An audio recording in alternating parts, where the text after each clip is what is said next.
right, it is 6:02. We will call the City Commission regular meeting to order. Madam Clerk, would you please call the roll? City Attorney Doctor. Here. City Manager Lake. Here. Commissioner Reed. Here. Commissioner Rigby. Here. Commissioner Gustafson. Here. Commissioner Logan. Here. Mayor Dean. Here. Would you please stand for the Pledge of Allegiance?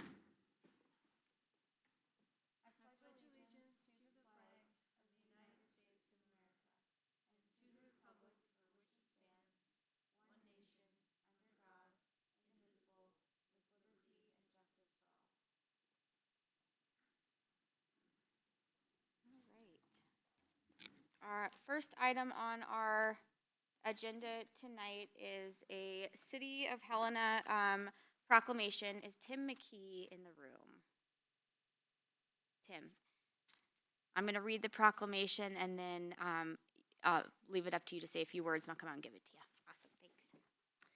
All right, City of Helena proclamation. Whereas the City of Helena has long held that the strength of our community lies in the dignity, contributions, and shared belonging of every person who calls Helena home. And whereas the principle that all people are created equal is foundational to America and is affirmed in the Montana Constitution, which declares the dignity of a human being inviolable and guarantees equal protection under the law to every Montanan. And whereas lesbian, gay, bisexual, transgender, and queer residents have contributed to the civic, cultural, economic, and social fabric of Helena across generations and continue to enrich our community as neighbors, family members, business owners, public servants, educators, artists, and friends. And whereas the month of June is recognized nationally as Pride Month in commemoration to the Stonewall Uprising of June 1969, which galvanized the modern movement for the LGBTQ+ civil rights and the broader American pursuit of equality under the law. And whereas, despite meaningful progress, many LGBTQ+ Americans continue to face discrimination, harassment, and barriers to full participation in public life, and the work of building a community in which every person can live openly, safely, and with dignity is not yet complete. And whereas Helena is committed to being a welcoming community for all who live here and all who visit, regardless of race, religion, national origin, ability, age, gender, sexual orientation, or gender identity, and recognizes that a city which affirms the equal worth of each person is a stronger, healthier, and more prosperous city. And whereas the recognition of Pride Month is an opportunity to celebrate the diversity that strengthens Helena, to honor the courage of those who have advanced the cause of equality, and to reaffirm our shared commitment to treating one another with kindness, respect, and fairness. Now, therefore, I, Emily K. Dean, Mayor of the City of Helena, do hereby proclaim June 2026 as Pride Month throughout this city, and I call upon the people of Helena to join their fellow citizens across Montana and the United States in celebrating our shared values of dignity, equality, and belonging, and in recommitting to the work of building a community where every person is welcomed, valued, and free to live as their full and authentic self. In witness whereof I have hereunto set forth my hand and caused the seal of the City of Helena, Montana, to be fixed this day of 18th day, not 18th day, first day of June, May 2026. Emily K. Dean.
Thank you, Mr. Ham.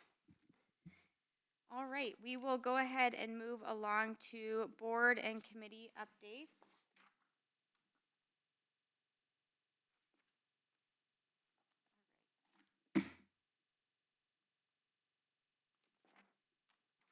I am recommending the following citizen board appointments.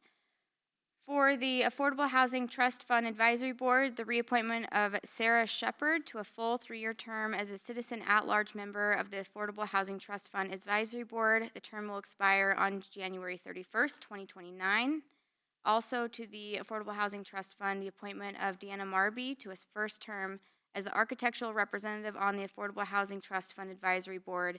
Term will expire on January 31st, 2029.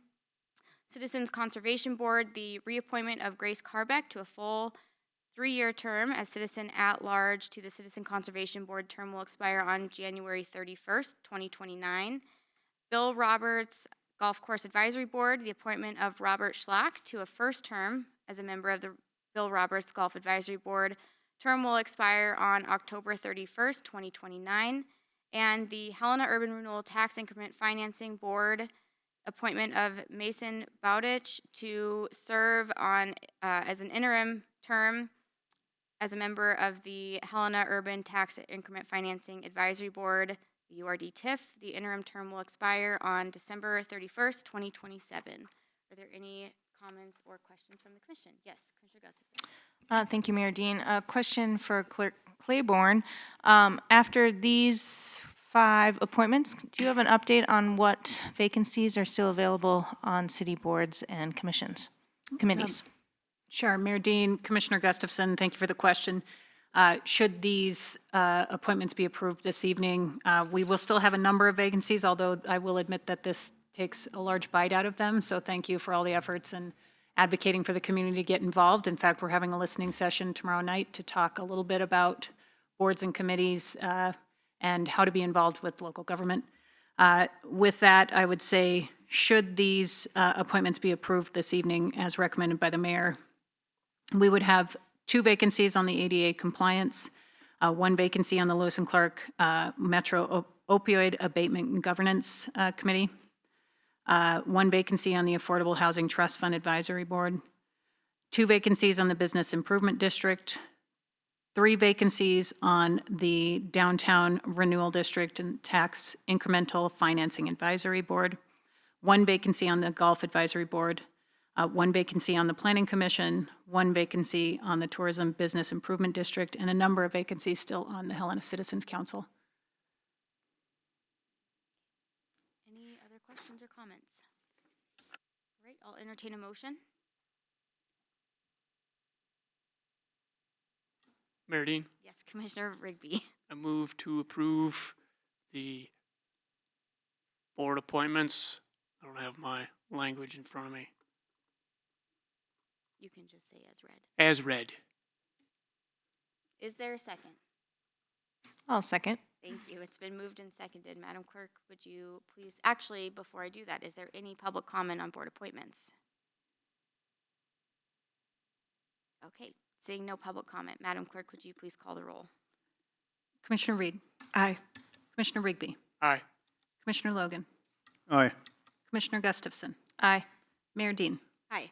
The motion carries 5-0. All right, we will move into our consent agenda. Item A, claims, and B, a resolution to increase the permitted angle parking at 1620 Aspen Street from 18 to 12 spaces. Is there any discussion?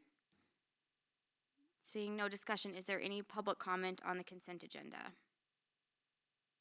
Any public comment?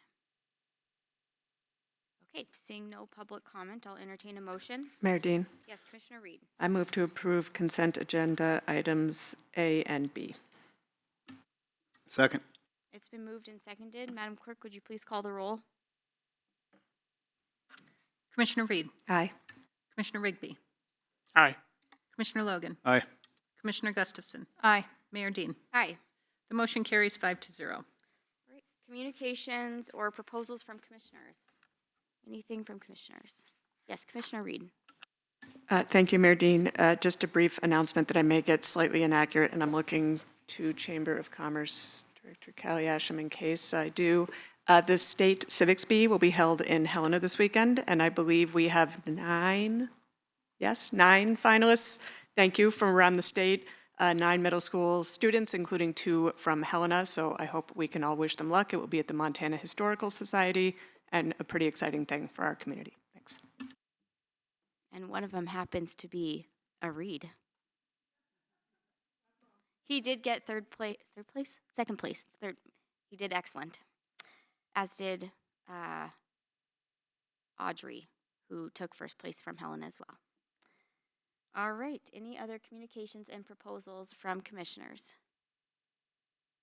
All right, we'll go ahead and move along to the report of the city attorney doctor. Mayor, Commissioners, I have nothing to report. Thank you. Report of the city manager. Thank you, Madam Mayor. Good evening, Commissioners, members of the public. As the clerk mentioned previously, we do have our listening session tomorrow evening. Hope you can attend. It'll be held at 5:30 at the Lewis and Clark Brewery. The topic is going to be the ways you can serve, so that'll include ways to get involved with volunteer internships, boards, committees, and also employment opportunities at the city. So we hope to see you there. Also of note, tomorrow is primary election day, so if you have not voted yet, please get your ballots into the county election office ASAP. Next up, the city will be participating in an America 250 event on July 8th, starting at 3 p.m. at the Flag Plaza at the state capitol. This event will be a nationwide participation from the city with the reading of the Declaration of Independence. July 8th was the date that the Declaration of Independence was distributed among the citizens. And so we'll be joining with 50 other states across the country to do that. And if you are interested in participating or helping us plan the event, please let me know.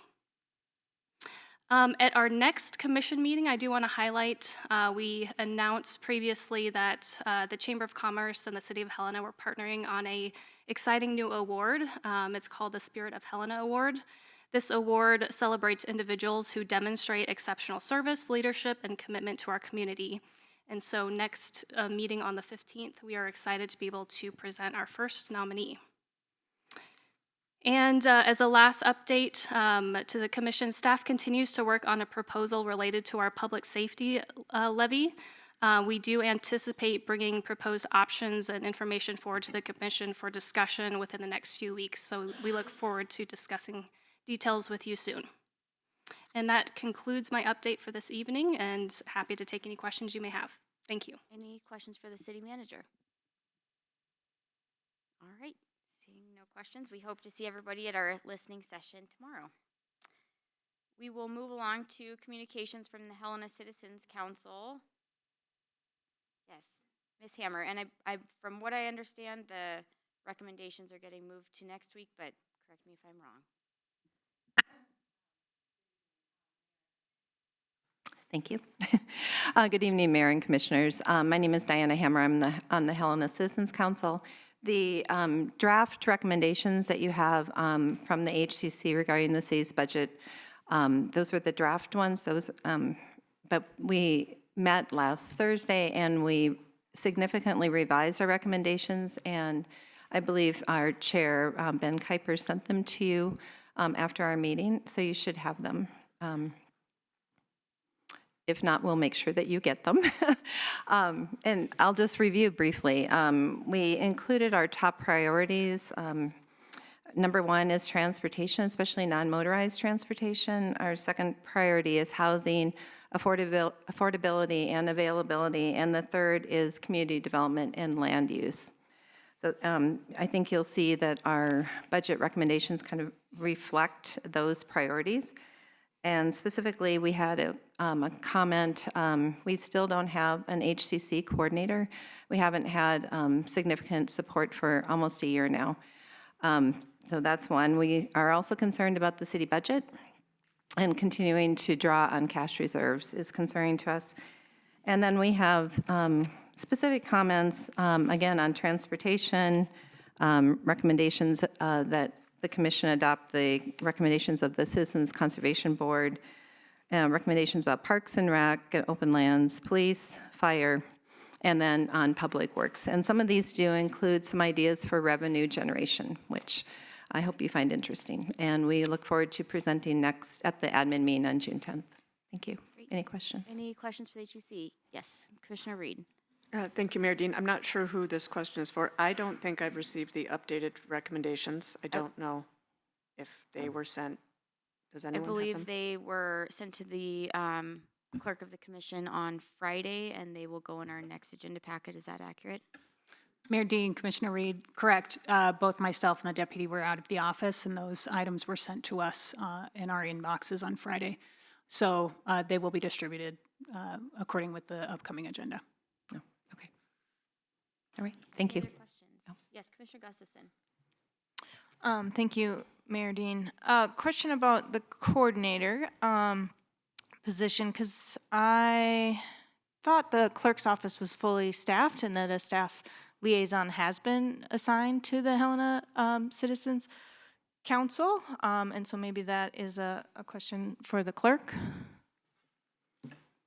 Mayor Dean, Commissioner Gustafson, correct. So Alex, who happens to be sitting here shadowing this evening, so welcome Alex to everyone, this is everyone, has just joined the staff. I think what Ms. Hammer is referencing is the fact that there was in previous job descriptions a dedicated coordinator position to the HCC. That job description has since been revised, and due to staffing shortages within our office, we will be supporting the HCC as we do all other advisory bodies according to staff liaison. I don't know why that was so hard to spit out. Duties, so posting the legally required documents like minutes and agendas, getting access to city infrastructure like Zoom accounts, the website. So Alex will be coordinating those duties. As Ms. Hammer's title is secretary, many of the other boards and committees have secretaries on them as well. So the expectation would be that she would help coordinate those minutes. Excuse me, I've been talking for the last hour, so I think I'm starting to lose my voice. She would coordinate with our office on minutes and those types of agendas with the presiding officer, Mr. Kuiper, and the vice chair. And then we would post those items with our staff coordinator, or staff liaison, I'm sorry. Great, thank you. And then a follow-up question too. I look forward to seeing the revised recommendations, and I'm glad to hear that they include some suggestions for revenue creation, because I know I too want to see a lot of things in the budget, but if there's not the supporting revenue stream, it's hard to make adjustments. So I look forward to seeing those next Wednesday. Thank you. Okay. I guess I would just add, since I am the council secretary, it's news to me that we have some support, and news to me that you're expecting me to do more than we have traditionally done on the HCC, because previously the HCC coordinator was 20 hours dedicated to supporting the HCC.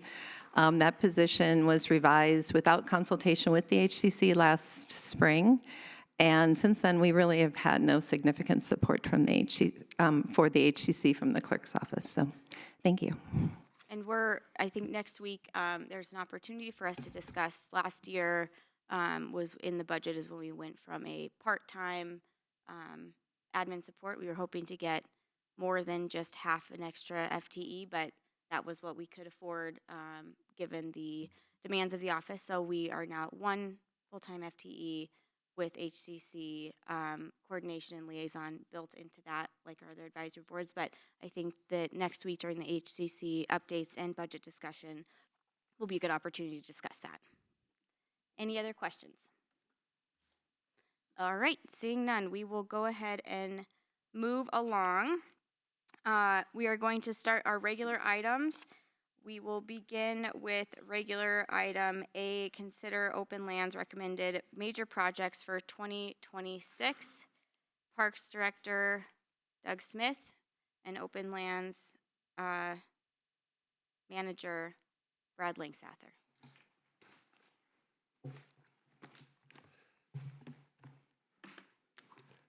Mayor, excuse me, Mayor, Commissioners.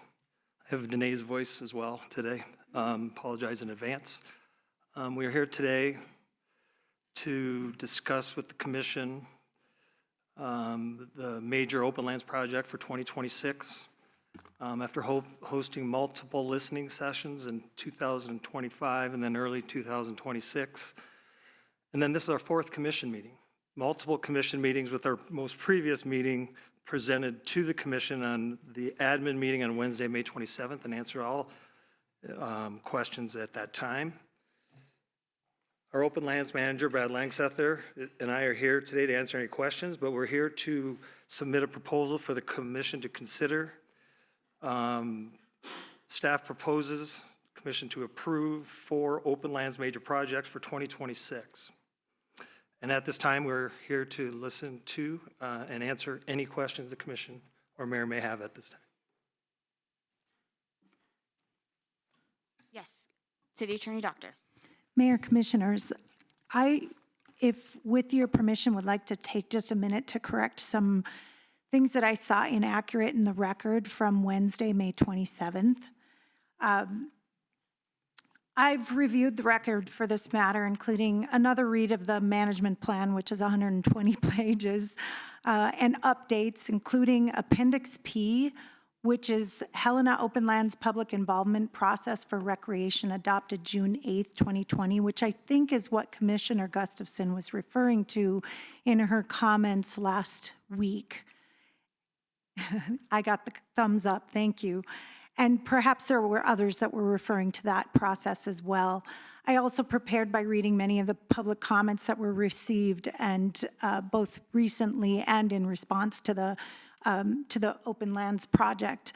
To start, I'd just like to give some context about the purpose of a management plan. It is how it sounds. It's a blueprint for the future. It's a plan. It's a vision. But it is not policy, law, statute to which a commission or the city has to comply, violation of which would be something that could be actionable. To deviate from the plan is really just perhaps an indication that there needs to be an amendment to the plan, but really nothing more than that.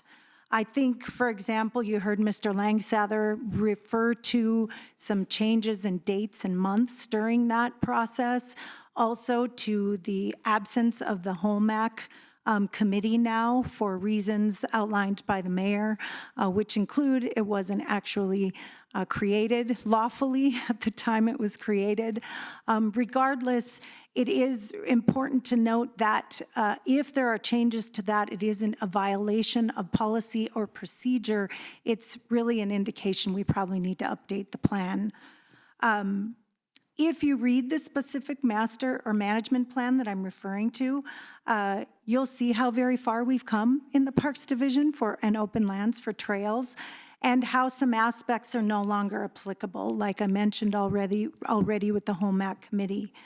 What I believe to be most relevant to the discussion here tonight, I'm not sure was outlined, and perhaps as a question the commission could ask of Mr. Langsether, and that is whether or not the spirit of that public process was followed for the Major Lands Project, part of which is the DeFord Trail Project. The public process included, and I think I won't go over everything in it because you've got it in your materials, you've also heard about this already, but one thing I will highlight is that the law requires that this commission consider public input on matters that are of significant interest to the public prior to the final decision, which you will make tonight. So the commission's decision and the public's input tonight is the only legally required public input for this matter. Now, there have been many other public comment taken, and I'm not advocating we cut off any public comment. The more the merrier. But I think it's important to understand that the necessary public comment is being taken tonight prior to the final decision on this matter. There were also some comments about trail crossing on private property without contacting the owner. I just want to clear that up. What I understand, and Mr. Langsether and Director Smith are here to answer any details, is that the city, in trying to determine the easiest and least environmentally impactful route for the updates proposed in this project, requested from the landowner, the Prickly Pear Land Trust Association, a trail easement to place a trail on that property. But right now, currently, the trail itself is not on private property. I just think it's important to know that there were 2 field meetings from folks with the city and PPLT, exchanged emails, including an exchange of a draft trail easement on that property. And the trail doesn't have to go on to PPLT property, but there was a discussion in 2 field meetings about rerouting it to ensure that there wasn't such an impact to some steeper parts of the trail. Finally, there was discussion at the admin meeting about public comments and grant applications for the DeFord project.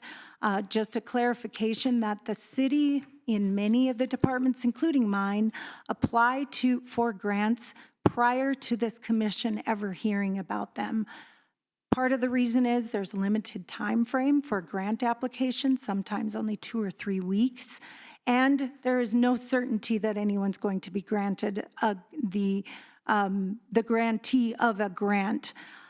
But the process that's required is once that grant is rewarded, it has to come before this commission before any monies can be accepted or spent on those grant applications. If this commission opts not to accept those grant, sometimes that means the project can't be done because the monies aren't there to actually do the project. So the application process is not something that's required to come before the commission. I know you've heard from city staff in the past a request for consensus in order to actually apply for a grant, but that is not a process that's required legally to be done. So I'm sorry that was a lot, but that's all I have for now, but I'm here for you if you have any questions for me. So I wonder, before we open up to questions for you, I know this is the 5th time that we've talked about these projects at a commission meeting, but for those that are just now tuning in, can you give kind of a brief description of the DeFord Trail Improvement Project, Oak Street Park Trail Relocation, Nob Hill Park Trail System Improvement Project, and the North Benton Trail Improvement Project? I think there are more people that are just now tuning in that may not have been at those previous meetings. Mayor Dean and Commission, I'd be happy to give a short update on all of the projects.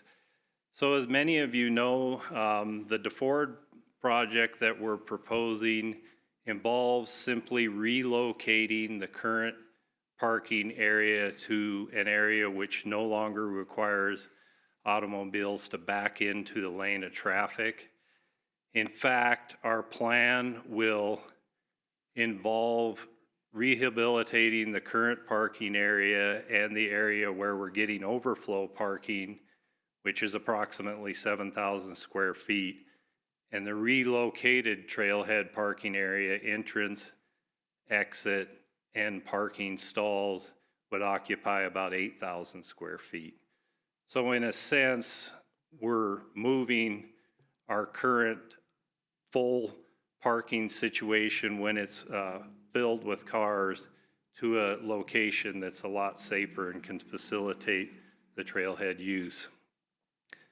Another project that city staff is proposing is on a park parcel that lies between Virginia Dale Street and Oak Street.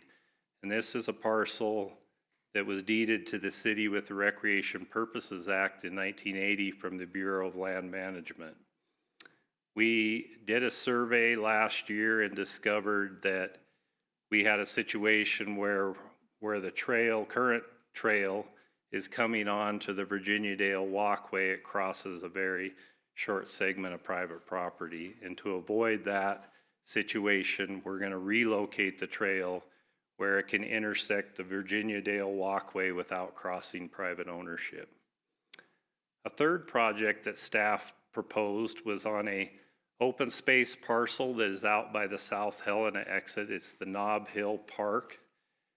And it's an isolated island open space parcel that has a circular path that travels around it that people use for getting out and running and walking and getting the dog out.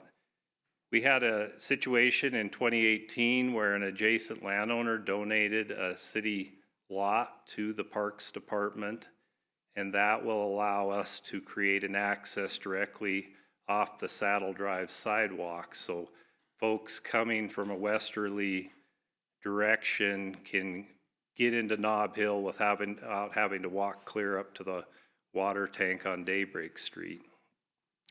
We also suggested moving a portion of a trail that had been built on private ownership onto the park and then just sprucing up all the trails and increasing the usability of all the trails within the park. We're really excited about that project. That project, we applied for a grant, but we're unfortunately unsuccessful in securing those funds at this time. And the last project is a piece of open space that's out on the north end of Benton. And it is a piece of open space that has social trails that the adjacent neighborhood is walking on. And a couple of years ago, citizens in that neighborhood requested that we start trimming the grass along the trail as they've become more and more busy. We had an opportunity to acquire some funds to bring that trail up to ADA standards and surface it with a crushed rock material that will increase the usability, place resting benches along the trails, and also connect them to the sidewalks that on the eastern end of each sidewalk as it leaves the subdivision, they just end against a grassy field, and we can bring connectivity to that trail system and increase the usability. We also had a request between the first listening session and the Open Lands Open House to correct a situation where a path along Benton just comes to a dead end, and I think there's 765 odd feet of where people are just walking through the grass and along the road before the sidewalks in the neighborhood start. And this would give us an opportunity to fill that void and connect that into that pathway to the neighborhood so people can have a lot better walking experience. With all that, I'd be more than happy to answer any questions that Mayor or Commission may have. All right, thank you, Mr. Langsather. Any questions for the Lands Manager or the City Attorney? Yes, Commissioner. Oh, yep, Commissioner Reed. Thank you, Mayor Dean. Just a couple of questions. Sorry, can't see here. So based on what the city attorney said, I'm not sure who the question is for, but there was mentions about an easement on the private property. Do we have that easement? Mayor Dean, Commissioner Reed, we looked into the possibility of acquiring that easement. The trail can be relocated without having that easement, but the position of the survey pin indicates that having an easement across that private owner would be a better route than working around it, but we can certainly go either way. Thank you, Mayor Dean. Just to follow up. So I guess part of my concern is I'm hearing it's crossing private property. We don't have an easement, so it may move, and I feel like we might be approving something that's not final. And given the level of public interest and all the other concerns, I'm uncomfortable knowing that it might be here, it might be there. So I'll state that for now. Another question I have, we've heard a lot about safety concerns, and we received a comment about a video that was posted, I believe, in 2020. And I guess I'm concerned that we are highlighting this as a major safety concern. Have we ever considered closing that parking lot to avoid people backing into traffic if we are so concerned? Mayor Dean, Commissioner Reed, the first time that we looked at working on the parking situation on DeFord was in 2021. And at that time, we were certainly more focused on capacity than we were safety, because we were at that time starting to experience capacity issues. It was in the listening sessions in 2021 that the safety concerns arose. And no, we have not to date considered full closure of that trailhead parking area. Thank you, Mayor Dean. I guess just a comment I may come back with further, but I guess I'm not sure it rises to the level of a major safety concern if we've done nothing to address it in 6 years, and we're considering still not doing that. It seems like if this is the safety concern we're talking about, we would want to do something sooner rather than later. And I go back to my comments from the last meeting. To me, this sounds like an issue related to road safety and travel on Davis, and I'm not sure open lands funds and a parking lot are the way to address those. So I would like us to have this discussion meaningfully about the Davis Street corridor and address the safety issues, not using open lands funds to build a parking lot. But I'll hold the rest of my comments for now. Thanks. Additional questions? Yes, Commissioner Gustafson. Thank you, Mayor Dean. A question for the city attorney, because some of that was new to me, so, of her presentation. So, city attorney, you're saying the Helena Open Lands Management Plan from 2004, and then the updated process, Chapter 7 from 2020, are not a policy, and so, and apologies if you said this, what are they? And why would we follow, or what is the mechanism to follow them? Mayor, Commissioner Gustafson, thank you. They're like a blueprint. They're a guideline, a vision. If you actually look at the management plan, there are many, many things in it that either have already been done, are no longer feasible because for whatever reason, committees aren't there anymore. Even things have already been finalized through it, much like our strategic plan. It's a blueprint for the future. It's not necessarily binding us legally to something. And so the reason I correct the record is just to make sure the public and the commission know that those guidelines are how we intend to take public comment through the Open Lands Project, but they didn't prohibit, like, for example, Mr. Langsather's example of changing from September, October process to a November, December, January process. That isn't any sort of violation. It's just we had to do it because staffing concerns came up. So does that answer your question? Kind of a follow-up, if I may, Mayor. Is there another example of this kind of guiding document for the city that then, I mean, you mentioned the strategic plan, that does have maybe a corresponding policy that is slightly more rigid? Or is this unique because it's open lands or parks or, no, open lands? Mayor, Commissioner Gustafson, this isn't unique in that we have master plans, management plans. You've seen a number of them already. We have an infrastructure study. All of those just give kind of guidelines, and the land use plan, the growth plan before that. All of them are planning documents to ensure that the city has a vision that even the public can see that we're following. But in them, they don't create laws that the violation of which can be litigated. I would say, though, to your question about policies that might come out, certainly policies could be born out of those planning processes, and then they should be and have been put into resolutions, ordinances, if those are ones we want to see enforced in a more legal way. Does that help? Yes, and then I have a couple more, if I may, Mayor. So I'm hearing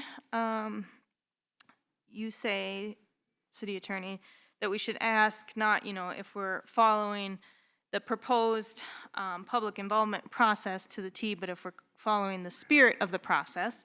And I think some of my concerns remain the same, that we aren't following the spirit of the process. When I look at the process, and setting aside the timelines that have shifted, but the process itself is a 6-step process, and it starts with the listening session. Then the second step is to actually develop those major projects after the listening session.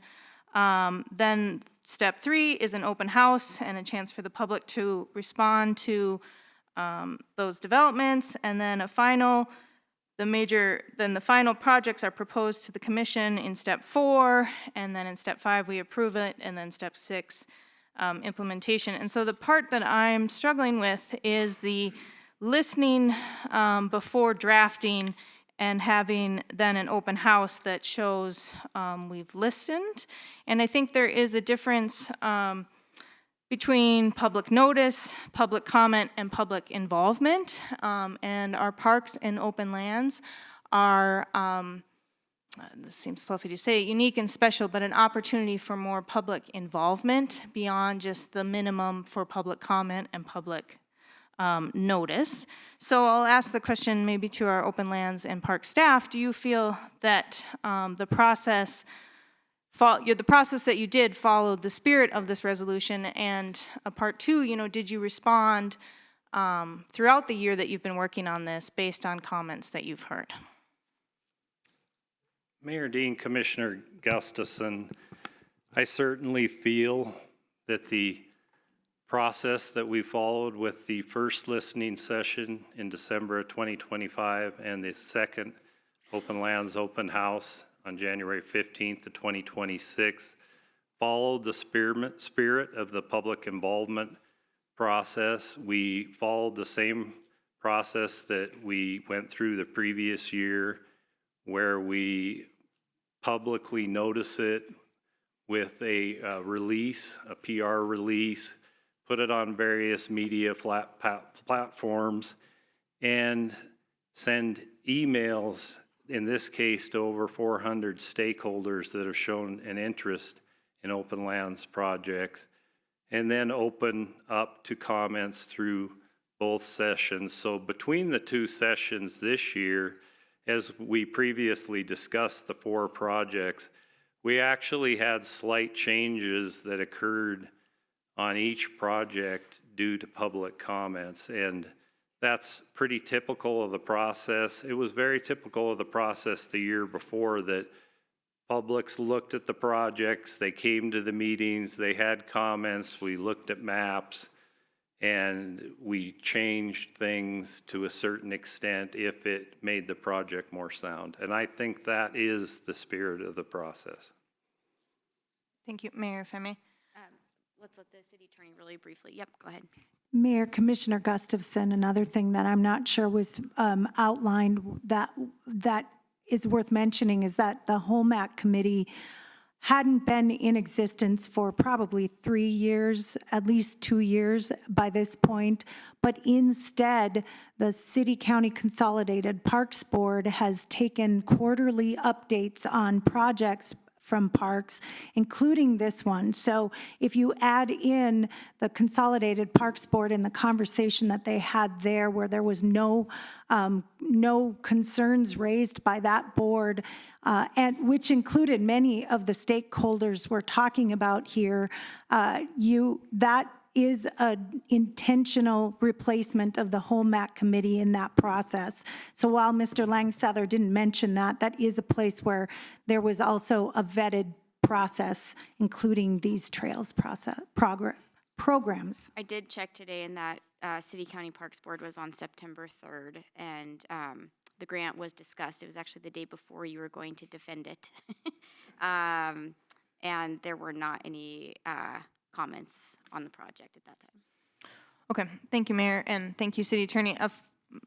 Back to a comment about changes. I'm seeing on our screens a map, but not up there. Thank you, Clerk. So this map looks slightly different. Can you speak more to the changes that have been made to the project and how, I don't know if there's a date on this map, but when changes are made and what changes have been made since the process started? Mayor Dean, Commissioner Gustafson. So what the major change we made, my first version of the parking area had considered entering into the new parking area traveling in a southerly direction and starting that entrance right where the current parking area is located at. But after the first listening session, and we received comments that it would probably function better if we entered it at a position that was further to the south and created a entrance that could be more easily entered coming from the south or north. And so that's what we did. It cut down the amount of area that we would have to pave, and also now allows us to rehabilitate that current parking area and all the areas where the overflow parking has occurred.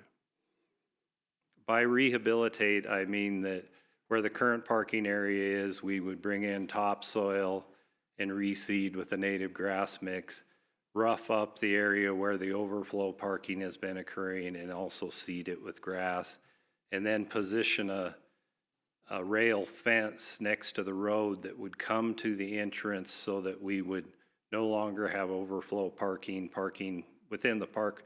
Recall that I told Commission last Wednesday that in 1999, this was declared a linear park, and they only allocated 24 feet for the travel way. So the rest of the automobile activity has been occurring within the park itself. That was the major change.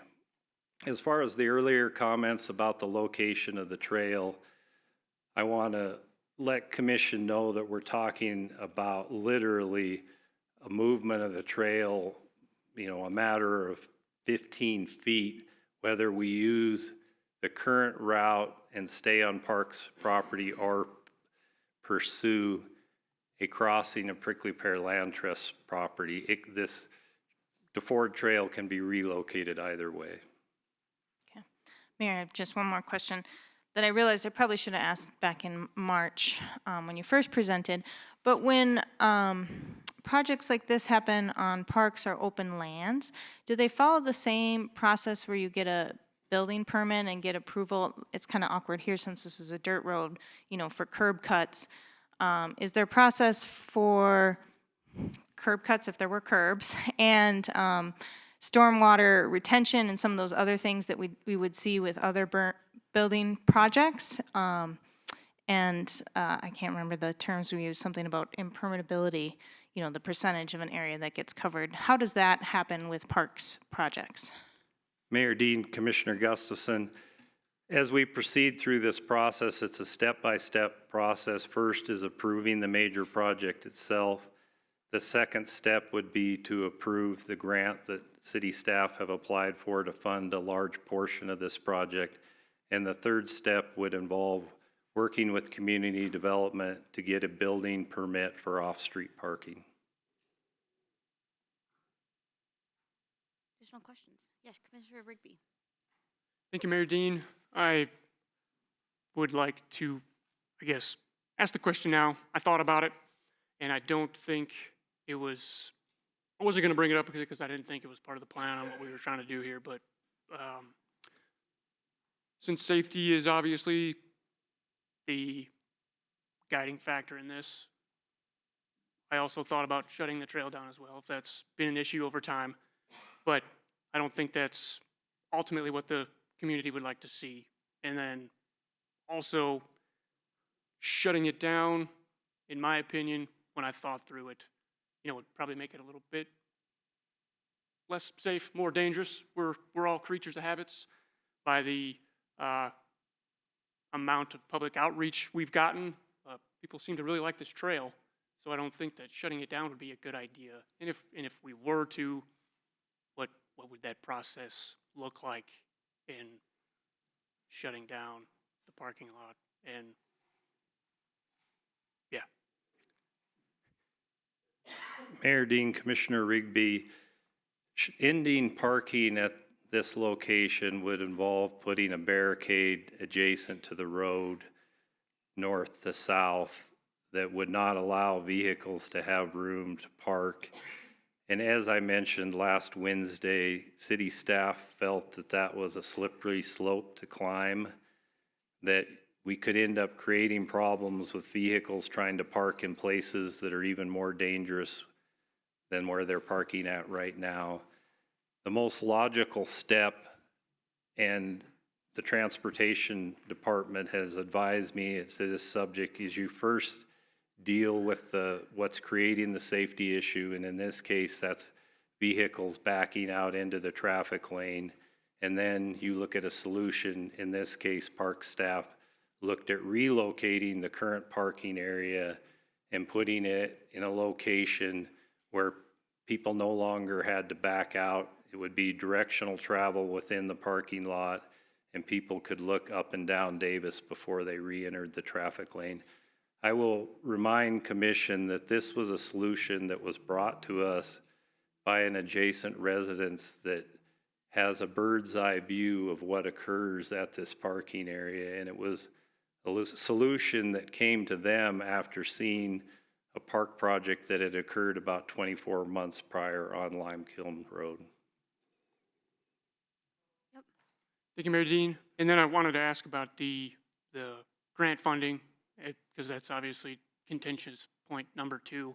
If you could, I guess, describe the acronym of RAC and how the scoring process works and who does that and why we got the money in the first place. Mayor Dean, Commissioner Rigby. So RAC stands for Resource Advisory Committee. These are Title III funds. And at present, the Missouri River Resource Advisory Committee has been combined with the Central Montana Resource Advisory Committee. And so counties that are participating in the process, that are setting aside funds for projects that will benefit federal lands, are allowed to apply for these funds. And so that's what the city did. This particular trailhead services both city municipal property and U.S. Forest Service property. And so it was a natural fit. You put your proposal together, and that goes before a committee, and they basically judge it on the merits of the project. They only have so much money to spend, and they want to spend it on projects that do the public the most good. Thank you, Mayor Dean. And so there's obviously other projects in this region that other people applied for, and people got money, didn't get money, and then from the the grant process, I know there's scoring on that. So how did all of that work out, and who does that process? Mayor Dean, Commissioner Rigby, again, it's the committee that scores the projects, and in this case, they did rank the DeFord Trailhead Improvement Project as the highest ranked project of last year's scoring. As I told the commission last week, over the years, city staff have had projects that we felt very strongly about, and sometimes you bring that project before the committee and there's a lot of competition and it can go either way. And in this case, we were very happy to have a project that the committee felt was a sound project for the public. Wow. And did you say last week it was number 1? Yes. First time. Thank you. And more competitive this year. It was. Additional questions? Mayor Dean, I have- Commissioner, and then we'll do second round of questions. Go ahead. I have no questions. Through the processes that we've had engagement with the Parks Department and Open Lands Manager Langsather, virtually all my questions have been answered, and so I have none, but I will have some comments prior to a vote. Thank you. Commissioner Reed. Thank you, Mayor Dean. Just a question. The total cost of the project is how much? Mayor Dean, Commissioner Reed, the total project, I believe, right at $70,000. The grant that we have been awarded is $27,240. And just to clarify, so the general fund contribution to this project is 50-ish thousand? The general fund 43? contribution to the project is zero. These are open space maintenance funds. My apology. Open Lands will be contributing 43,000 to this project. That is, Mayor Dean, Commissioner Reed, that is correct. So the grant funds city staff salaries working on the project, and our match is purchasing material to resurface the trail and purchasing the contract to have the parking area paved, the parking stalls painted, directional arrows installed. All of the other items were involved moving the kiosk and relocating the bike repair station and that type of thing. Thank you. Just one last follow-up. How many RAC grants have we received in the last 10 years, ballpark? This is, Mayor Dean, Commissioner Reed, when I looked back on the history of the RAC grants, I believe this is the 8th grant that we've been successful on acquiring. Thank you. So it seems like perhaps this is a regularly occurring opportunity that we have received before and could receive again, and that this is not, you know, a one-time, we're about to lose the funding, it's the whole system is going away, like we've heard in other opportunities. Is that accurate? Mayor Dean, Commissioner Reed, that is not accurate. Our early word is that there will not be any funds this year, but I haven't gotten a final word on that. There have been other years where there was not RAC funding, so it's certainly not one of the stalwart grants that you can count on. Thank you. I have a few questions. One of the things in this project that was fairly interesting to me is that it opens up an opportunity to make this a universal access trail. Can you talk about what trail improvements happen if this project continues to move through? And then can you also tell me, in order to meet those accessibility standards, is an ADA parking spot necessary? Mayor Dean, so a portion of the purpose of this project is to increase the usability of the trail, and that involves increasing or improving the surface of the trail itself and dealing with a couple of opportunity or problems that were brought out when the Ford Trail Committee analyzed the whole corridor and its potential to meet accessibility standards, and these would be the U.S. Department of Agriculture accessibility standards. Parks will be able to deal with most of the difficulties on the trail. We have a steep section that we would relocate and rebuild. We have a departure from Davis where you drop off of the road that we want to lessen that grade so it's more usable. The one point, unfortunately, that we can't correct is where the trail travels around a private property, and there's very, very limited width there, so we can't increase the width, but all the other areas within the trail will be improved, and that would tie it in to the areas of the DeFord Trail that were improved with the previous project. And in terms of the ADA parking spot? Mayor Dean, so in this situation where we have a parking area where we can control the grade, we can meet the ADA standards within the parking area itself. That means that you can enter and exit your vehicle with a very limited side and backwards grade. And by starting from scratch and building a new parking area, we can also create a hard surface and have the parking stall labeled in a manner where the public is fully well aware that that spot is reserved. It would also be a van accessible parking stall. Okay, thank you. And this is maybe a question for the city manager. Last week we talked about, so a lot of the safety issues stems from the traffic that's in the area and the demand for use at this trailhead.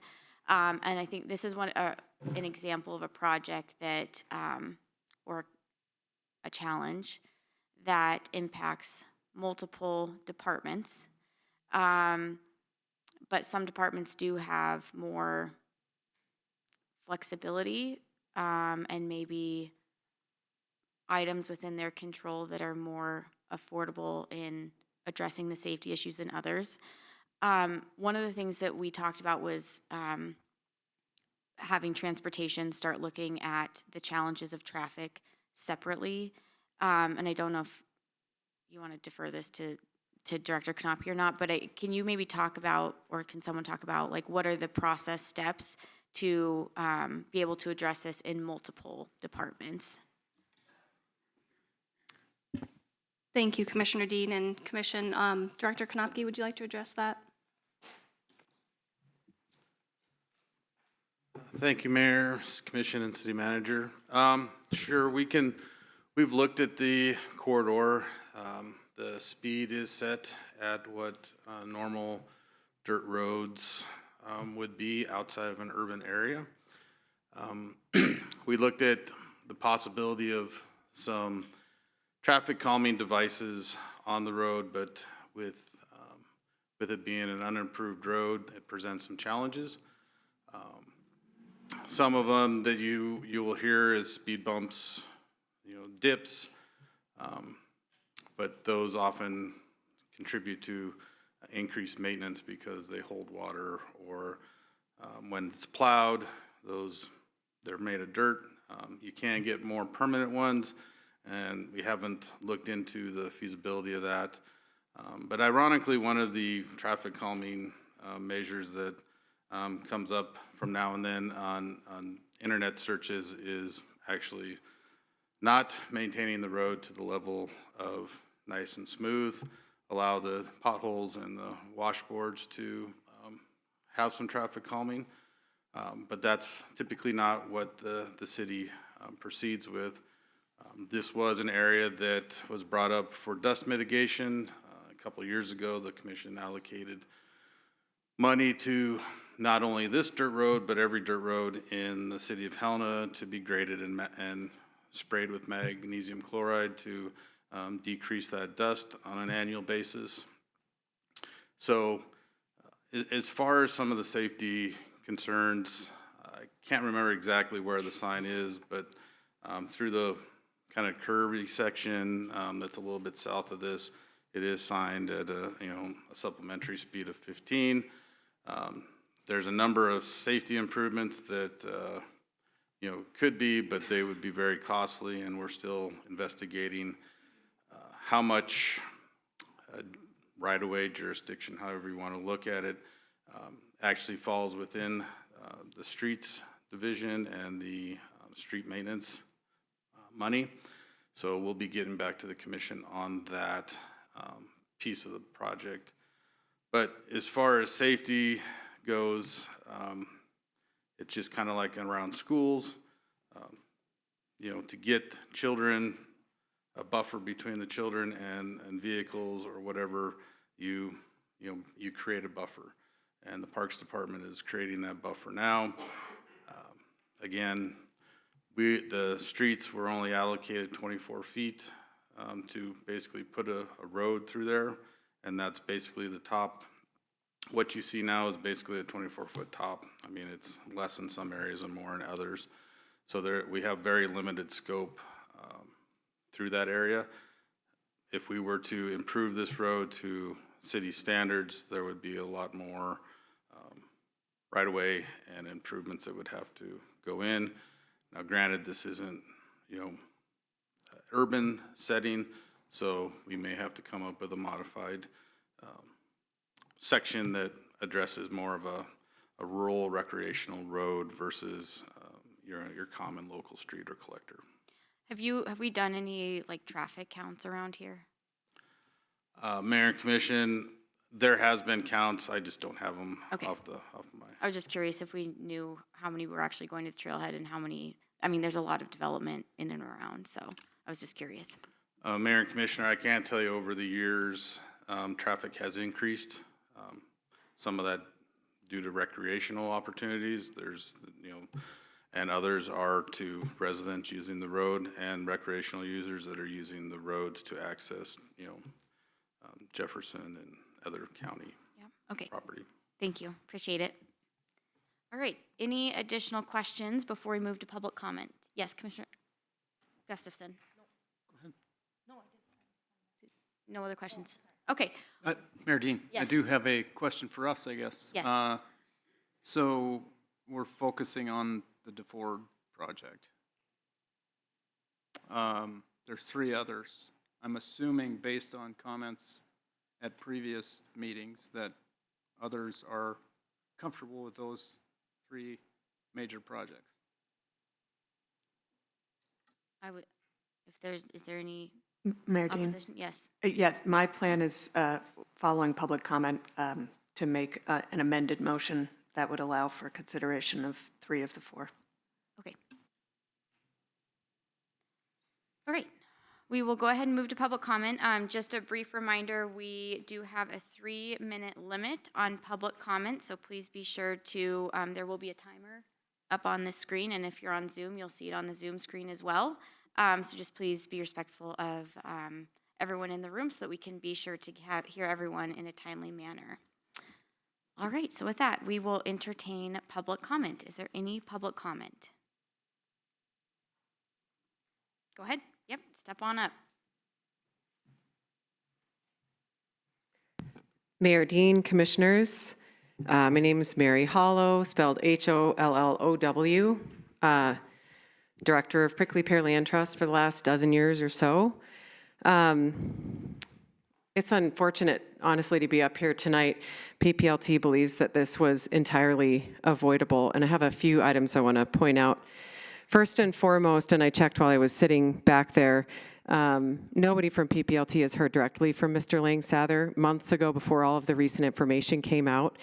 And before we had any specifics on a plan for this project, my staff told the city land staff that we would be open to considering an easement, but that was months ago. There's been no further mention or formal asks from the city. With the state of intent for this project being safety, PPLT believes that in addition to a parking lot, it would have been helpful to get information from transportation, and I appreciate the comments just now about some of that. I still think that that further inquiry into what we can do to address the speed, since that's the primary safety issue, would be time well spent. The parking lot alone would likely further complicate that area, and just generally speaking, we question the need of another parking lot when there's a very large one with a latrine less than a quarter of a mile up the road. We also think some basic signage to point people to that parking lot so that people don't think that this DeFord spot is the only place to park on Davis would probably go a long way. We have some concerns with the following of the engagement process, and I appreciate City Attorney Doctor's comments on that. But whether that was an intention or a process, it is what this body approved after an exhaustive amount of public participation that the city worked heavily on, Prickly Pear Land Trust worked heavily on. We reached out to our 25,000 household members a lot in that process, and hundreds and hundreds and hundreds of people participated.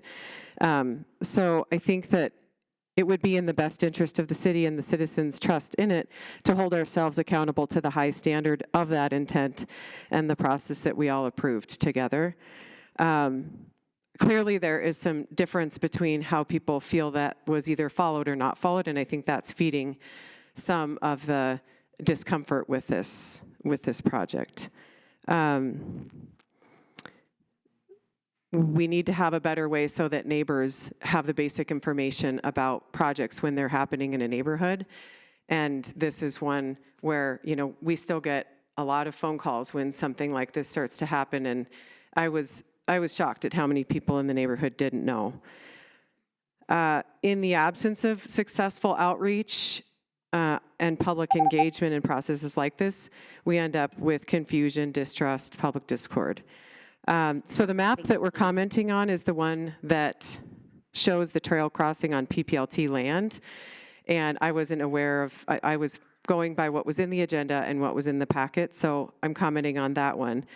As an adjacent landowner, and the map in the project packet tonight, which highlights a portion of the proposed project to be developed on our land, the city doesn't have the authorization from Prickly Pear Land Trust to perform this construction on our land at this time, which again is what was in the packet. Upon our review of the project, Ms. Hall, if you could start wrapping up. Okay. Thanks. So I'm not sure how the city moves forward at this point. PPLT suggests tabling this item. We believe that the great majority of those paying attention in the city would like to see the city do some work to engage the public more deeply and come up with a middle ground. PPLT can and would be glad to help by gathering neighbors to propose something more agreeable to the city and residents. We would be happy to do that.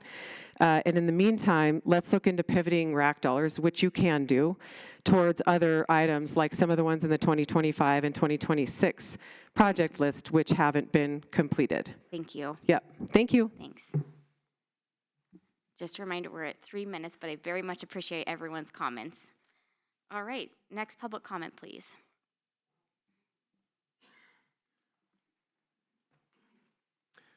Mayor Dean, commissioners, and staff. My name is Rob Freistad. I live at 507 First Street, which is right up in that area. I have lived there for 30 years. I'd first like to thank the city for its efforts to quiet the traffic on South Davis by narrowing the road and planting trees.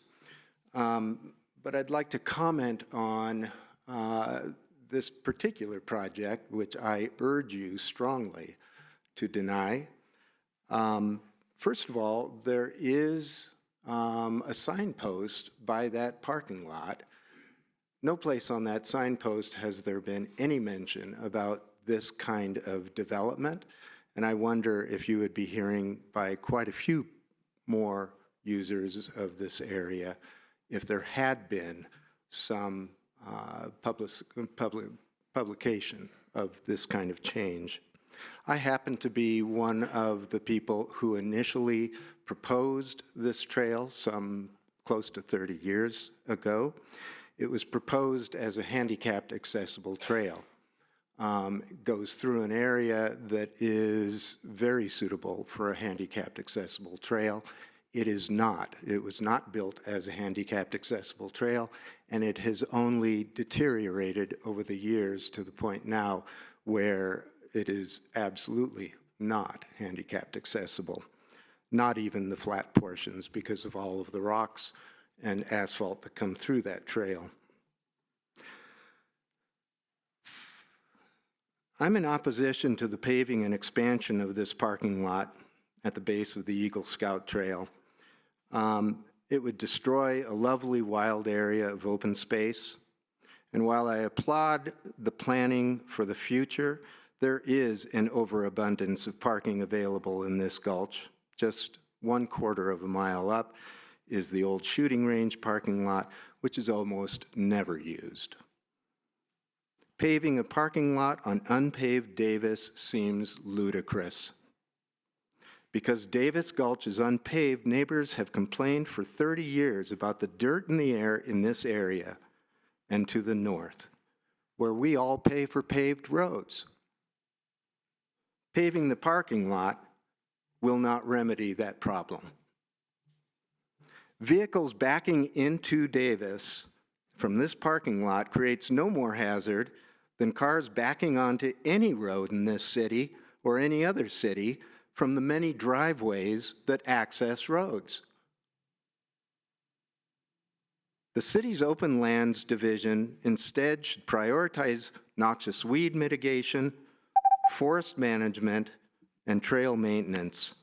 Adjacent to this parking lot is a trail that lends itself easily to handicapped accessibility and could be made accessible with the funds suggested for paving and expanding this Sir, if parking you could lot. start wrapping up, please. Again, please deny this request. Thank you. Appreciate it. Next public comment.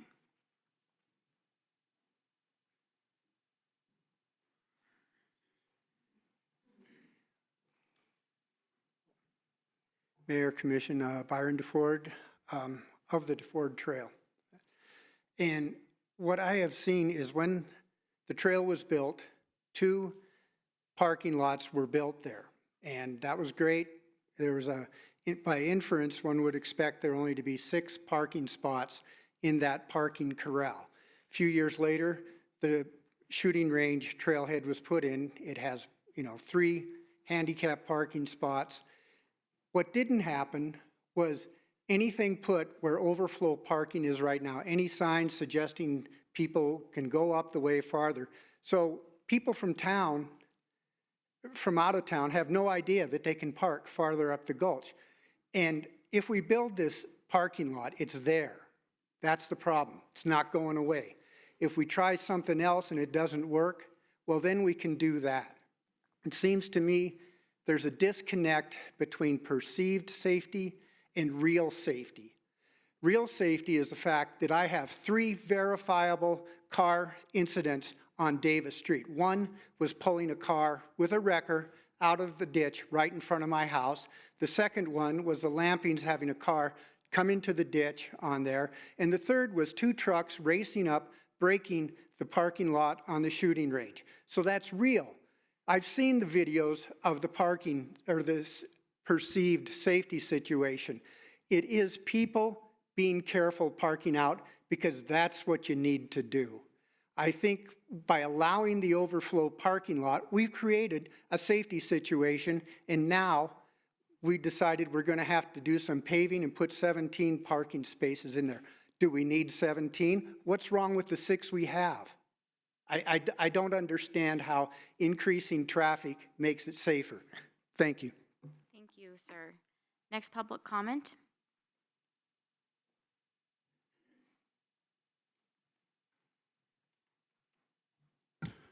Good evening, Mayor and Commissioners. My name is Eric Sievers, S-I-V-E-R-S.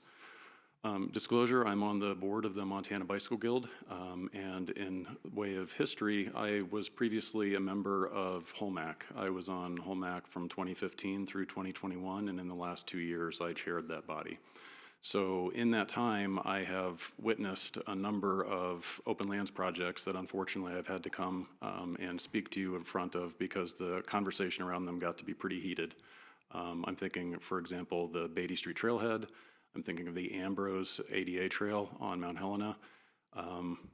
Now both of those are, accepted and beloved parts of the landscape. The ADA Trail on Mount Helena is now, the second most popular trail on the mountain. But when it was under construction, it was so contentious that the city manager at the time had to pull staff off of it because they were receiving threats. So I've seen this before, and it's unfortunate, but I think that this too shall pass.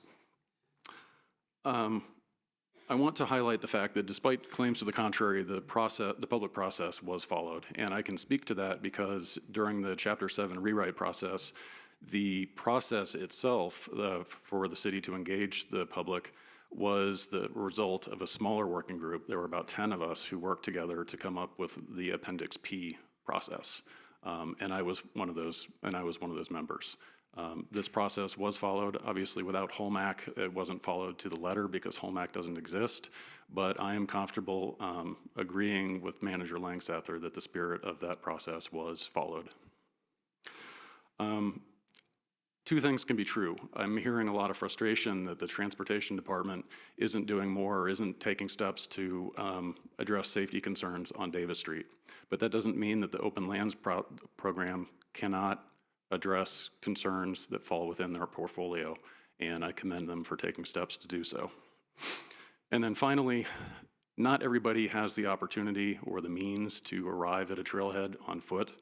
My wife and I generally ride our mountain bikes to this trailhead, but the last time I drove there with friends and their 5- and 7-year-old children, and it was on the Saturday before Easter, and all of the overflow parking was full, and we were unloading 2 small children in a busy parking lot on a busy day. There are concerns there. I've seen them.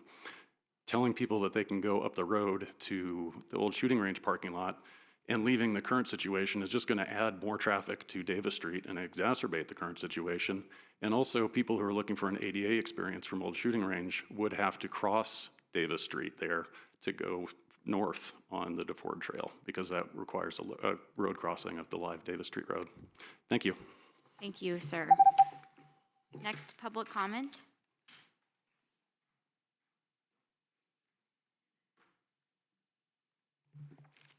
Thank you, Mayor and Commissioners. My name is Jane Quinn. I live on South Davis Street, so I see a lot of activity. I'm also an outdoor educator, working with children as young as 7. So I'm not a gatekeeper. I'm not in favor of closing that trailhead because it accesses all of Mount Ascension. So that's a major restriction, and it's against the open lands concept, in my opinion. The overflow parking is insufficient, so people are just making up their own parking plans. Backing out is not safe. Safety is my #1 priority as an outdoor educator. And also I agree with Eric in terms of dealing with young kids and crossing from the old shooting range to access Mount Ascension can be challenging when there's a large group of kids. And then also to Commissioner Gustafson, I would say that Dump Gulch is a really good example of how that parking can work. It's similar. There's designated parking, so people aren't just building their own, like, where do I want to park? It's a throughway, and it's on a dirt road. So that's it. Thank you, Thanks. ma'am. Next, public comment.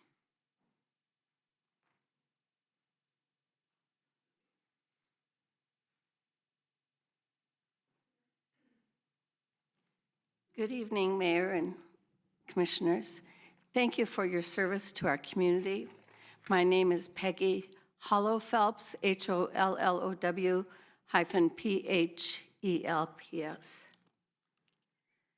We share our top priority, which is public safety. However, in my opinion, the proposed project to expand the Davis Street lot does not address the major problem of this Davis corridor. It is the high speed at which traffic vehicles, particularly those coming down the gulch, if you will, to the north on Davis Street. Many cars back out, many driveways, well, right at where the pavement and the dirt meet, 4 driveways back out onto Davis Street. The backing out, sure, you've got to be careful, but it's the speed at which the traffic is flowing. Well, flying, let's say.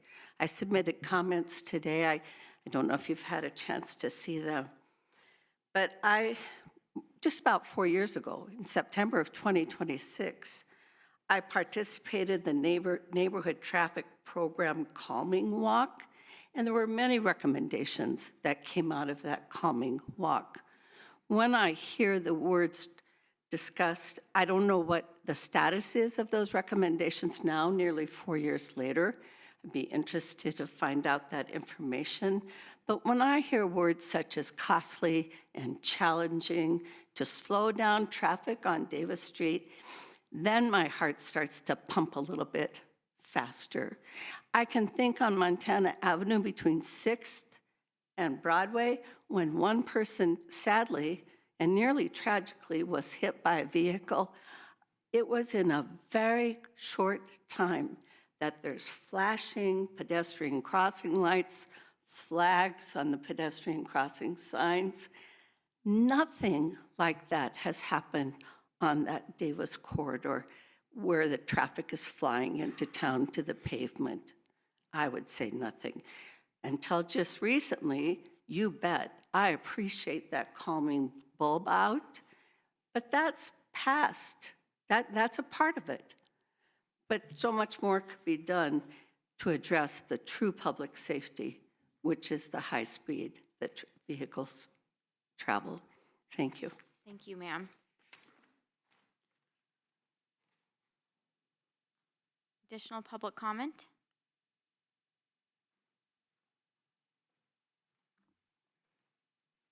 Mayor and Commissioners, my name is Lindsay Gilstrap.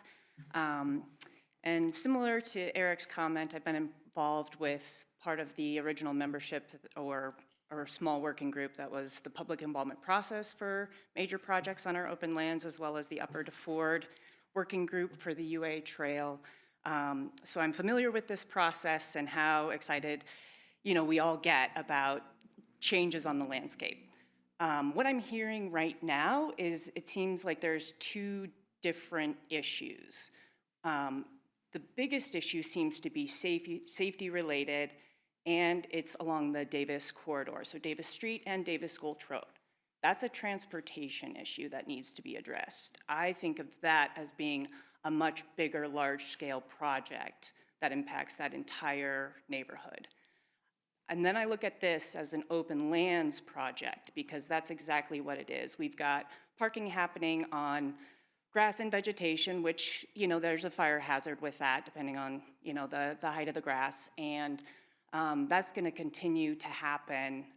And we're seeing, you know, 14, 15 vehicles there on weeknights and on weekends, so it's getting a ton of use, even though most of those people know that they can go up to Old Shooting Range, which is about 0.9 miles on Google Maps. I've heard a quarter mile, but it's a bit farther than that. And, you know, the number of people currently using that trailhead is high. Like Jane said, you know, that's a major access point for Mount Ascension. The majority of the trails are more north-facing on Mount Ascension, and so a lot of people are utilizing those trails from that access point versus maybe Beatty. The parking, I can understand the concern of it being paved, but I also wanted to recognize the accessibility of DeFord, and that being one of our most accessible trails on the trail network that we have. And I think that if we can create more opportunity for, you know, ADA parking and access from that side, you know, we've got the upper DeFord Trail, we've got ADA accessible parking and a pit toilet up there, which is great. But again, those individuals would need to cross Davis Gulch Road in order to access the lower DeFord Trail. So I think this is kind of a two-pronged issue. The parking lot, as it's drawn, seems to be relevant to the number of people parking in that area currently. I don't see it being a huge expansion. And I think that it's really important to look at this as an open lands project that is currently would be meeting a need and improving an area for accessibility. And then the Davis corridor with the significant speed and safety concerns being an issue that needs to be taken up by the Transportation Systems Department. So that's all I have. Thank you. Thank you, ma'am. Additional public comment.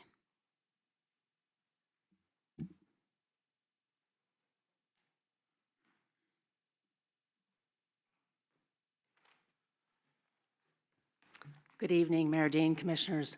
My name is Laura Erickson, E-R-I-K-S-O-N, and I live, my property is adjacent to Davis Street. I've lived there for over 20 years and have tried to work with the City of Helena for that amount of time to look to the future for traffic calming. We say that it's been discussed that it's a rural road, but the rural road enters an urban area.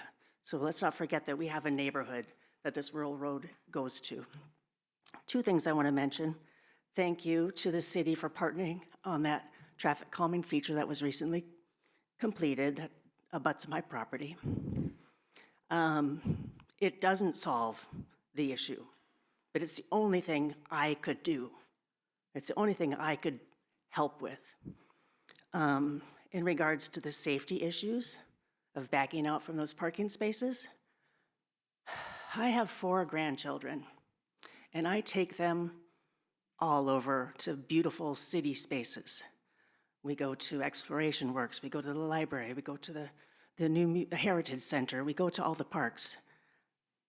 You back out, and I don't let my grandchildren go behind my vehicle in a place where people are backing out or where there's a road.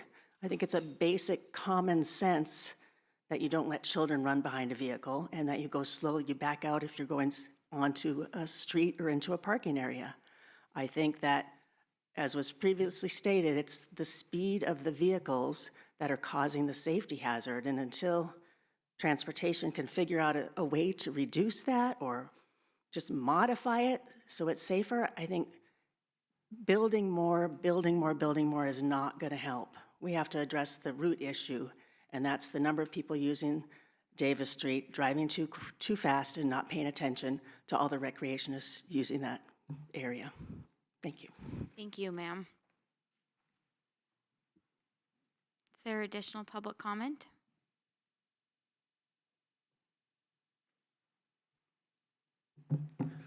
Good evening, Commissioners and Mayor. My name is Jeff Bradley. I live at 8th in Montana. For disclosure, I am a board member of Montana Bicycle Guild. I am here in my personal capacity. And I also have some traffic issues at 8th in Montana, but I'm going to save those for another day.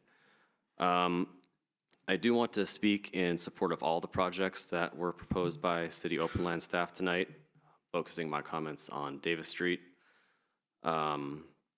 I, like city staff, have also submitted grants under the RAC program, and some of those projects that we submitted do not have full approval through the Forest Service or whatever land management organization to see that work move forward until later in the process, sometimes up to a year after that funding has been awarded. Could be longer. I mean, these things can go for 3 to 5 years. I was also part of the working group on major projects, the planning process when it was implemented.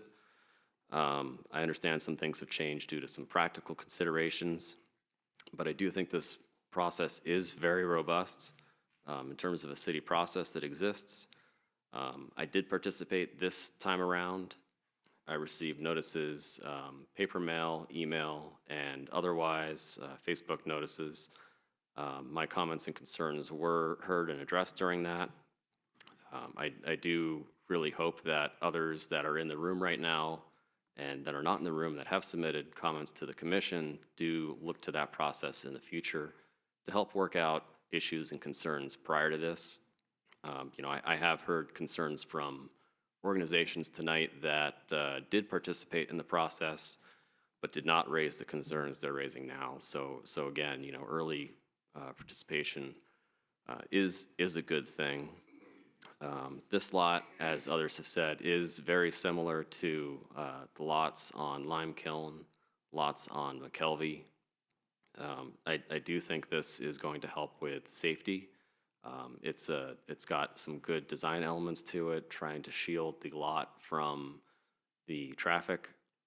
I do really hope that at some point there is a way to resolve some of the narrow street issues near the property just to the south of what's on the view screen to help improve the usability of that, but I understand there are space considerations there. So I just, again, want to thank city staff for proposing this project and really hope to use it with my family in the near future. Thanks. Thank you, sir. Is there any final public comment in the room? Any public comment in the room? Go ahead, ma'am. Mayor Dean and Commissioners, my name is Michelle Harrington. I live at 1109 Saddle Drive, and I often hike over in this area. I'm most concerned just about the use of the money for this this parking lot when we have that other lot a quarter mile down the street. I just am having a hard time understanding why it's so necessary. I would rather see the money. I understand this is a grant, but it seems to me we should be finding funds so that we can utilize the parking lot that's already there and make it safe for people to cross the road. And then we don't have to put up this pavement right in the middle of nature. Thank you. Thank you, ma'am. Additional public comment.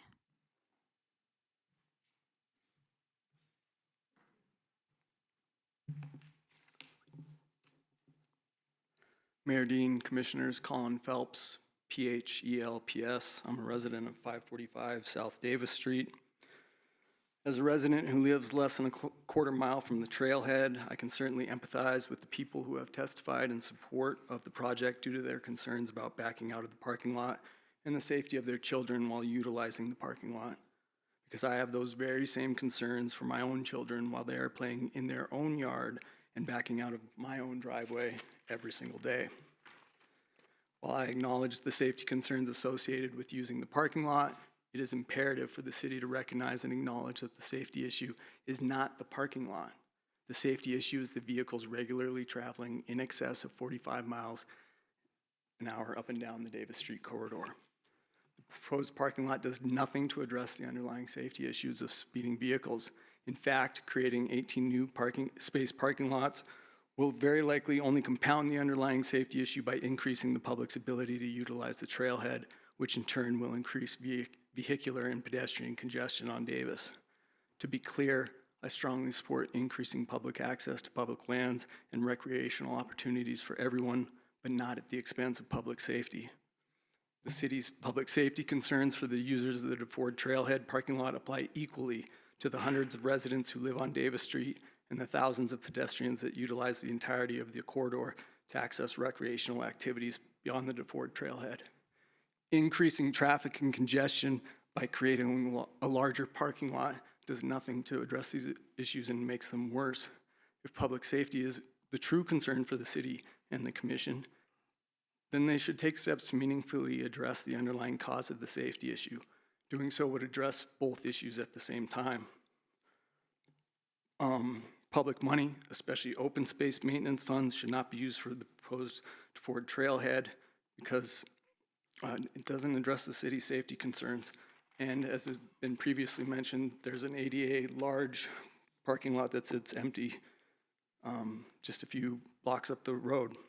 I would suggest the city use the $40K in open space maintenance funds it is considering for this project to address issues that are actually affecting the DeFord Trailhead and the associated trail system, which is the increasingly deteriorating trail conditions and pervasive noxious weed problem. Finally, I would be remiss if I failed to acknowledge the extremely and generous lasting gift of open space Lois DeFord and her family bestowed upon the citizens of Helena, that the city's leadership is now planning on bulldozing a grove of trees to pave a parking lot does a disservice to the memory of Lois and the generosity of her family. Hopefully the city's disregard for the DeFord family's significant act of civic generosity does not discourage similarly civic-minded people from donating open spaces to the people of Helena in the future. Thank you. Thank you, sir. Is there additional public comment? Mayor, commissioners, my name is Bobby Euchre. I live at 328 North Ewing. And the gentleman who just spoke stole my entire testimony. And I agree with him wholeheartedly, so write it down ×2 on your notes. I only have one thing to add. I've biked and hiked in this area since 1987, and maybe because I go at odd hours, I haven't encountered very full parking lots except on holidays. I think that we're real careful when we do back out, but I wanted to draw your attention to the bottom part of the arrows on this map, at the very bottom of the map, where you'd come out on the very south end if this proposal is accepted. At the very end, where you would come out and make a right turn to come back into town, there's a hill right at the bottom of that map.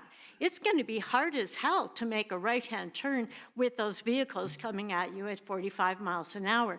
Personally, I feel much safer parking where we park now and backing out than going all the way through this and having to look to my left to see if there's a car coming at 45.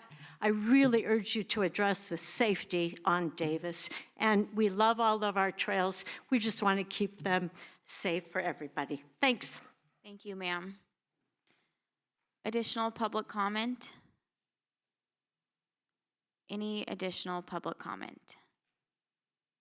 Okay, seeing none, we're going to go ahead and move to public comment online. Is there any public comment online?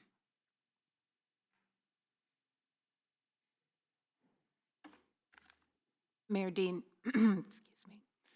Mayor Dean, I have one hand raised online. Janet Hess-Herbert. Go ahead, Ms. Hess-Herbert. Can you hear me? We can, yes. Okay, great. Thank you very much. My name is Janet Hess-Herbert, and I live at 541 South Davis. And I want to thank the mayor and commissioners for another opportunity to comment about the Open Lands Project for 2026.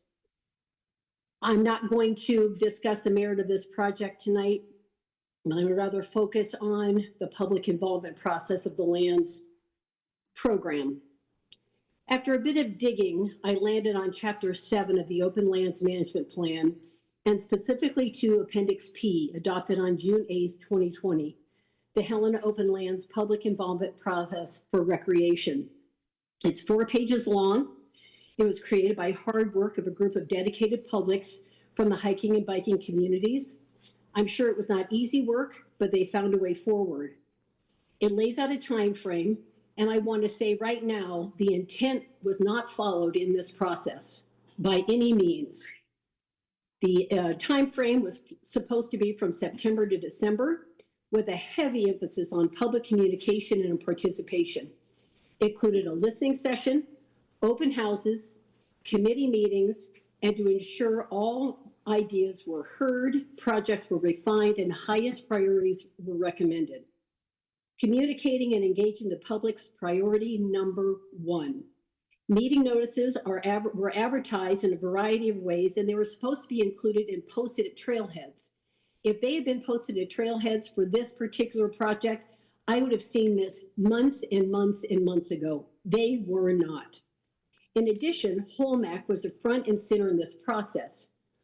When I looked up Holmac, it said that the meetings had been discontinued in January of 2023 until further notice. There was no mention of why. There was no mention of where those duties were going to go. And I really feel like this was a pretty big black eye in city government to not let people know how this project and process was supposed to go in place. Once the city had a deeply rich public process, this time around there was a committee of 1.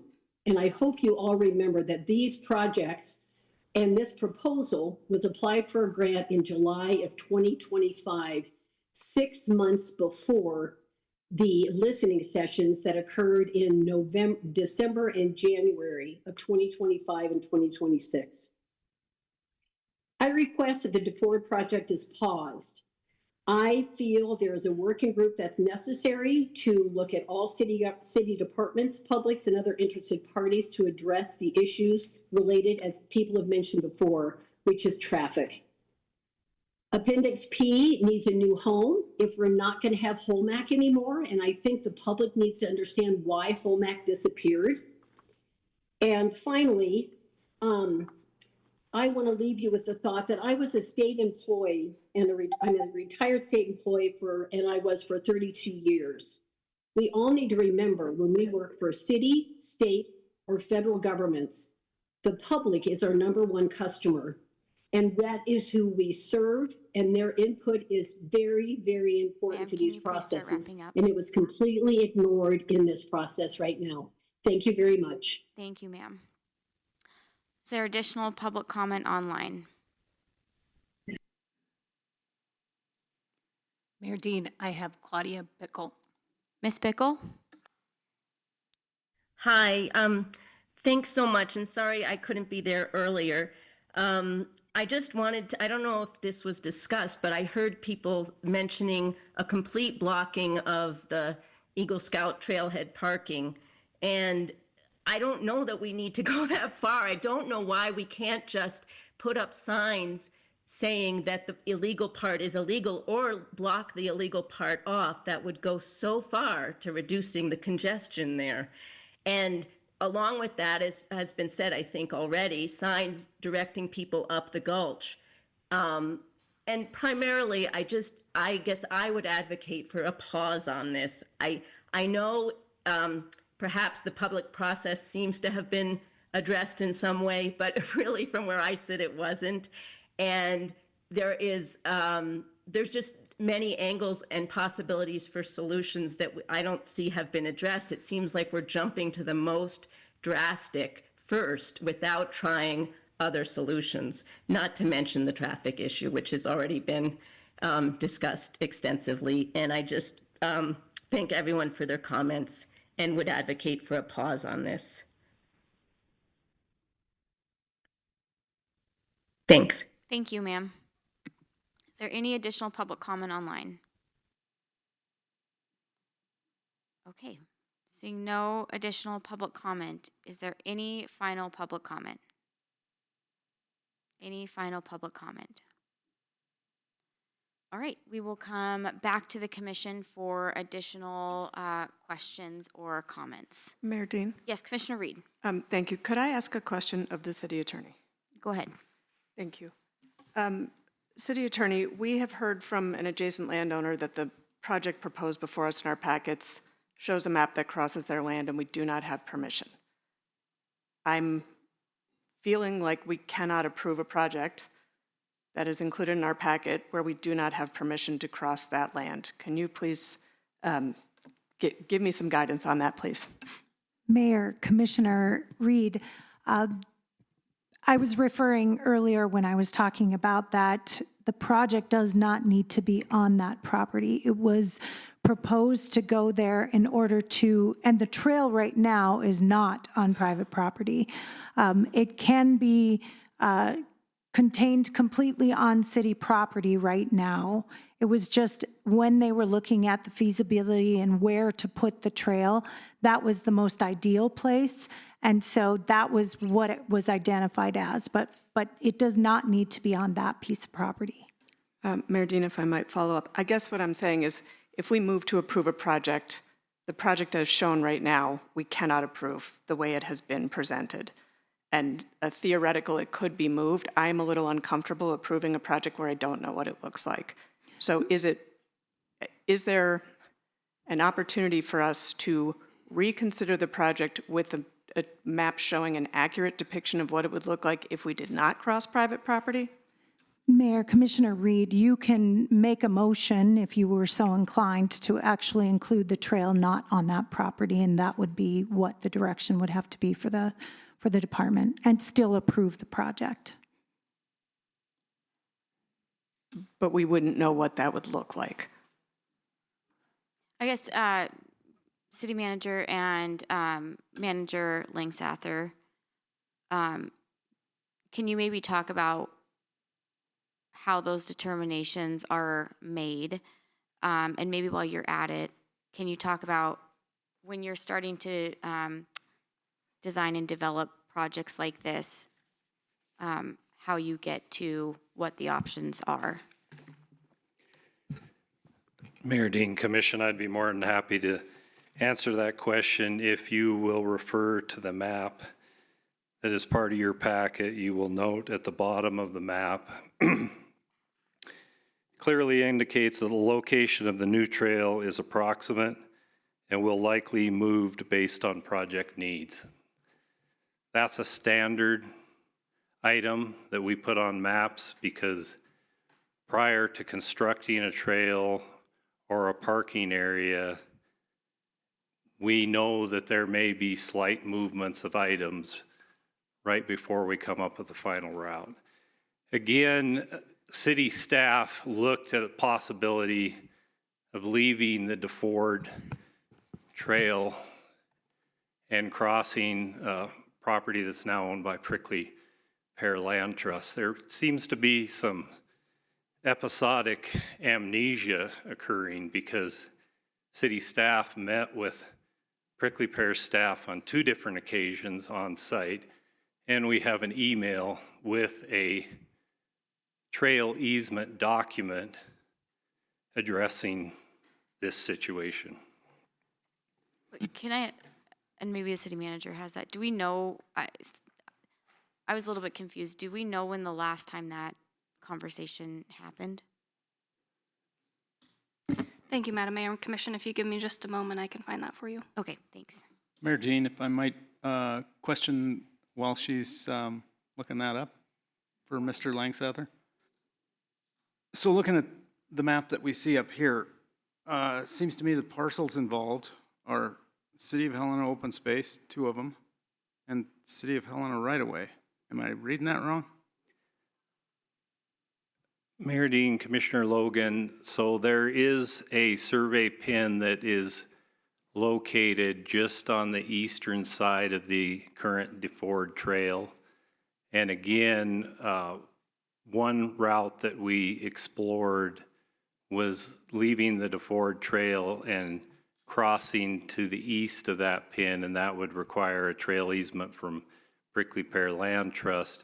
But again, that, as indicated on the map, the trail locations are approximate, and we can make, if Prickly Pear is going to deny the public access to that trail easement, then we can simply stay on city property and create a retaining wall to grade out where that cut bank is on the side of the hillside and accomplish the same goal, which was to have the trail proceed at the minimum grade possible and circle around the trailhead parking area and continue the use of the DeFord Trail as it is now. Thank you, Mayor. Thank you, Madam Mayor. In response to your question, May 13th, 2026, I have correspondence here between Nate Kopp and Tim Lawrence of Prickly Pear Land Trust, specifically discussing trail easements for the DeFord Trail construction. Okay, thanks. Yes, Commissioner Rigby. Mayor Dean, thank you. 2 questions, I guess, kind of came up as I was sitting here listening to public comment. I think you touched on it earlier, but the size of the parking lot that we have and then the overflow are pretty comparable to what is going to be built right now, right? Is that what you were saying earlier? Mayor Dean, Commissioner Rigby, that is correct. There's about 1,000 square foot difference. So the rehabilitated portion would be approximately 7,000 square feet, and the newly constructed parking area, including the entrance and exit, would be about 8,000 square feet. And then one more follow-up. There, you had mentioned it last week too, that there will be trees and green space planted in between the parking lot and the road, so you won't even really be able to see the parking lot? Mayor Dean, Commissioner Rigby, so at present, there's natural vegetation in the bottom of that draw, which would be retained. So the vegetation you see between the depiction of the parking surface and the road would be retained. And that's basically the bottom of the draw. So that's where our surface runoff from the parking area would drain down into that point and then proceed on down the gully. This is not called Dry Gulch for no reason. There's not a lot of water movement in this gulch, but again, we would have some stormwater runoff from the parking area.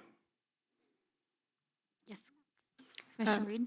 Thank you, Mayor Dean. I'm not sure, I think I can do this, but we've heard that Prickly Pear was not consulted. We've heard that they were, and we have the director of Prickly Pear here, and I'm wondering if we could get some clarification on what was just raised about episodic amnesia. Yes, if you can direct a question for clarity from public comment. Ms. Hollow, if you'd like to Ms. Hollow, respond. could you help us understand? Thank you.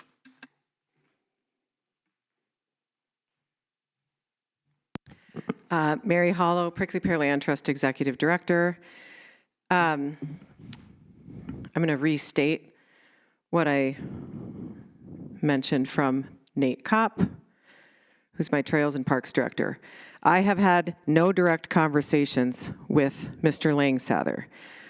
We discussed with staff the considerations of a better trail outcome, but no further communication has happened, and all of this predates the recent events. I think the thing that from Prickly Pear Land Trust I'd like to just acknowledge is that there's a lot of discourse, there's a lot of disagreement, there's a lot of things that we can do better as a community. This is not hard, and I would just suggest take PPLT up on trying to convene something that can bring people together instead of just shoving something down that so many people aren't going to be happy with. I think we can come up with something better. So there's my clarification. Happy to further expand if you would like. And Prickly Pear stands prepared to assist in whatever way we can. Thank you, Ms. Hollow. All right, additional questions? Yes, Commissioner Gustafson. A question for Director Langsather, because I just learned this during a break in the last admin meeting. There's a difference between universal access, ADA, and ADA trails. Those both have unique definitions. And then beginner trails, or I think like in the PPLT map, they call them less difficult routes. So universal access trail, as I just learned, doesn't have bikes or dogs, But an ADA trail can have bikes and dogs, but then has grade requirements and benches. So I'm going to say what I think I know, and then you correct me if I'm wrong. And then a beginner trail is just an easy trail. You know, it's not a defined term. So at the old shooting range trailhead, there is a universal access trail that then is signed no bikes and dogs. But other trails, like the one on Mount Helena, is ADA, not universal access, because it has the benches. Correct me if I'm wrong. So with this improvement and the rerouting of DeFord, which will it be on this north section, lower section? Universal access, ADA, or just beginner? Thank you. Mayor Dean, Commissioner Gustafson, again, by putting the improvements on the DeFord Trail into place, staff feel that we can meet the USDA accessibility guidelines that I outlined to you earlier in a discussion. The only section of the trail that city staff cannot increase the width is where we're immediately adjacent to the road, where we're circling around a private ownership. So our goal is to work on the areas that were identified by the DeFord Working Group. And those are areas where we had some steep grades. We want to eliminate those grades, and we want to surface the trail where we cover up the larger rocks that have been exposed by years of water runoff and increase the usability of the trail itself. And that would also include the newly constructed section that would basically work its way around the parking area to the east. Okay, so if I may repeat what I think I heard, you're aiming for ADA by the Forest Service, but USDA. Oh, sorry.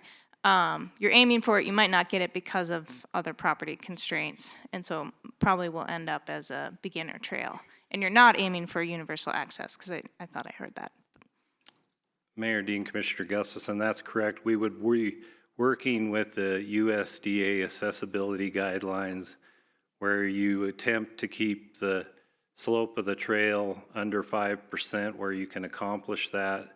Where you exceed 5%, then you install sections where you basically break the grade of the trail and put resting benches on the, not a bench that you sit on, but a bench that's on the pathway of the trail. Okay, additional questions?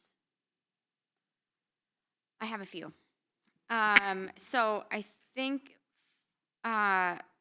first I asked the city manager and staff a question that came up in some of the public comment, and it was around the availability of, in the interest of finding, some common ground on some issues, the ability of finding an alternative natural material for the lot, and then like a slab or something for the ADA slot, similar to some other parking lots. From what I understand, and Manager Langsather, correct me if I'm wrong, that is not a viable option if we want a third of the project to be covered by the grant. Is that accurate? Mayor Dean, so the language within the agreement is specific to accomplishing the project as presented to the RAC committee, and that's where we presented a certain type of project to the RAC committee. If we start making changes, then those changes need to be presented to the committee and see if they're still going to move forward with funding. So in answer to your question, it doesn't necessarily close the door on the project. The purpose, there was a twofold purpose of the hard surface parking area. One was where we could have designated ADA parking, and the other was to create parking discipline. We were able to create parking discipline at the Dump Gulch trailhead and at the Lime Kiln Road trailhead. By disciplined, I mean it seems that if people have an identified parking stall, they'll park in it. What we're seeing up at the old shooting range trailhead is helter-skelter parking because we don't have defined parking stalls. Up there we have the volume where we can basically absorb the fact that people park in different manners. But in this situation, we're trying to keep the disturbance to the minimum amount possible, which means that you need parking discipline as part of the equation. Okay, thank you. And then this goes to a little bit of a similar question. So we have been, this commission, previous commission, one before that, have been really, I'll just say on staff to be more aggressive and proactive in going after grants so that when potential projects are presented, there is funding, we'll know if funding is available or not. And I don't want to necessarily focus on the grant aspect of it, but when you are designing a project, can you, I'm going to assume that this is not what the first draft of this looked like internally with staff. So can you talk about the iterations and process that happens internally when you start a project from beginning to end? And I think this one, it was like 2021 when the conversation first started. That's correct, Mayor Dean. So initially as a land manager, I wanted to deal with the overflow issue. And in the listening sessions, citizens brought to our attention that we not only had an overflow issue, we had a safety issue. So basically we benched the project that would occur, just expanded the current parking area to where the overflow parking is occurring. And we started looking for other options. Director Konopke spoke earlier. The park staff worked with the transportation staff at a potential grant that would have involved paving Davis Street and creating an off-street parking area very similar to what you see now. Fast forward to last summer, and I had an opportunity to meet with citizens who spoke last Wednesday that felt that they had a solution to the problem. It was similar to what we had discussed with transportation.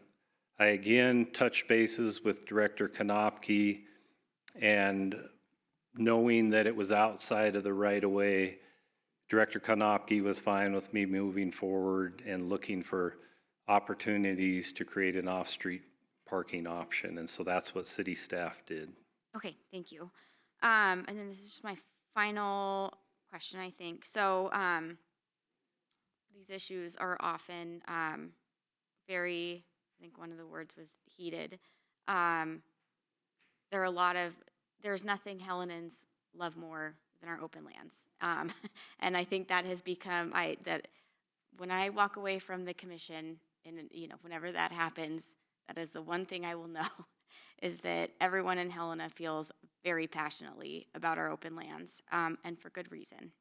And so I did a deep dive on trying to find all of, make sure that we were doing our due diligence in getting the word out. And I know, no offense to press that's in the room or online, but our local press is not what it used to be, in that, you get all the information all the time from multiple sources. So I'm going to read what I've been able to find, and if you can tell me if I missed anything, please let me know. So the first instance that I found this over the last year and a half where this was discussed was the September 3rd City County Parks Board, where the grant was discussed, and all of the community partners were in the room. There were no questions or comments.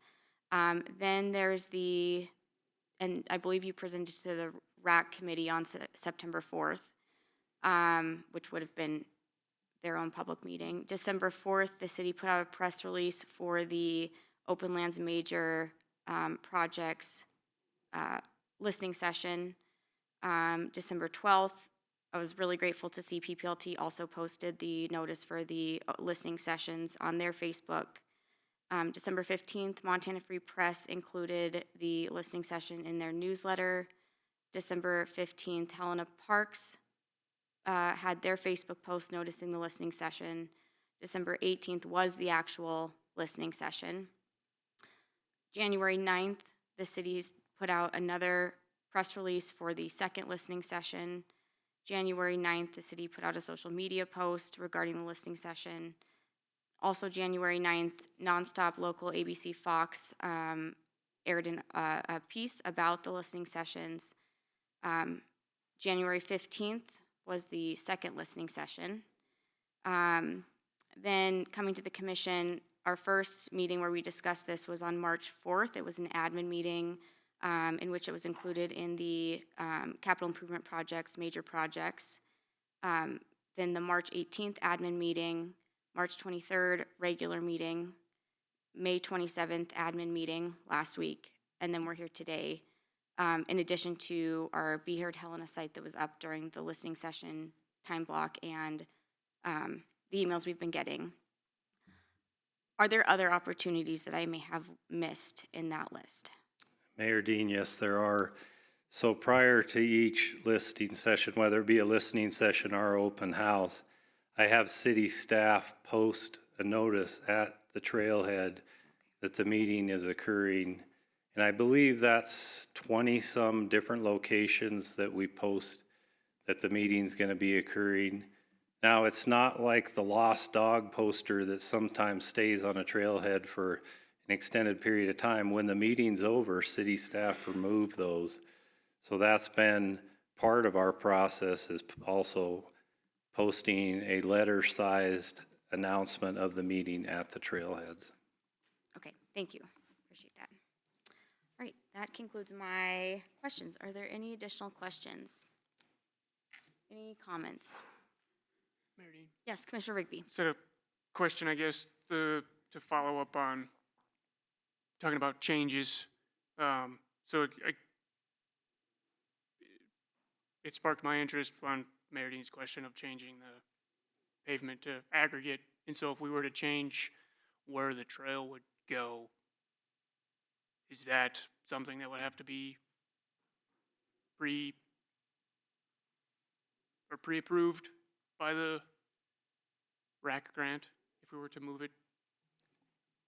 Mayor Dean, Commissioner Rigby, so there's elements of the project that were presented in the proposal, and that's the language of the grant refers to the proposal that was presented. In that proposal, city staff were, very specific that it would be a hard surface parking area with marked parking stalls. Again, if we want to change that, that's something that city staff can attempt. I can't guarantee that the funding will remain intact. Follow up. And so if we had to move the trail because of not having an easement, would that fall under that category? Mayor Dean, Commissioner Rigby, no, that would not. The city was not that specific to where the DeFord Trail would be relocated. It was just mentioned in the language. And again, as clearly indicated on this exhibit, that gives us the latitude to move the trail slightly. And that's what we're talking about in this case, is a very, very slight movement of the trail. It was an option that city staff looked at. We felt it was the best option. And again, we have the latitude to move that trail slightly. That does not affect the grant funding. Thank you. Okay, any additional questions or comments?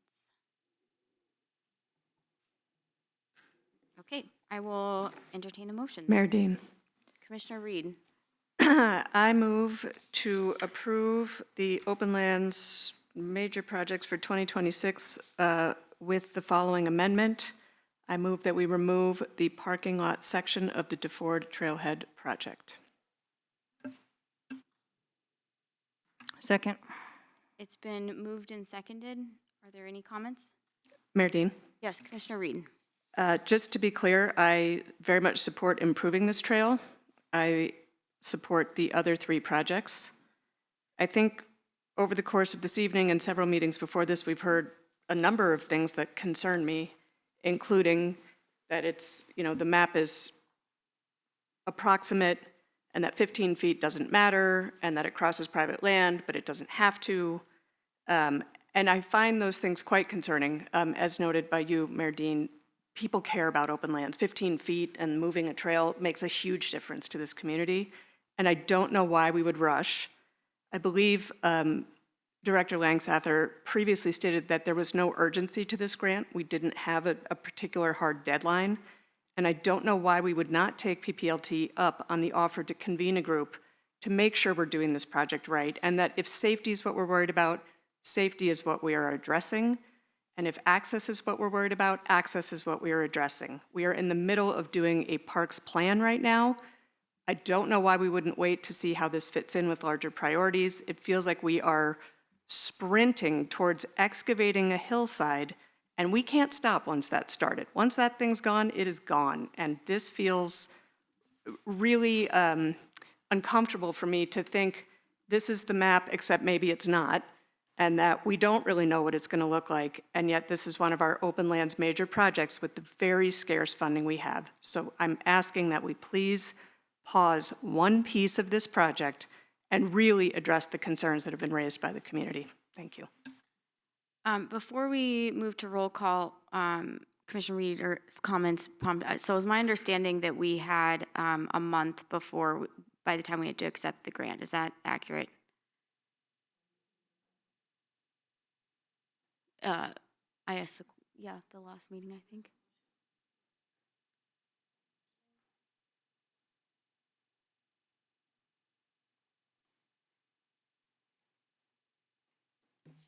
Mayor Dean, in answer to that question, the grantor is getting antsy. We have delayed this process, but, you know, again, it's a step-by-step process. The major project has to be approved first. Then we bring the grant before commission. Then the city manager signs the grant. And then we have quite a period of time before we have to execute the project. But it is a step-by-step process. So we have to accept or approve the project and then alert the grantor. Correct. The major project has to be approved, and then city staff will bring the grant itself, the grant agreement, to city commission, and that agreement has to be approved. And then we have a period of, I believe, 5 years to get the project done. Okay. Does that answer your question? It does, and as I said, I don't believe this has to be done right this second. There is no urgency that I can see, and I think this process should be done well, given that we have the opportunity to do so. Mayor Dean.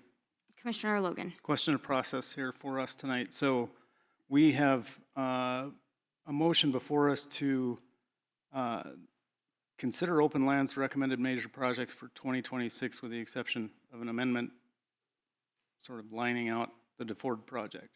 Should that motion fail, can I make a motion to accept open lands recommended major projects for 2026, period? Mayor Commissioner Logan, yes. You would have to still address the project before you. And you might still, even if that motion is approved, you might still have to address that the project before you, the DeFord Trail project, is still part of the package that's before you. So you may have to, if this one passes, you may have to still deal with the DeFord project as it's proposed.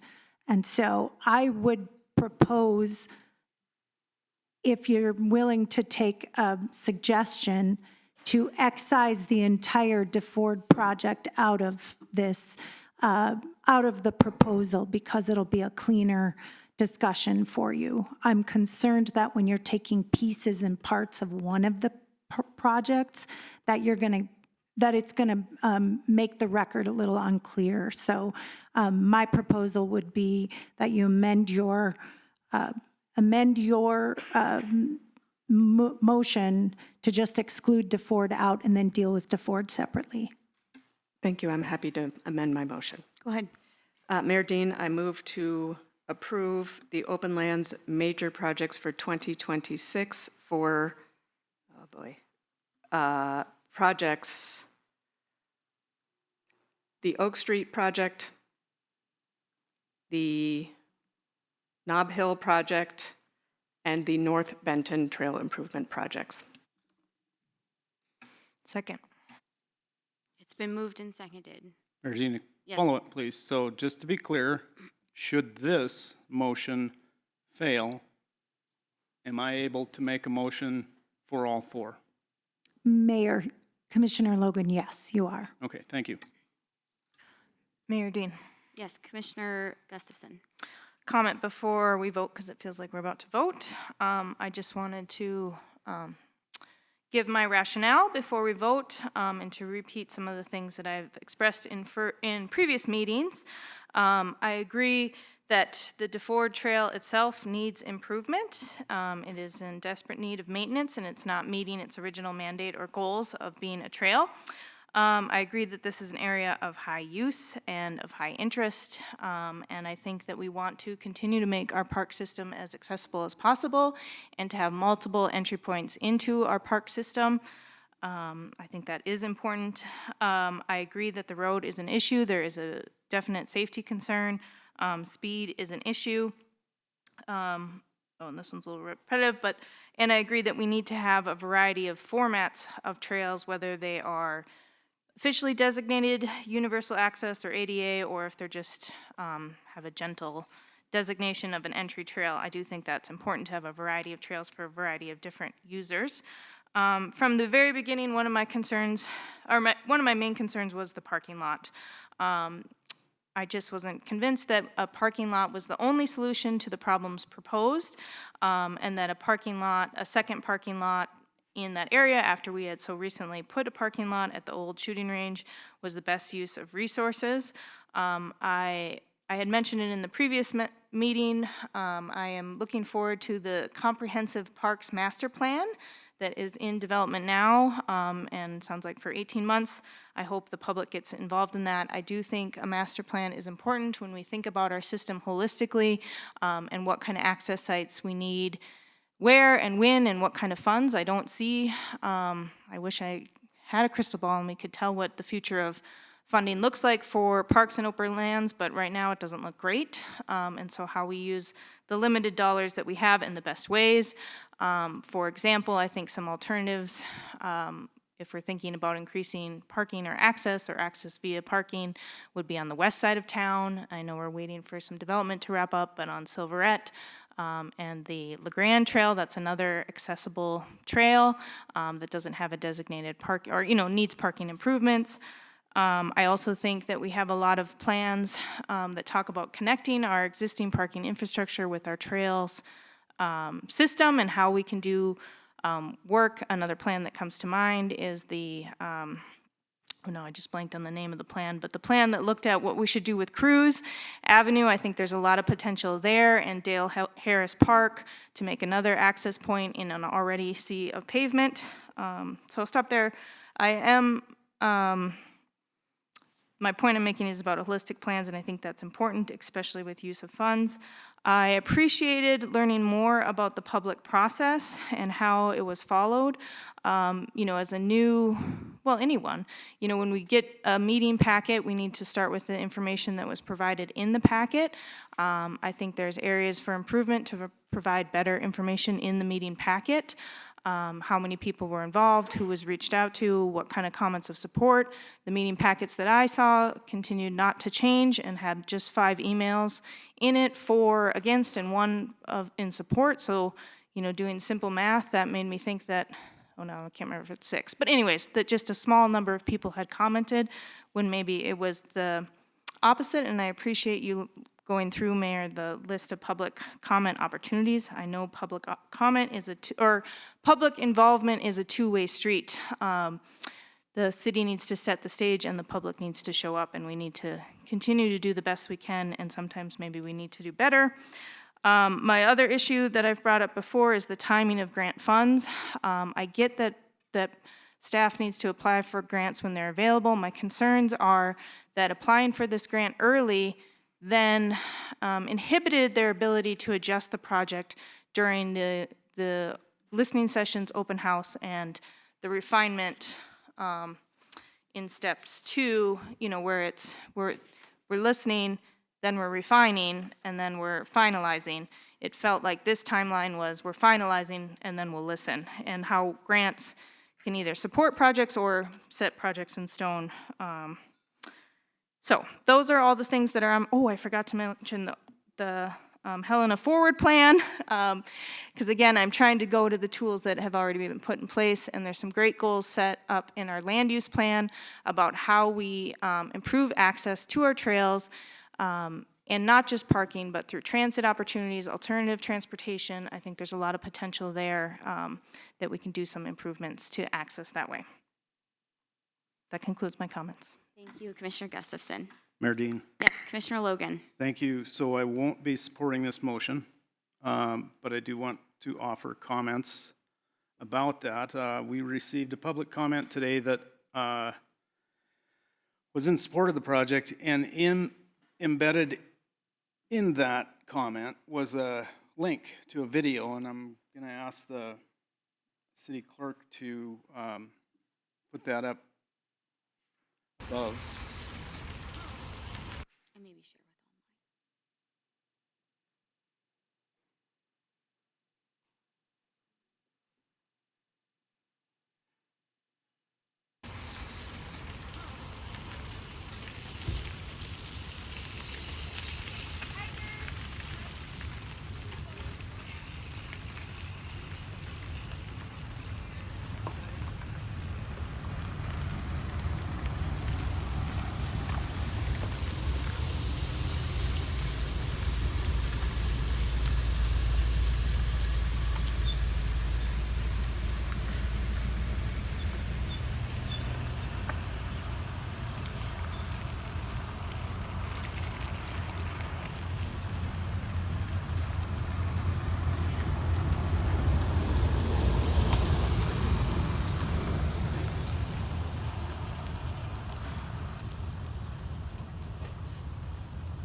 So there's lots going on here. People backing in, people backing out, vehicular traffic on Davis, bikers on the road, bikers and hikers on the trail, all at one choke point. And one of the things that's been said is, in past commission meetings, is that we need to do a thoughtful process. And I think what we have before us, now this is speaking to the DeFord project, which Commissioner Reed has excluded from her motion. I think Mr. Langsather has brought forward a very thoughtful process and project for a very popular access area. It improves safety, it improves access for those with mobility issues, allows for rehabilitation of the existing parking lot. I think it's been a very thoroughly, publicly vetted process. I think I counted on while Commissioner Dean, or Mayor Dean was enumerating those opportunities or points of engagement for the public, at least a dozen. And got to say, I really appreciate the city attorney's clarification, which gives me a great deal of comfort in moving forward with the DeFord project, which we're not considering in this particular motion. But I want to tell you why.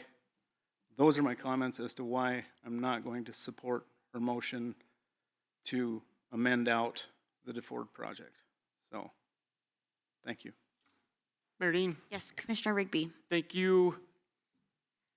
I was going to save these, I guess, but since I don't know how this vote's going to go, I got to say them now. I guess we've obviously talked about safety. We've obviously talked about grant funding, but I think there's also one thing we haven't talked about. Mayor Dean touched on it, how much we really do love our public lands. Here in Helena, how great they are. And this isn't a shot at other communities in Montana, but like this is one thing that we can say we have a better system or something better than Missoula and Bozeman. Like I go to these trailheads a lot, we all do, and you see a lot of 4s and 6s. So I mean, I understand it's about the Helena community as well, but like last week or 2 weeks ago, I went to Gallatin County. Every parking lot was full. So you go to our trailheads and our parking lots, you see sixes. So, I mean, we can't prevent people coming and using our trail systems. Like Manager Lanksgather said, there's already this many parking spots there. I see pretty dry grass right there. I'd hate for it to catch on fire. The person with their flashers on really concerns me. And so I understand the traffic part and the speed part, and yes, we can work on mitigating that as well, but this is one issue that I think we have a chance to mitigate right now. Like I said last week, like there's a chance right now, at this moment, to mitigate one of those issues. But it's not gonna fix all of it. We all know that life's not perfect. We all know that every plan's not perfect. So we can sit here for another 2.5 hours and poke holes into this and any other project that comes before us. I work in the public works world. Like, nothing goes as planned. That's just how it goes. I mean, your landscaping project at your own house doesn't go as planned. So things will have to change. And for me, having the opportunity to change a what if in the future, I realize it hasn't happened, but you know, what if obviously is always there. So we have an opportunity here, like I said, and we can't stop people from coming here. I mean, Montana's been found. We're only growing as a community. The valley's growing, and we're only going to get more people using these trails.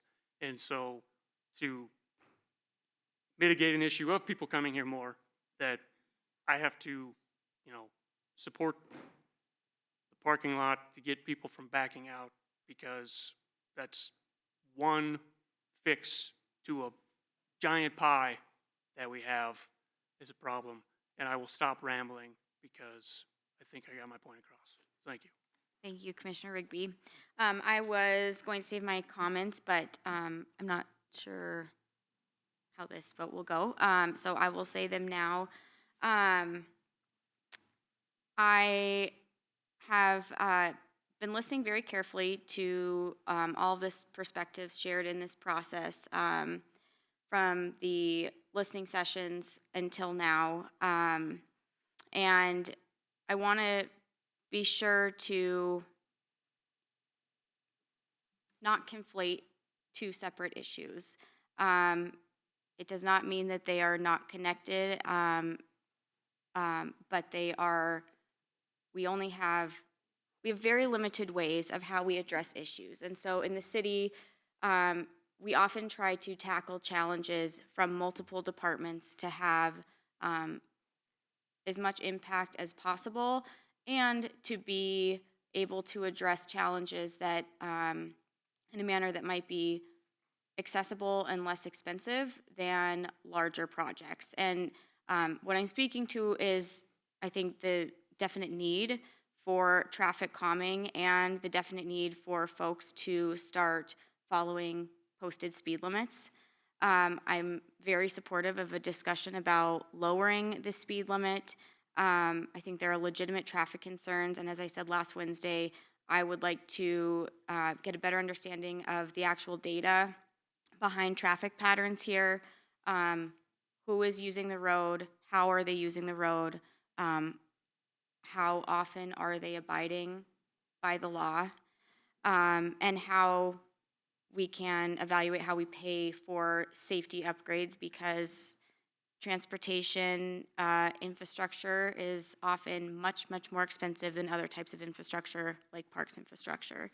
So all that being said, I don't believe that those are reasons to leave an unsafe situation in place when we have an opportunity to make the park's right-of-way safer and create an accessible trailhead that creates a vegetative buffer between the road and those backing out of stalls.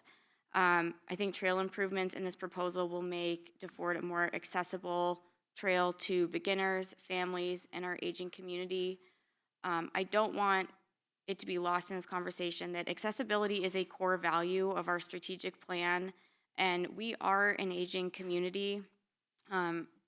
we've recently in the last year partnered with our AARP partners to make a commitment to creating a community that allows everyone to age in place and stay as active as possible. I think having access to trails that are accessible for an aging community is essential to that.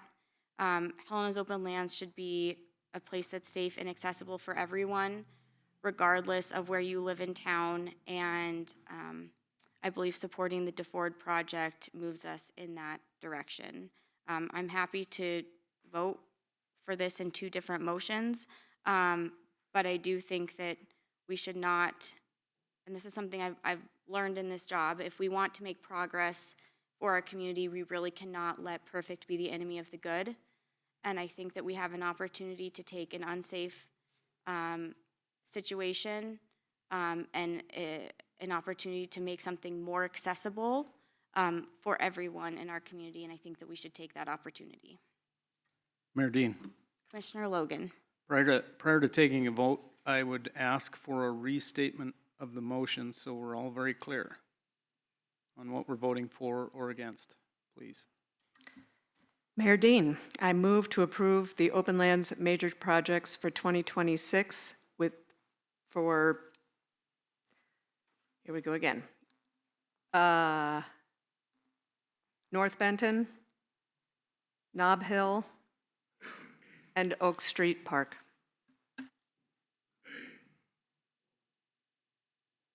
Thank you. No. It's been I just- seconded. Nope, we're good. Do I need to say, City Attorney, do I need to say, and excluding DeFord specifically? Because otherwise, I think if this motion passes, there might be others who make a motion to right, approve. cool, then we'll just leave it as is. Okay, Madam Clerk, would you please call the roll? Commissioner Reed, Aye. Commissioner Rigby, No. Commissioner Logan, No. Commissioner Gustafson, Aye.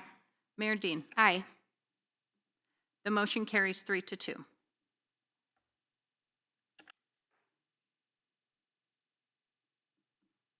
And now we would need a motion on the 4th project listed in the agenda. Is that accurate, City Attorney Doctor? Mayor, yes. Mayor Dean, Commissioner Logan. I would move to approve the open lands recommended major project referred to as the DeFord Trail Project. Can I ask a clarification on procedure? Sure. City Attorney Doctor, if I wanted to amend that proposal, do I wait for the second? I should know this, I am sorry. So your question, Mayor, Commissioner Reed, is do we have to wait for a second in order for you to introduce an amendment? I don't think you do. I think you can go ahead and amend the. Okay, Mayor Dean? Commissioner Reed. I would like to amend the, whatever the word is now, motion Amend the just made motion. by, thank you, Commissioner Logan, to remove the parking lot from the DeFord project.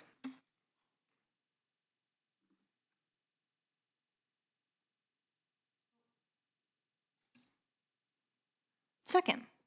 It's been moved and For the amendment. seconded. Any comments?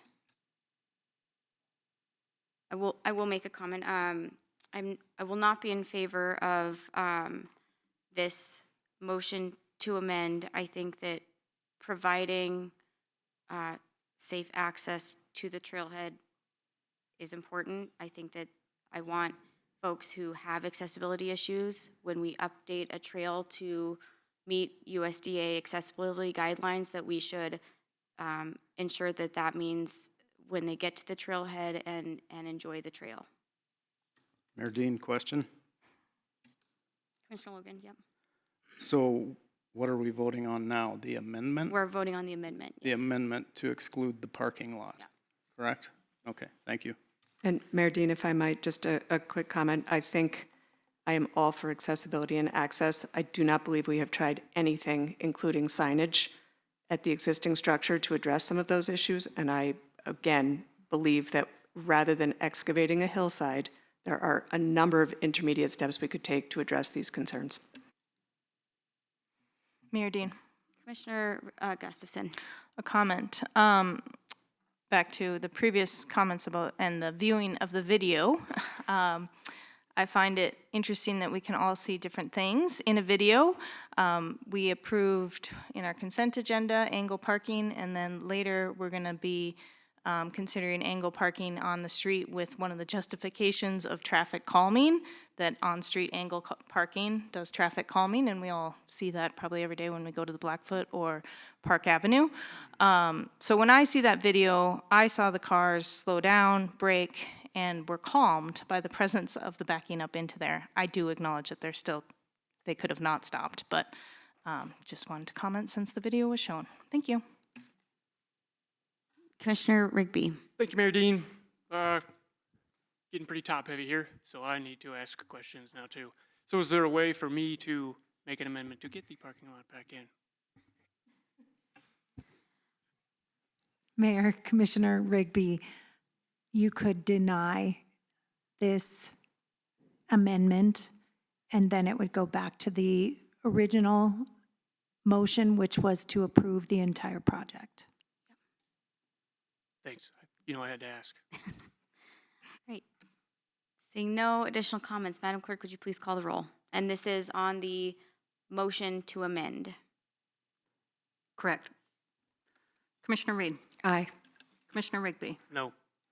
Commissioner Logan? No. Commissioner Gustafson? Aye. Mayor Dean? Aye. Oh, no, excuse me. No, no.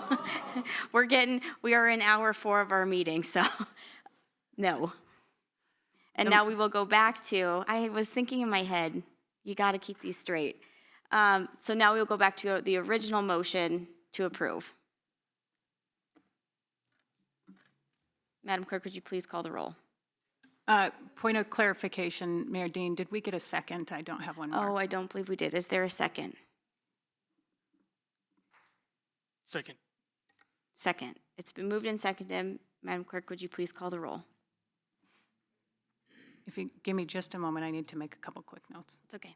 Yeah, and before we vote, will you have her clarify what we're voting on now? Yes.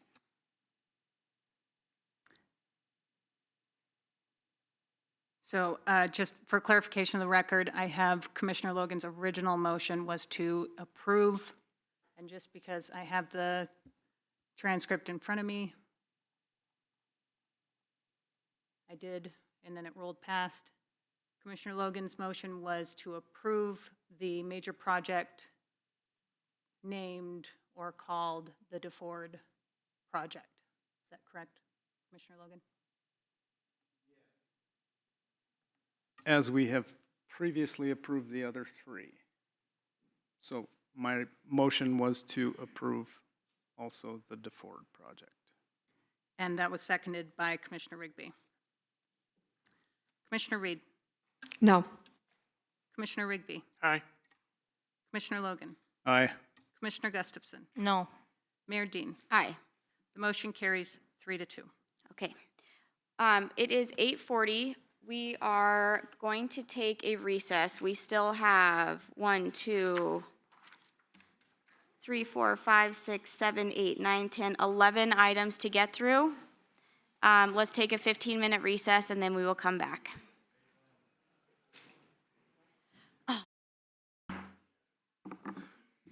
Which means Ryan Leland has to take a seat. All right. Next item up on our agenda is item B, consider adoption of the City of Helena's updated pay plan. I believe Director McMahon is presenting this.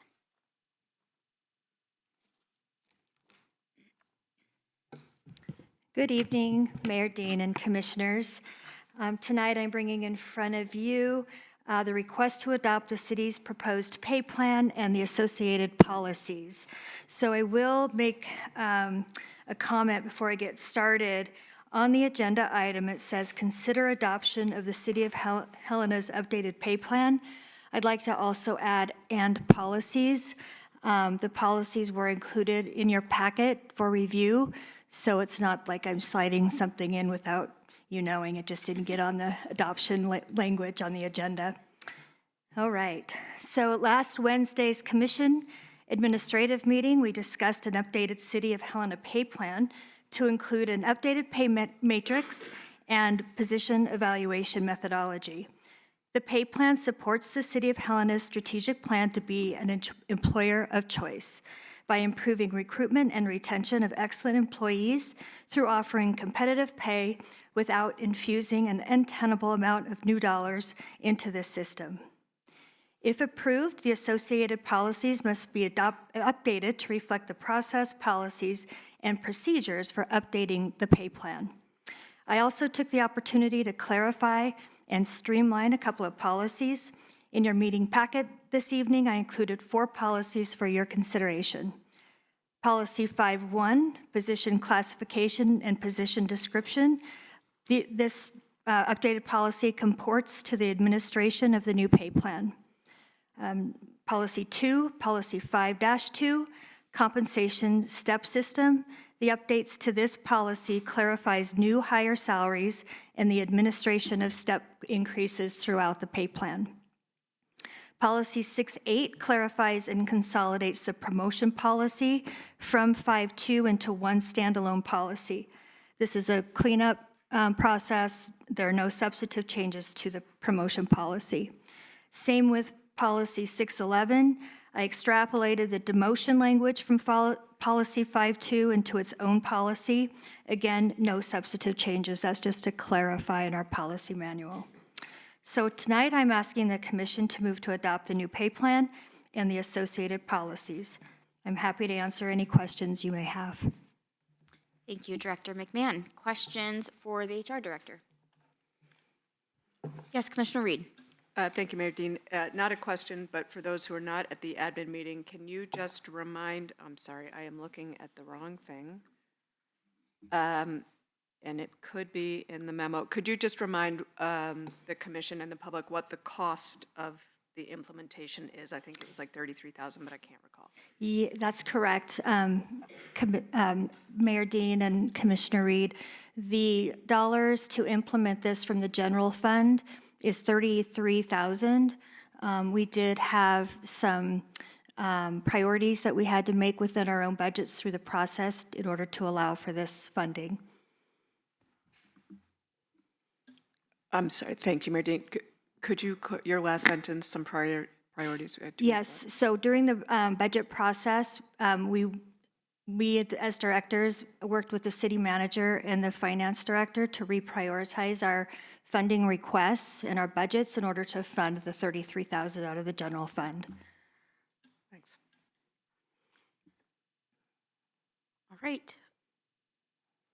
Any additional questions? Mayor Dean? Commissioner Reed. Director Danielson looks like she has, no? It looked like you wanted to say something there. No? Yes? Okay. Your face is telling me yes. Thank you, Mayor and Commissioner Reed. So Renee is not wrong. She, you know, the directors and the city manager did look at prioritizing our operating costs in order to implement the plan. Across the total city, the implementation, just to put everybody on step across the city, is a cost of $135,000. So that is because of collapsing the pay grades. So if you're taking 3 pay grades and collapsing them into one, there is some implication of that, of, you know, shuffling people around where they lie on the pay grades. And so we calculated that in finance to be a citywide cost of $135,000. The amount in the general fund, the impact to the general fund specifically was $33,000. In order to fund that, we allocated that out to the Public Works and the Streets Fund, so it became a wash to the general fund. The costs got incorporated in the Public Works Fund and the Streets Fund, increased their allocations for HR services in order to implement the cost, for it to be a net, a neutral budget impact to the general fund. Thank you. Mayor Dean? Yes, Commissioner Rigby. Sorry, Director Danielson. Yeah. So when you say $135,000 for a step, that's what it would have been without this pay plan being implemented? Because so like every year there's a step for employees. Is that what you meant? I'm not sure I understand the phraseology of that question, but So after year in order three, you go to, step 4? in order to actually place everybody onto the plan, just to place everybody on the new pay matrix, is $135,000 impact to the city in this budget year of fiscal year 2027. Does that answer your question, Commissioner Rigby? A little bit, yeah. So there's continuing costs with any pay matrix. Yeah. Yeah, and so one of the things that we did work to revise for this fiscal year as part of the pay matrix plan was to lengthen the steps from 5 steps to 9 steps and take that from a 5% increase per step to a 2.5% increase per step. So that also applied to employees that are currently stepped out, so on step 5. So in order to be able to afford placing everybody on the matrix and honor those that are under the current policy of getting that 5% step increase, we've postponed those that are stepped out to future years so that the impact to the employees in future years is all at the 2.5% increase. Thank you. Any other questions for me? I think the city manager has something to say.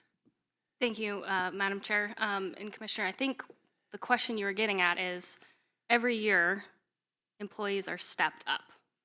So if we had decided not to adopt this pay plan, what was the impact versus the 135 that you mentioned? I think is that the spirit of the question? Yeah. Sure. Thank you. Does that make sense? I see, yeah, so thank you. And I don't have that number in front of me, and I apologize, I can certainly get that information to you. We put together a whole chart of the cost of not implementing and what the cost of our current policies are. So in our current policies, as they stand, employees that are not stepped out continue on to the next step when they're on their anniversary date, or depending upon hire, they might have to go a little bit longer. And then thereafter, on July 1st, they get a 5% increase between steps. So that is currently budgeted. So we normally budget for that anyway, and so that's in the budget. What wasn't initially in the budget is actually the placement of folks onto the pay plan for fiscal year 27. Got it. Thank you. We're there. Yes. We're there. Okay. Thank you. Yeah. No questions to comment, if I can. Yes, please go ahead. I think this is, obviously we talked about it last week. Long time coming. And there's, we could talk about it for a long time, but like a flaw in the system sometimes when we have someone stepped out, like Director McMahon was speaking to last week, that trying to hire someone who, say, doesn't want to advance, and that's by choice. Someone doesn't want to. They're at step 5, and a supervisor gets hired above them. There's a chance that they could be making less money than who they are supervising. So trying to fix that issue, and I know that's weird to think about, but that's just a little flaw in the system that we brought to the table and talked about when I was there at the city. So, I understand what the issue at hand is, and trying to fix that isn't perfect. Like I stated a little bit ago, nothing's perfect, but trying to get that to be the employer of choice, to try to get someone into a supervisor role, knowing when someone underneath them is going to be making more money than them is a tough pill to swallow sometimes. And so that was, one of the reasons where this came from. Not to speak for staff, but that was one of the big ones. And then just making it more clear. And then I think the compensation step came up in the admin meeting. And basically, you just got to start somewhere. And so that's where you can't start on, June 1st and get a step on July 1st. So it had to stop somewhere. And so I know that was a question on Wednesday, but I won't go into detail on that either. But thank you for the hard work you did on this for the past 3 years. So thank you, team. All right, any other comments? Is there any public comment on the pay plan?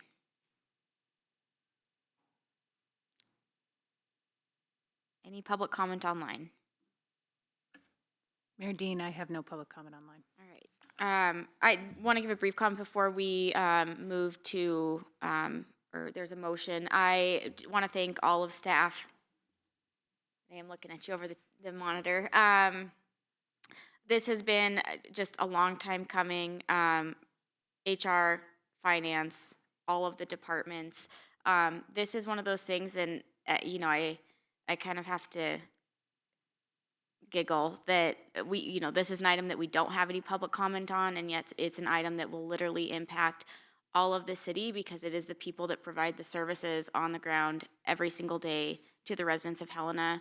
I think this is taking a step in the direction of being able to be more competitive. We have a situation in which we have to be more competitive than our other municipal peers across the state because we are constantly competing with the state, the county, and the federal government, and not to mention the private sector, especially if you're an engineer. And so I think that, I'm grateful that we are moving on this and excited to see how it progresses over the years, but very, very thankful to all of the staff that put so much work into this, and excited to see what it produces over the next couple of years. All right, is there a motion? Mayor Dean, Yes, Commissioner Rigby. I move to adopt the City of Helena's updated pay plan. Do you want to add end policies? Yes, you do. Oh yeah, and policies, sorry. Great, I It's not second that It's not on motion. the paper. It's been moved and seconded. Madam Clerk, would you please call the roll? Commissioner Reed, Aye. Commissioner Rigby, Aye. Commissioner Logan, Aye. Commissioner Gustafson, Aye. Mayor Dean. Aye. Motion carries 5-0. Everyone's losing their voice. Item C, consider a resolution of intention to set fees charged for disposal of garbage and refuse at the City of Helena Transfer Station and repeal Resolution 21,000. Public Works Director Ryan Leland. Thank you, Mayor, Commission. Danae, can you?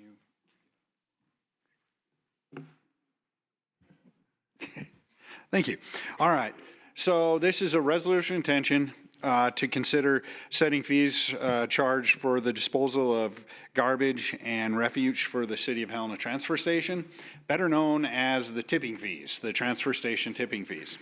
It is a combination of two different tipping fees. We have the transfer station tipping fee that is collected by the city, and then there's also the landfill tipping fee because all the refuge and garbage that we do collect at the transfer station has to go out through an interlocal agreement to the county landfill. So we take their tipping fee in because that is what we are going to pay to the county for that. We are asking for a $6 per ton increase.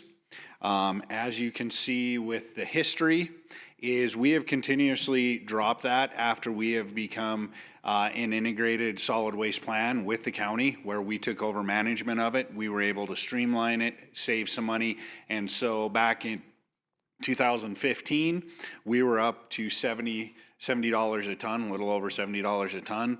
We are just looking at going back up to 2016 levels. So if we would have just stayed, we wouldn't be looking for an increase, but we were able to drop it. There's many reasons why we did it. But now with an aging facility, we are going to have to get some increases. We did a master plan and we have some capital improvement plans. That's basically what we're seeing with the increase. We don't see much increase with personnel. It is the capital plan. And we have a very heavily used facility that's out there. We see 185,000 vehicles a day. And things are starting to fail. They're just end of the life. We're having to fix the tipping floor. We're having to fix the scale house next year because the scales are failing, and then we're getting a lot of long queues, so we need better traffic control going through the facility for safety and for timing. And then this year, with conjunction with the county, where we're going to split buying a shredder and an excavator, which we have all talked about before. This is one of the biggest investments that we can do. It'll pay back in 5 to 7 years because of being able to do the green waste shredding, the mattresses, the construction waste. We'll be able to save landfill airspace that benefits absolutely everyone, and then we'll better manage our facility itself. We won't have to save all of the branches and green waste and pile them up and then bring a contract operator in to do it. We can do it at our own pace whenever we want to, so we won't have such a big area that we will need to dedicate to the green waste, and or we can throw tires in there. So it just is going to help our overall operations a lot. So with that, I'd be happy to answer any questions. All right, any questions for Director Leland? Mayor Dean. Yes, Commissioner Gustafson. Thank you. A couple questions, and I know this first question is flawed because a ton is weight and not volume. But what would, if you were to help a poor layperson like me, what would be the volume and the average volume of a ton? Is that like one of the giant dumpsters that gets put outside construction sites, or is it a normal sized truck? What does a ton look like, if you had to guess? Commissioner Dean, Mayor Dean, Commissioner Gustafson, is that you're going to be looking like 3 refrigerator size full when we have it all compacted down. Different waste has different tons. So once it gets compacted at the landfill, you're looking at about 3 refrigerator sizes. Thank you. That's helpful for me. A second question. Got it. And I know they'll have a revised version, but I did see in the HCC's recommendations changing, I'm going to miss all the words, the amount that residential customers can, if I'm using the right word, tip, to lower that, to reduce, I assume, volume in the landfill. That kind of change, when and how could that kind of change happen, or how do those kind of changes get explored along with increasing tipping fees? Did I word that correctly? Maybe you could say Mayor, it better Commissioner, for me. looking at that, I just saw that today, is where it's going to go is right now we have 3,000 pounds, not 2,000 pounds for the permit itself. Is where we are looking at that was to go as pay as you throw to make it that more amenable to try and divert the waste instead of sending it to the landfill. That is what is behind it, is a pay-as-you-throw type situation. We are not recommending any changes to that permit process, and with this, we aren't going to see any direct increase to residential assessments. This is on more of the cash customers, the commercial type situations. But where we would look at doing that is when we bring the assessments forward, the residential assessments, we would bring that forward. We have looked at it in 2 different plans, and it isn't recommended. The Integrated Solid Waste Master Plan, we talked about that. We had a lot of public input, and that was not one of the recommendations that came out of all the surveys that we did, both with the city and the county, as something that the public would like to pursue. Thank you for that context. Right, any additional questions? Yes, Commissioner Rigby. Thank you, Mayor Dean. I guess, looking back, we're still gonna be $6 cheaper than FY15. So, I'd say we're doing pretty good. And I know everybody likes lower rates, but it's eventually gonna catch back up, right? So, I'd say we're still doing pretty good if we're behind 10 years ago. 12 years ago. Thanks. Okay, awesome. Is there any public comment on this item? Any public comment on tipping fees? All right, seeing none, I will entertain a motion. Mayor Dean? Yes, Commissioner Rigby. All right. Move to approval of a resolution of intention to set fees charged for disposal of garbage and refuse at the City of Helena Transfer Station. Repeal Resolution 21000 and set a public hearing date of June 15th, 2026. Second. It's been moved and seconded. Any final comments? Madam Clerk, would you please call the roll? Commissioner Reed. Aye. Commissioner Rigby. Aye. Commissioner Logan. Aye. Commissioner Gustafson. Aye. Mayor Dean. Aye. Motion carries 5-0. All right, next up is item D, consider resolution of intention to vacate the north-south alley right-of-way and release the east-west easement of High School Block Number 1, Transportation Systems Director David Konopke. Thank you, Mayor and Commission. This is going to be quick. So in order for the school district to proceed with their new initiative of new high school and other amenities, a new kitchen, these two, the alley right away and then the easement need to be vacated in order for them to be a more efficient approach to their operation. And there's really no adverse items that we have in conjunction to this. We sent out, there's no, nobody protested it, nobody, there's no utilities in there that need to have that easement remain. So in the interest of time, I recommend motion to approve the resolution of intention to vacate the north and south alley of right-of-way and release the east-west easement in the high school block number 1. If approved, the public hearing will be set for June 15, 2026. I'd be happy to answer any questions. Any questions for Director Konopke? Getting off easy. Is there any public comment on this item? Is there any public comment? All right, seeing none, I will entertain a motion. Mayor Dean. Commissioner Logan. I move to approve a resolution of intention to vacate the north-south alley right-of-way and release the east-west easement in High School Block 1 and set a public hearing date of June 15, 2026. Second. It's been moved and seconded, and seeing no further comments, Madam Clerk, would you please call the roll? Commissioner Reed. Aye. Commissioner Rigby. Aye. Commissioner Logan. Aye. Commissioner Gustafson. Aye. Mayor Dean. Aye. The motion carries 5-0.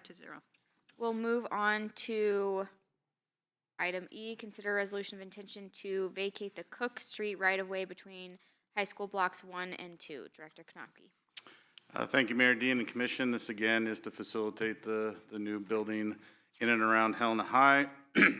This area of North Cook, again, is to provide efficiencies to their new operations and layouts.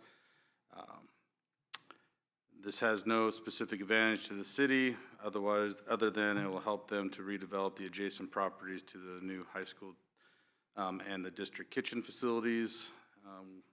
At this time, Transportation Systems recommends the motion to approve the resolution of intention to vacate the Cook Street right-of-way between High School Blocks 1 and 2. If approved, the public hearing date will be set for June 15th, 2026. I'd be happy to answer any questions you might have. Questions for Director Konopke? All right, is there any public comment on this item? Any public comment? All right, seeing no public comment, I will entertain a motion. Mayor Dean. Yes, Commissioner I Logan. move to approve a resolution of intention to vacate the Cook Street right-of-way between High School Blocks 1 and 2 and set a public hearing date of June 15, 2026. Second. It's been moved and seconded. Seeing no further discussion, Madam Clerk, would you please call the roll? Commissioner Reed. Aye. Commissioner Rigby. Aye. Commissioner Logan. Aye. Commissioner Gustafson. Aye. Mayor Dean. Aye. Motion carries 5-0. All right, we will go ahead and move on to item F. Consider a resolution designating angle parking at 1300 Billings Avenue. Thank you, Mayor and Commission. This request came from the school district again in their efforts to rebuild Helena High and place PAL adjacent to Billings at this location. The request is to provide angled parking out in front of and adjacent to PAL. The other bump that looks like angled parking is for emergency services only, and that'll allow for the emergency services to park there and conduct operations adjacent to that, whether that be medical or fire or whatever. They're asking for 13 angled spaces, 11 standard parking spaces, and 2 ADA accessible. This has the potential for traffic calming. This traffic calming can be devised as narrowing the roadways to feel more, the drivers to feel more constricted. But it's also to be more efficient with the area around the school and to try to create as much parking for this new endeavor that the school district is pursuing. At this time, we recommend the motion to conditionally approve a resolution to designate 13 angled parking spaces at 1300 Billings Avenue. I'd be happy to answer any questions you might have. Commissioner Reed. Thank you, Mayor Dean. Director Konopky, do we have concerns about people backing out onto the street? That seems like we've just spent many hours listening to how incredibly dangerous that might be. Mayor and Commission, there's two trains of thought on that. You can back out, or we could have angled back-in parking like we have here at the city county building. Again, backing out is dangerous. You have a tendency to see less objects that are passing behind you. But in this case, the speeds are already pretty low. The traffic volumes do get high in this area. But at this time, we feel that this is an appropriate use of the right-of-way for parking to facilitate the new high school build. Are there any additional questions? Yes, Commissioner Gustafson. Couple questions and comments on this one, and I just lost count. There's maybe a typo in the proposal, because up above in the bullet points, it says 12 angled parking spaces and 2 ADA spaces. So that would be 14, but then farther down it's 13. And so Mayor maybe that Commissioner, doesn't matter. What is the correct number? We'll correct that. Great. That one just came to mind. Question, and I saw some of the architects were here earlier and folks from city staff, they may have left, so I don't know if you can answer this, Director Konopky or someone else. The existing sidewalks on the rest of the area, are they all to remain with this construction project, and it would only be this one that the sidewalk gets modified, if you know? Mayor and Commissioner, no, they will be addressing all the sidewalks surrounding the entire campus. Because they're tearing down the building, our 742 owners to build kicks in, so they will be looking at the sidewalks surrounding the campus to make sure that they are ADA compliant. Okay, so then a follow-up, if I may, Mayor. And apologies if I should know this, the sidewalks currently are, oh, I just forgot the term, street, they touch the street, there's not a boulevard. When folks, or when property owners make adjustments to their sidewalks, is there any guidance on encouraging them to have a boulevard with the green space in between, or if they've been, you'll use the correct term, I'm sure, on the street, do they get to remain on the street?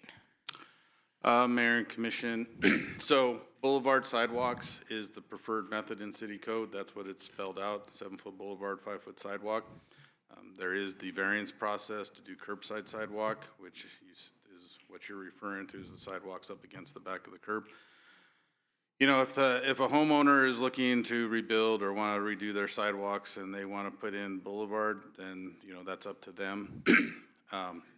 Typically, though, what we see is neighborhoods already have other sidewalks built, so in the interest of consistency, they typically go back to what they've already had. But we do encourage boulevards because it has advantages as a separation from the pedestrians, has snow storage, aesthetics, just to name a couple. Great. Well, I love boulevards too. Hopefully we see that, but I know that's not what we're discussing here today. And I just wanted to add a comment, if I may, Mayor. I think that This is a great project. I'm very excited for a new high school, and I think the architects did a great job with the laying out of Powell and Helena High, so that Powell will have their own unique entrance on Billings Avenue, and Helena High will be on Roberts. I always forget that street name. And so I think this 2-level design and parking just for Powell will really be great to keep that separation between the two unique identities. So glad to support this project and the schools. Dr. Knopke. And Mayor, just a point of clarification. The entrance for the new high school will actually be on Cook Street. They'll come down where that vacation was, and the entrance will be basically in the middle of that property. It's a little bit more aesthetics there, and they can do a little bit more when they are doing landscaping and other features. Thank you for that clarification. Will there also be a bus pullout on Roberts? I have the engineer here. It's okay, never mind. Now I'm just being difficult. That concludes my comments. I'm sure Mr. Worth would be happy to tell you at another time.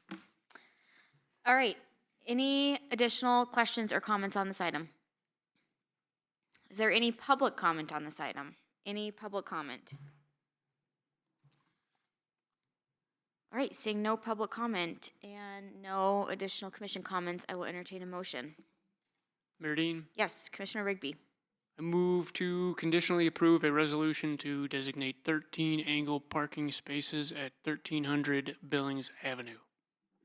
Second. It's been moved and seconded.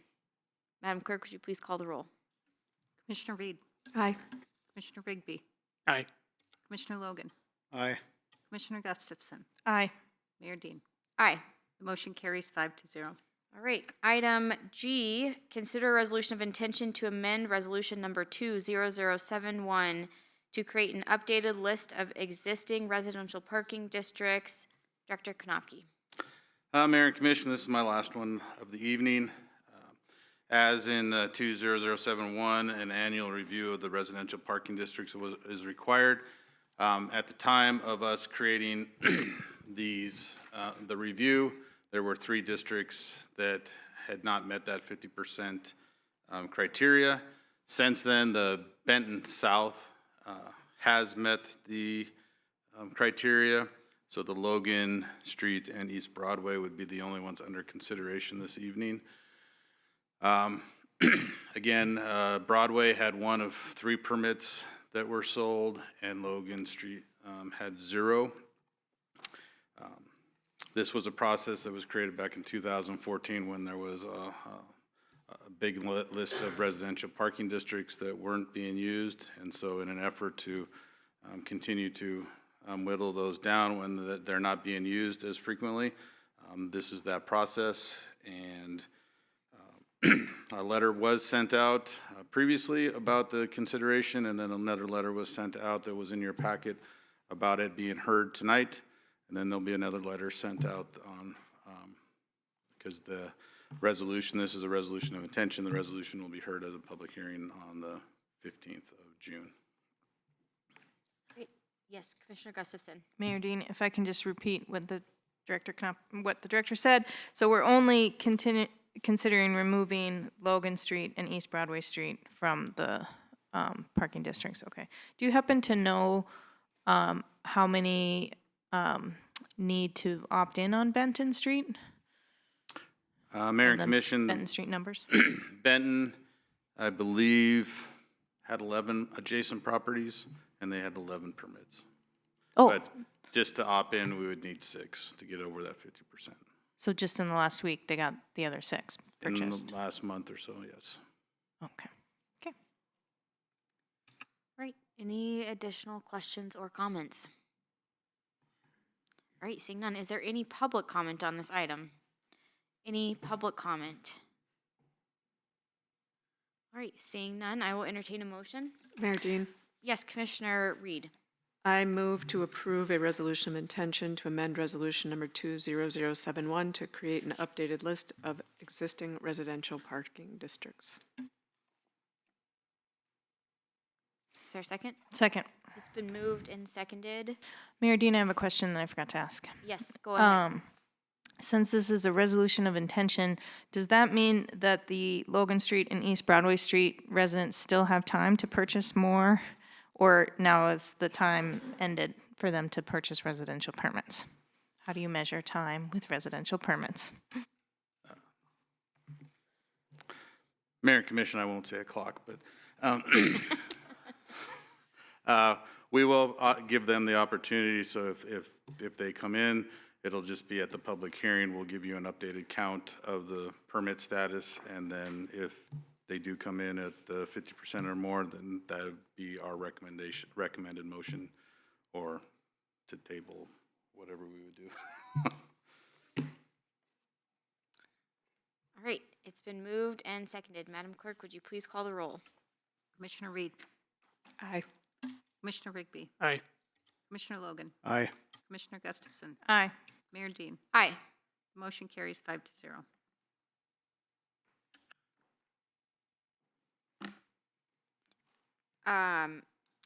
Sorry. I need to pay better attention. Item H, consider a resolution establishing a contingency reserve to assist in protecting the city against unforeseen expenses, emergencies, economic downturns, and budget shortfalls that cannot be predicted or fully accounted for in the annual budget. Director Danielson. Thank you, Mayor and Commission. So a couple of years ago in our budget policies, we established a policy to set a contingency reserve. One of the advantageous parts of that was that we had excess reserves coming out of all the COVID funding that the city received. So we took the initiative to, capitalize on that and to establish a policy for a contingency reserve. Over the last couple of years, there have been some usages on that with no real direct, maybe some more general parameters put around it. And by establishing a contingency reserve with a resolution is an attempt to establish parameters on the appropriations of that fund and the true intention of the reserve as it was originally established. So it does place a reserve that is used to help mitigate risk. It is also helped to provide appropriations and earmark them for unforeseen expenses, emergencies, economic downturns, and budget shortfalls that couldn't be predicted or accounted for in the annual budget. And it would require, as any appropriation, consensus of the Commission, a vote to be able to appropriate funds from that contingency. I've recommended a base of a $2 million contingency, and that's really based on where our general fund reserves are sitting right now. And the Commission could then, in the future, should other funds become available, choose to increase that contingency. With the contingency reserve within the general fund, though, we do have to be conscious of state guidelines and what our annual reserve requirements can be in the general fund, which is 50% of appropriations. So that's why I put that amount also at $2 million, because we also have our operating reserve, which is right around $4.5 million.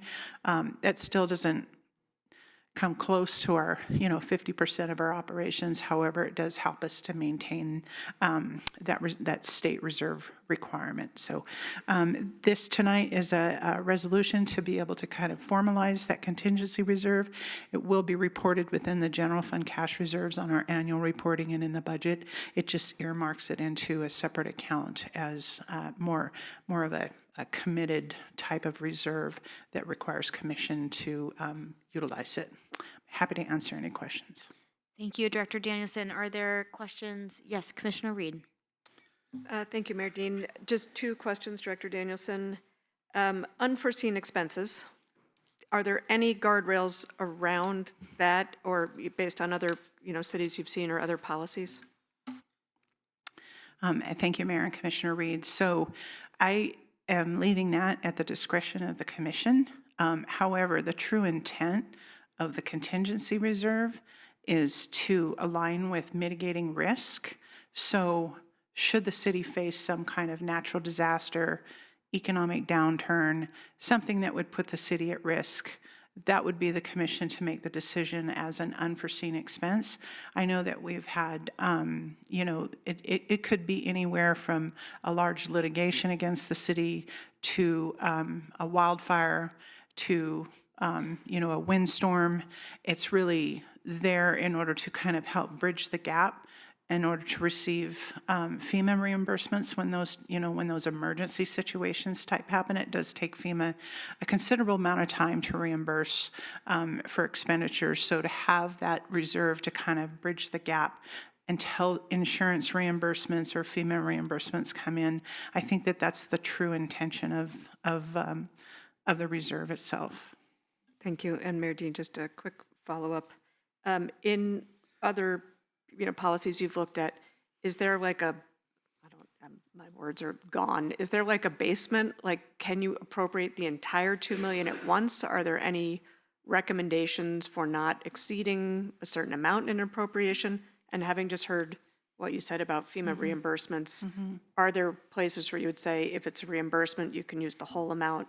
Do you see where I'm going? Because my brain is pudding. Thank you. Yeah, Mayor and Commissioner Dean, very, very good questions. I think that we could look at going a step further to putting some of those parameters around it as well.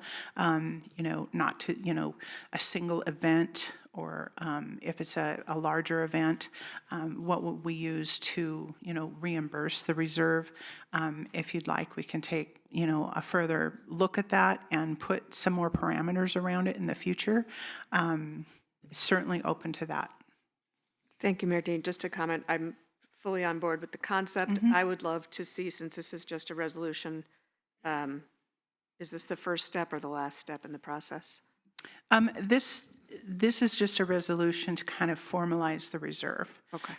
That has no roadblock to bring further policy changes to the reserve in the future. I would welcome just a little more on the, you know, the basement, single use, et cetera, going forward, but thank you for your work on this. Yeah, I think those are excellent comments. Thank you. Yes, Commissioner Gustafson. Thank you, Mayor Dean. This may be a flawed question, and please tell me if just you don't want to answer it. Are there examples of other communities that maybe have a contingency reserve and they try to use it for an expense that is not, that wouldn't fall under these categories? What would be an example of where other cities might be tempted to use their contingency reserve that would not be appropriate? Mayor Dean, Commissioner Gustafson, I can't give you a specific example. However, you know, appropriations are at, you know, at the policymakers, you know, level to be able to assign appropriations. This is not going to stop you from, you know, a resolution is a guideline. It's not a law. And should the commission decide that there was an event that they really wanted to fund, to use the contingency reserve, they certainly can do that unless we go the route of what Commissioner Reed is suggesting and enhance the resolution and the guideline to put, you know, specific reasons, caps, how is it going to be, how is it going to be replenished? I think those additional steps could certainly help mitigate the desire to use it for, you know, a particular project that may not be a priority to this, you know, to the entire city.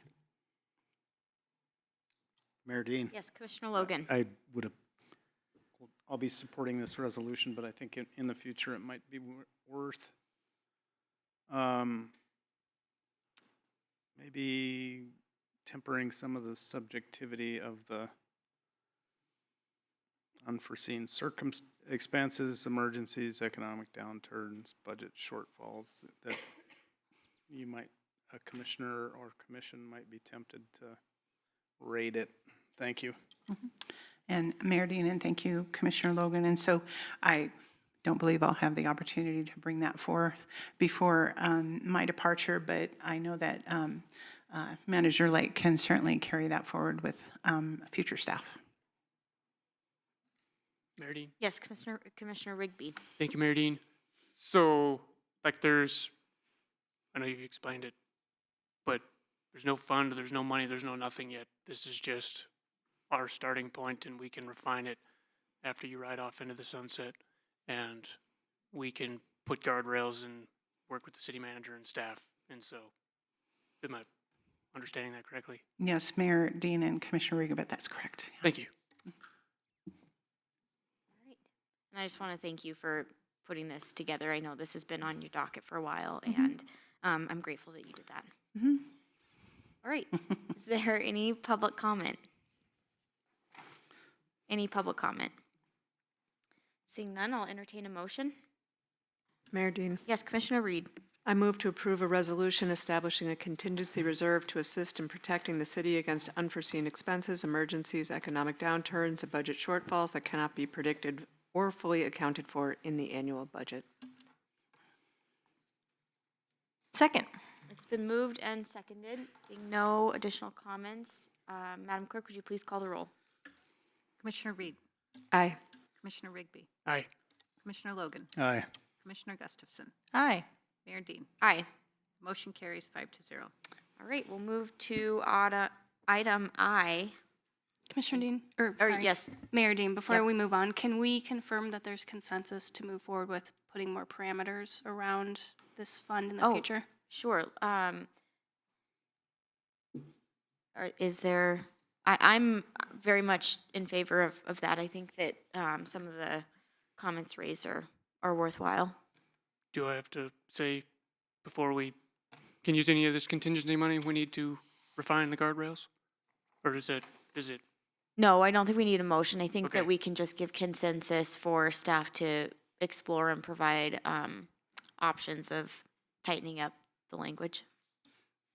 Madam Mayor, maybe a better question is, does anyone object to staff moving forward with creating more parameters around this fund? No, look at that. Awesome, thanks. All right, item I, consider city manager fiscal year 2027 preliminary budget submittal to the Helena City Commission. Director Danielson. Thank you, Mayor Dean and Commission. So the highlight of the evening Yes. is the city manager's presentation of the fiscal year 2027 preliminary budget submittal for the commission's consideration. I don't have a formal PowerPoint. I apologize for that, but I am going to try to take months of work and try to summarize it in a format for the city commission. We obviously spent a lot of staff hours, a lot of commission hours, a lot of, public participation at meetings to try to put together a very thoughtful budget for the commission. We looked at this budget this year. It was a fairly difficult budget, especially garnered around the general fund, based on limited resources in order to focus on essential services and also present a balanced budget and to be able to deliver services to the demands of the community. So with the strategic initiatives in mind, each of the divisions, highlighted what some of their goals and accomplishments in their each individual section. They highlighted how their division and our departments are working toward fulfilling those strategic initiatives by the City Commission. As a whole, we came together, looked at what our priorities were, and of course, one of them is being the employer of choice. And so, although several new FTE requests did come forward, there's only one FTE that is being recommended in this budget, and that's in the Public Works Admin Department as a fiscal coordinator.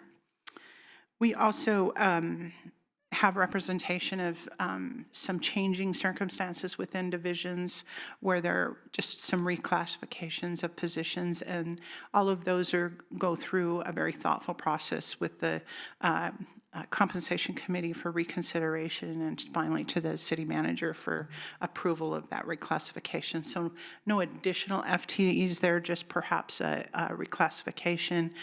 Some employees are also in advancement plans that have been created with each division in HR, and so some of those reclassifications happen because of those advancement plans. So a lot of moving parts to try to get to where we're at today. We did recommend a 2.7% cost of living increase for employees. This is technically for non-bargaining unit employees, because bargaining unit employees do, bargain their own wage contracts. However, the 2.7% also somewhat applies to bargaining unit employees, because their language in their contracts will typically say a base amount of a COLA or city-approved COLA, whichever is higher. So in this case, we have budgeted a 2.7% cost of living increase for non-bargaining unit employees. The fire staff had a base of 2.5, and so there's a 0.2% adjustment to their wages to get up to the 2.7. And then the records and 911 funds both had base amounts of like 1% and 2%, so then now they're getting a 2.7% COLA as well. The Helena Police Protective Association is currently under negotiations, but the city did budget a baseline of 2.7% increase for those employees moving into the next fiscal year. That in no way solidifies what the outcome of that contract is going to be, but we did budget that, for the next fiscal year, and the outcome of those negotiations will hopefully happen sooner than later. But I'll let Manager Lake speak to that. We did note earlier that there was a budget adjustment of $135,000 citywide to place people on the pay plan. It was about a $33,000 impact to the general fund. So how that was managed is the allocation to the Public Works Fund and the Streets Funds were increased in order to make it a neutral budget impact, because when we got to the end of the day, we just were having, we were struggling trying to find every last dollar to put this budget together and present a balanced budget. We also have a recommended 3%. Our premium increases for health insurance are going up 3%. That's what we received from MMIA. The city is proposing to absorb that 3%. And we are also recommending a 5% increase to our dental fund. Unlike in the health insurance, we are self-funded for the dental fund, and so in order to be able to bring those reserves back up, we really need to be thoughtful and increase the premiums on those in order to bring those reserves back up to where we want them. And speaking of reserves, we've allocated, and this was presented to you at an admin meeting, a $50,000 transfer from the general fund over to the medical fund in order to bring those reserves back up to a reasonable level as well. My recommendation is to continue that reserve for a minimum of 5 years with, given that there's the availability of funds to do so. I did receive a question earlier today about the general fund cash flow statement. A very good question about what does it mean that there's a negative number in that cash flow statement of $686,000. So that doesn't necessarily mean that we have an unbalanced budget, because our policies state that we use cash reserves for one-time uses. And so we balance the budget first with our operating expenses, and then we look to our cash reserves to fund non-operating expenses. Those non-operating expenses include capital funding for the year. We have a resolution that states that we should fund the Affordable Housing Trust Fund for $100,000 every year, so it represents that. The $50,000 transfer to the medical fund. There's also a $6,000 transfer to the Public Arts Fund. And I wanted to clarify because I think that there was a question of why that wasn't higher. And so there was a presentation by the Facilities Department about why we only needed $6,000 this year, and it had to do with some grant funds. And so based on the projects that they have outlined for fiscal '27, the ask of the general fund was only $6,000 in fiscal '27. The total capital funding from the general fund this year is $500,000 that we're requesting, and that's based on that capital improvement recommendations that we implemented. And then we have also earmarked $20,000 for nonprofit funding. And then Manager Lake spoke with the CEO of the county, Mr. Blatz, about the $7,000 contribution to the community services program, and has recommended that I reinstate that in the budget and then consider that an operating cost going forward to support that fund. And that's primarily because a lot of the recommendations for that program come from the city municipal court. So that adjustment will be made. It's not represented in this budget. I just got that recommendation today. As far as any other usages of cash reserves, I know that in the past we've made several contributions to outside entities over the course of the last few years, and we've had the luxury of having some healthy cash reserves in order to do that. At this point, doing that going forward would dip into our operating reserve target, which we're already a little bit into that now, unless we go back and we cut some more costs in the general fund to dip into that operating reserve. So my recommendation is to have the commission consider those other donations until we get our certified values in August. At that point, we'll be able to understand what our true cash balance, ending cash balances are going to be for fiscal year '26. I've estimated expenses. It's an estimate. I think that things change even in the course of a month of what those ending cash balances are going to be. So my recommendation is to really take a look at what our ending cash balances are going to be in fiscal year '26. Look at our certified values, if there's any adjustments made to taxes, and then bring forward recommendations for any other type of funding for community nonprofits or other specific organizations that are not currently budgeted. That's my recommendation. The commission can certainly have a consensus to move forward without that recommendation. Just a little background of the budgets. As I noted, we've been working on the budget since January and working on our capital improvement plans, and then also formulating our budgets within finance and the other divisions, and working together with the city manager to bring a budget. And then we had 3 very robust administrative meetings with the commission that went long. It's unfortunate that first admin meeting got canceled. It probably wouldn't have gone so long, but just the budget calendar this year is really, I'm gonna have to talk to that clerk next year about that. About the public meeting schedule around budget, because it really put a lot of strain on trying to cram things in within the statutory deadlines. Does that mean you're reconsidering? You said next year. And then between now and final adoption is kind of a constraint too, just the way our admin meetings are scheduled and when we need to adopt and meet statutory deadlines. So there were definitely some constraints in putting this all together. I would call your attention to, the budget at a glance section in the budget that really gives some highlights of what's in the budget. I was able to proofread that before I left for vacation and had given my instructions, and have since come back and found things that I need to revise. So not substantive changes, more of language, clarification and how things are phrased.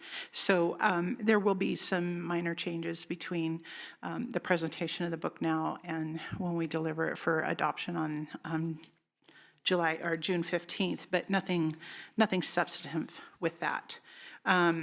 Within your budget packet also are updated budget policies. We did present those in an admin meeting. The more substantive piece of changes in there is the language around how the budget cycle works because of our new software system. Also, a new fund that is subject to general overhead allocations, which is the new internal service fund for Public Works Admin, Industrial Facilities, and Engineering. So they're incorporated in that now. And then also the language around the contingency reserve is in there as well. In the staffing section, you'll see that it just gives a whole overview of the staffing changes. And while costs for staffing continue to rise, we've only added 1 FTE in fiscal year 27. And I can tell you that there were several requests for people needing FTEs in order to be able to fulfill the demands of the community and the services that are being asked of the city.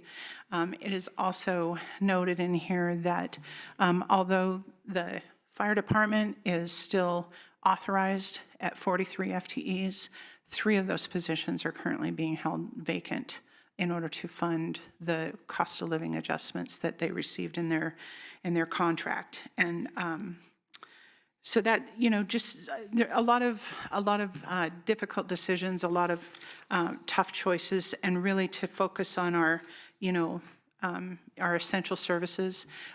We had talked about the transit funding being a little bit underfunded this year and using cash reserves. They had asked for almost a 31% increase to their funding due to lack of, receiving grants from the general fund. And we just, unless you wanted to cut into other services, such as public safety or other administrative services, we just didn't have any way to fund that full request in the upcoming year. So there were a lot of, challenges to get past in putting this budget together. So there's a pretty good overview of our staffing. Again, about a 4.19% increase in salary and benefits from the prior fiscal year, which includes, those policy step increases and the COLA. And then the last section of your packet includes information on the TIF districts.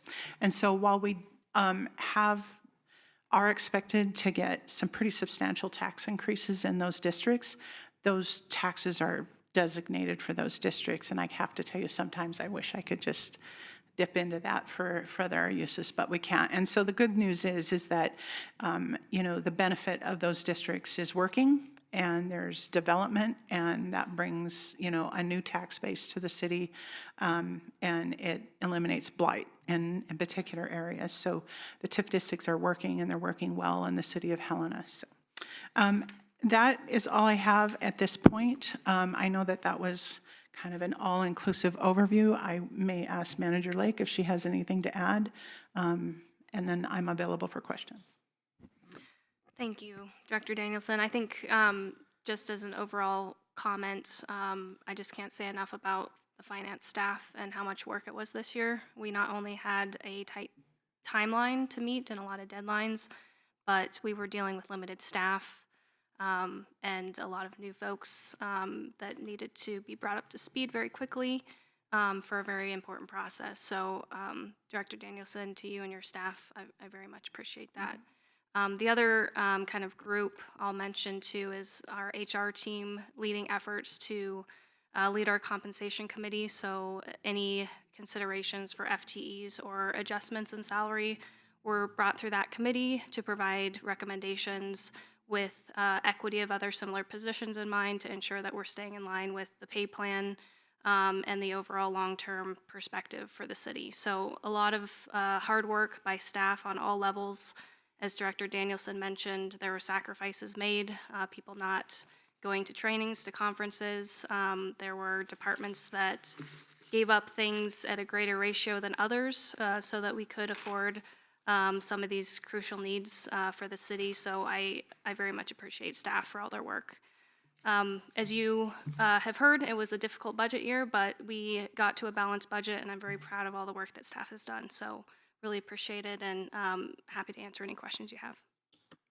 All right, questions from the commission? Yes, Commissioner Gustafson. Thank you, Mayor. A couple questions and comments.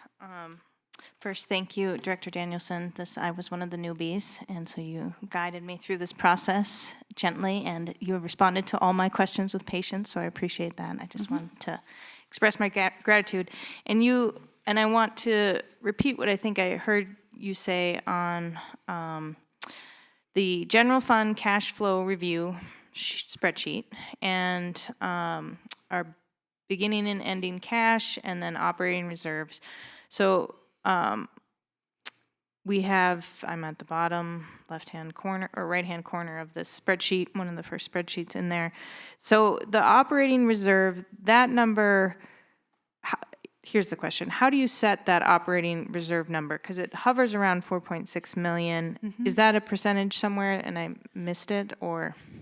Thank you, Mayor and Commissioner Gustafson. That is in our budget policies, our reserve requirements, and a lot of the funds have similar policies. Some may vary a little bit based on the need. The general fund has 30 days of operating expenses or revenue, whichever is greater. Okay, so it's the 30 days, and that's how we get to that 4.6. And then I see our contingency, which we just talked about, at 2 million. So then so with some of the adjustments that you lined out. I'm sorry, it's 60 days, sorry. Oh, 60 days. That makes a little more sense. 3 months. With some of the adjustments you highlighted and in the cover letter, then we're dipping into that operating reserve of $80,000. So we won't have the full operating reserve. That's correct. Okay. And so if we want to do any other adjustments, we would have to keep dipping into that operating reserve. Mayor and Commissioners, yes, that is correct. So like sidewalk fund or anything else would come out of that? Yes, Mayor. Sorry, and again. Commissioner Okay, Gustafson. I'm So trying to conceptualize all this, yeah. We do have the reserve policies for a reason. One of the reasons that we have the reserve policies is, one is the contingency reserve in the general fund, but the actual operating reserve is there so that we have enough cash float from when we receive our property taxes. So we get 2 large distributions a year. Yeah. And that allows us the cash flow so that we don't go into negative cash during the year for waiting for those property tax funds. So if you eat away at that operating reserve, that one is going against the policy that we've set, and I recognize that that's the case here. And so I'm hopeful that when taxable values come back and we get our true cash balances, that number will shore up and not be the case. So that's what I hope. I tend to budget very, very conservatively for revenues, and when I've gotten a little bit more aggressive, it's come back to bite me. And so I think it's more prudent to budget very, very conservatively for revenues. And we have, although we could potentially cut into our operating expenses even more, it would be hard. It would be really hard. Okay. Other questions? Yes, Commissioner Reed. Thank you, Mayor Dean. And the lateness of the hour may be precipitating this question, which may be screamingly obvious, so forgive me. The contingency reserve, we've just created it, but we have it. And we're about, so I'm looking at the same sheet. So we now have the 2.5, and then later in the agenda, we're going to move to use that to pay the back pay. Is that a different thing? No, Mayor Dean and Commissioner Reed, the full budget amendment will come out of our operating reserve, not the contingency reserve. So sorry, Mayor Dean, just to follow up. So the contingency reserve that's now at 2.5 and then goes to 2.1 and then goes to 2. Yes. Mayor Dean and Commissioner Reed, so a couple of last budget cycle, the commission chose to use $500,000 out of the contingency reserve for sidewalk funding. We also used 35,000 out of the contingency reserve for an ADA cart that was needed to comply with ADA. That is really in itself what inspired me to move forward with a resolution to try to bring some parameters around what that contingency reserve is. So the budget amendment of $1.2 million is actually, when I spoke to Manager Lake about it, I don't know that we'll need the full $1.2 million because I've estimated the budget as best I can for the end of the fiscal year. However, it is really the only reason that I worry that that the general fund will go over its appropriations is that amount. So I'm hopeful that even though we're doing a budget amendment for the $1.2 million for the wages, that we won't really need all of the $1.2 million. It's kind of counter intuitive, but when I was speaking to Manager Lake about that amendment, she wanted to move forward with the 1.2 million to make it clear that that was the overall impact of the outcome of the arbitration results. And I hope that answers your question. I think so, Mayor Dean, if I might. So it's still, so if it's coming out of operating reserve, the operating reserve's not decreasing between, so where, if we're using 1.2 or whatever the number is, how are we immediately replenishing it? Mayor Dean and Commissioner Reed, that's a good question. So one of our, when I presented the general fund overview to the commission with the depletion of the cash reserves, there's going to have to be some pretty thoughtful considerations moving forward on what essential services are and what we can fund and still present a balanced budget, because part of our policies are to replenish our reserve requirements within 2 years. So it would be an intentional requirement to have, if we dip down into those operating reserves, it is in our policies to replenish that within 2 years. So that comes down to the equation, either more money or cut costs. I'm sorry, it is late. So we're showing no change to the operating reserve, but we're going to use it to pay the 1.2. Once we pass the amendment, it'll impact that. Okay. Yes, So thank you. There it is. Okay. Thank you. Apologies for that. That is helpful. And then if we wanted to make amendments, would we be making them tonight or at June 15th when the actual budget comes? Thank you, Mayor Dean and Commissioner Reed and the rest of the commission. The commission can certainly provide consensus to make changes to the budget tonight. Okay, then I'll just make 2 brief comments, if I might, Mayor Dean. I am concerned about the 3 FTEs in the fire department. I am worried, given all the data we have on response times, and I worry. It's a comment for now. I'm nervous that is not something we can afford to do, and afford might be the wrong word. And the other thing, I am concerned about not funding the very, very small ask from some really key partners in the community. And I know we've talked about the HACF and changing it to $20,000, but I think when you look at some of these things, they don't fit neatly in the HACF bucket.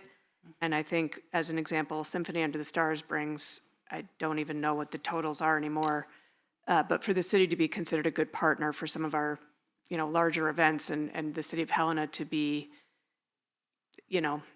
behind some of these things that bring so many people and so much revenue into our community, I think is something we need to really take seriously. And when we're talking about a budget of $123 million, is that right? Roughly, I think if we're looking at $20,000, I consider that a return on investment situation.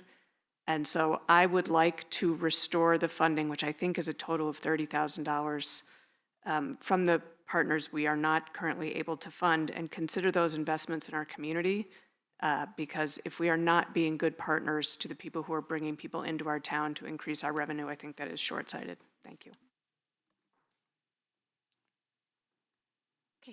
Other comments? Mayor Dean? Yes, or questions? Yes, I guess a comment and a question to the $125 million comment. I mean, not all, like, that is what makes the city go and has strings attached, and we can't be using that for whatever we want.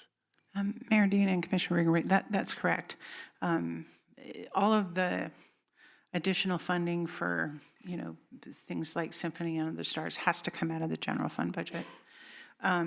Although it seems as though the general fund has a fairly large budget, we're faced with limited resources. And you can't make donations to the community with streets funds, with enterprise funds, with any other funds. It all has to come out of the general fund. And so when you're thinking about those types of community support, you have to think of it in terms of the general fund only. And I do recognize that all of those organizations bring a lot of value to the community. And it's been a very difficult budget. And as I noted earlier, although we don't have, flush reserves right now, I would like to see where we're going to end up with ending cash reserves and our taxable values in order to make decisions to fully fund those organizations. I know Symphony Under the Stars asked for 30. MBAC has always asked for 5. Sunrun has asked for 1. There's another organization, Pride, has asked for 1. Although I didn't get any requests from Pride this year, I didn't get one from MBAC either. But I know that those organizations don't typically fall within the HACF delegation of funds, and so that's typically why the city has chosen to fund them outside of that process. But again, my recommendation is to wait and see what our cash balances are before we make any future decisions on that. Other comments or questions? Yes, Commissioner Gustafson. Mayor Dean, thank you. I forgot a couple. TIF, I've made this comment before on TIF. I hope we can have a posted application process and a robust application, because as those funds increase, I'd love to see a lot of creative I'd love to have some choices there and not just first in, first out, because those are some significant dollars, and I've heard a lot of great ideas for their uses. And then a second one, back to the nonprofit contribution of $20,000. I felt like the wording changed on that, where it was kind of a placeholder of $20,000, and now I can't, where it wasn't necessarily a guarantee to the Helena Area Community Foundation. And so I'll just maybe make a comment that that might be a place for us to have further discussion on how we use that 20. I'm comfortable with the 20 allocation to use for nonprofit sponsorships of some sort, and maybe we can discuss how that goes, when and how to, or if, to the Helena Area Community Foundation. Yeah, thank you, Mayor, Commissioner Gustafson. I was a little bit unclear myself about that, whether it was a dedication to HACF or a placeholder for, because there was a couple of versions of the communication back and forth. So I think it will require a consensus of the commission on how to finally delegate that funding. Okay, to follow up, my preference would be to, have a further discussion at another time and to keep it as a placeholder for now. Okay. Questions or comments? I have a couple questions. First, I just want to say thank you to you and your whole team. I might be feeling nostalgic just because, we're not going to be seeing you every day soon. And when I think about where we've come from in the first budget that you worked on, I mean, we have come a very long way. And I'm very grateful to you for really stewarding the city through some pretty wild times and a lot of uncertainty. Second thing, I think it's and I'm grateful. I was hoping this would happen, moving the community service funding into our operations. I think it's one of those that is kind of weird because it doesn't necessarily fit anywhere specifically, but really important to how we interact with the community. I'm okay with, I think we're kind of in this waiting period with the August certified values to be able to make some decisions, and we've done that before. I'm comfortable with waiting, and if we are able to then make additional funds available, I think that would be worthwhile. One thing that I've been thinking a lot about during this budget cycle and previously, and I think this conversation of where things fit prompted it, I do think it would be worthwhile, if we can't do it in this budget, thinking about it for next year, of like some sort of sub-fund that is community sponsorship or economic development, in terms of, there are these events that bring people to the community that provide value. And I think that might make it a little clearer. And we've struggled with how those are differentiated, of those that go under the Helena Area Community Foundation versus those that are kind of city sponsorship of events. I think that might help alleviate some of that and be able to request like some actual reporting on that return on investment into the community. I am supportive of, I think it's important when we can be involved. I think that we're in a really tough budget year, so I don't necessarily know, traditionally Symphony was at 5,000. Last year was the first time it went to 10.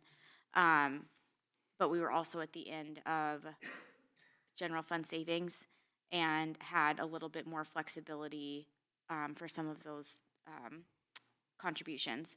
One thing that I think might be possible or might be helpful, if it is possible, is if we could get a kind of consolidated or comprehensive list of reductions in like state or federal grant funds. I'm thinking about this, like a good example is we've had, a 30% reduction in our federal transit grants. We've had, I think over the last 3 years, 60% for TransAid, but this just between last fiscal year to this one, 40-ish percent, 44%, I think. So if we can, I think, get a list of some of those areas where when there is disinvestment from or divestment from other levels of government and key programs, people look to us to make it up, and that often becomes very difficult when we're constrained by 1510 420. So I think if it's possible to get kind of a comprehensive list, that would be super helpful. And then this is a question for you. Can you explain what's next in the process? I think sometimes we have a month and a half of these budget meetings. We get to the preliminary budget and that's it, but we actually still have quite a bit of ways to go until the FY27 budget's actually done. Yes, thank you, Mayor Dean. First, it's interesting that you brought up the grant funding. Just had a conversation with Manager Lake today with our grants administrator. It may take us just a little bit of time to formulate that. One of the things that we talked to Manager Lake about is trying to, we're really trying to centralize grant reporting and tracking, and because of change in guard or trying to get a system configured to do that, to communicating with the divisions, it will come together. It's just a little disjointed right now, and so I think we can certainly get that information, but I'm not sure what the timeline you are for looking at that. Thank you, Mayor Dean and Commission. What I can say about the grants is for federal grants, we are at 12% less than fiscal 2026, and state grants are budgeted at 80.5 less. 80%, yeah, 80.5% less. Some of the federal grants we are not projected to receive. The Missouri River Drug Force task force grant, 2 Homeland Security grants, and 1 law enforcement block grant. We have also not received funding for the Helena Forward grant from the state. Yeah, thank you, Manager Lake. Yeah, so one of the largest reductions for the state fundings was that Helena Forward grant, and so that's a reimbursement grant. I did talk to Director Brink about that. As they expend, they should, then be able to draw down on that grant.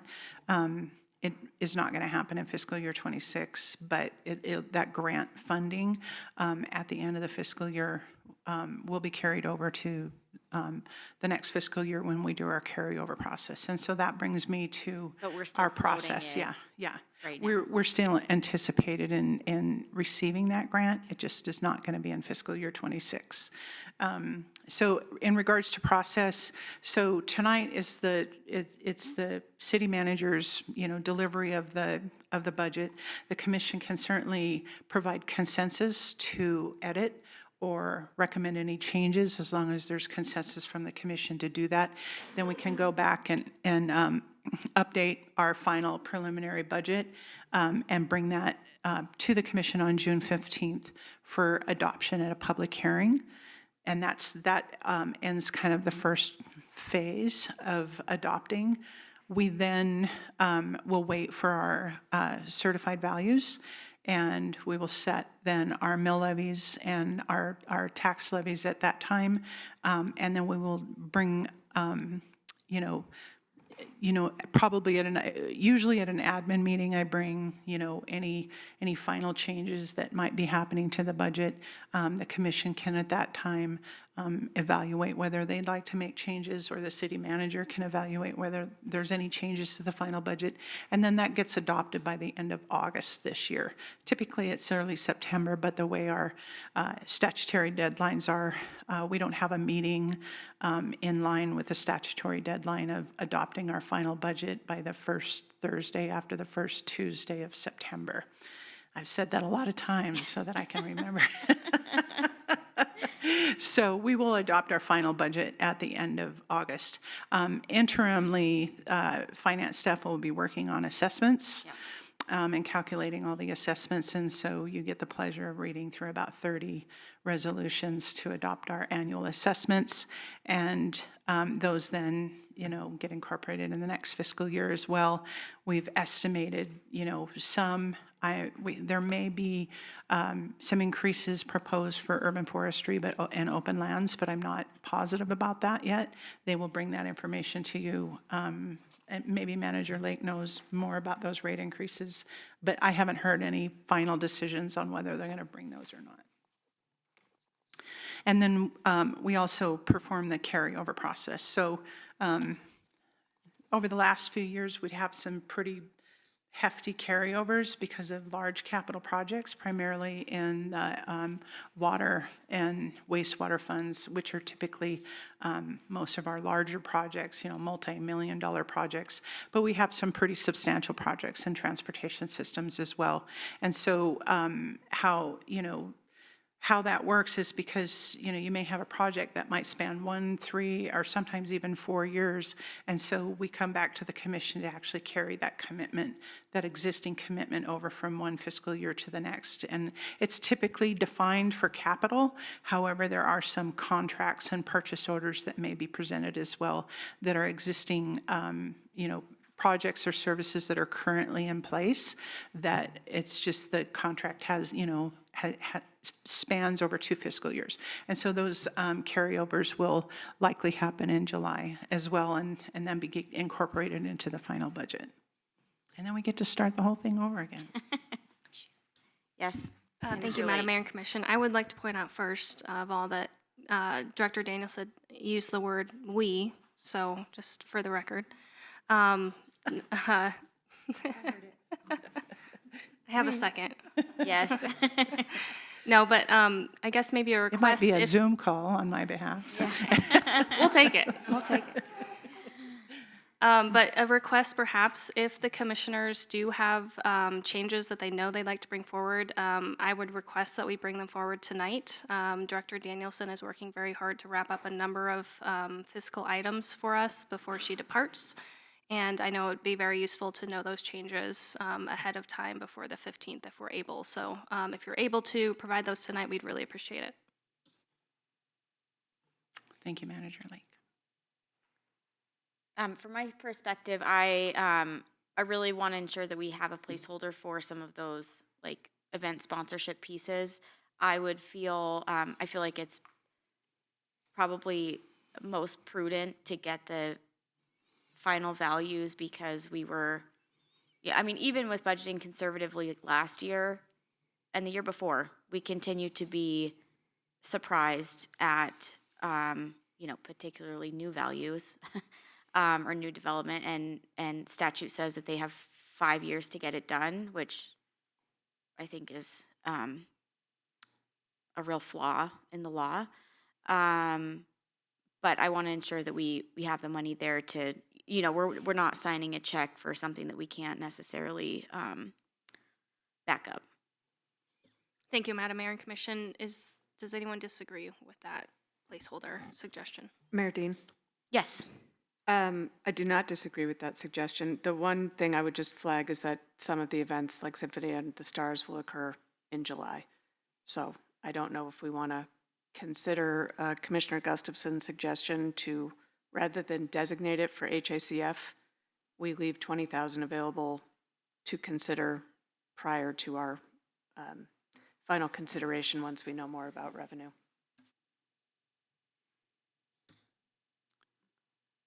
Thank you, Madam Mayor and Commission. So what I'm hearing is a request to designate just $20,000 that we had lightly allocated to HACF as a point of discussion for the future.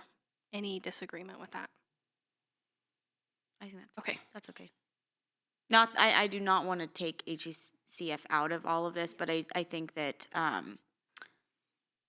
using that as a placeholder for sponsorship and HACF, I'm good with that. And if we can go from there in August, even up to 30, great. I don't think we'll probably be at 10,000 again for the symphony. And that is double what we traditionally have been. I do recognize it's a very expensive event. But I've also communicated our budget situation to them and they understand that. And I believe you're going to be getting together with them soon too. So I think let's just keep the lines of communication open with those partners. And hopefully in August we get some better DOR certified values. Mayor Dean? Yes, Commissioner Rigby. Thank you. So can you just give me a rundown of what we just talked about? Madam Mayor and Commission, the rundown of what we just talked about was the $20,000 that we lightly allocated to HACF will just be held in perpetuity for further discussion. Thank you. Okay. Any additional questions? Comments? All right, seeing none, we will go ahead and move to public comment. Is there any public comment on the presentation of the preliminary budget? It's a pretty big crowd here. Yes. Any public comment? All right, seeing no public comment, any final comments from the commission? Just a question. Don't know what this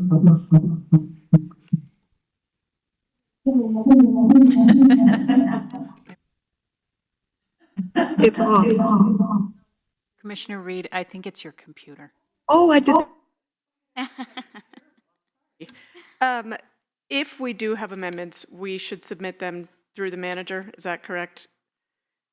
I understand. I heard your earlier comment, but since we just get questions answered in meetings, it can be very hard to prepare if we don't know what we know until right now. Mayor Dean and Commissioner Reed and Commission, so I think that the direction that Manager Lake was seeking is that should there be an amendment, she would like to see that there was consensus amongst the commission for that amendment. However, at at the June 15th meeting, when you actually vote on the budget, you can certainly introduce amendment at that time as well.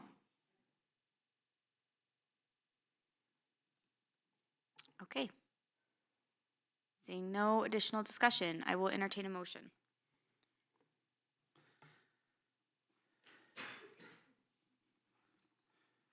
Mayor Dean, Yes, Commissioner Rigby. I move to accept the city manager's proposed FY27 preliminary budget with the amendment of City Manager Lake said about, The $20,000 reserve for yes, donations. And then I might also add is to set a public hearing for June 15th. and to set a public hearing for June 15th. Thank you. Second. It's been moved and seconded. Seeing no additional discussion, Madam Clerk, would you please call the roll? Commissioner Reed, Aye. Commissioner Rigby, Aye. Commissioner Logan, Aye. Commissioner Gustafson, Aye. Mayor Dean. Aye. The motion carries 5-0. Okay. Okay, so next up, we have the first public hearing. Item A is consider a resolution to approve the work plan and budget for the Business Improvement District.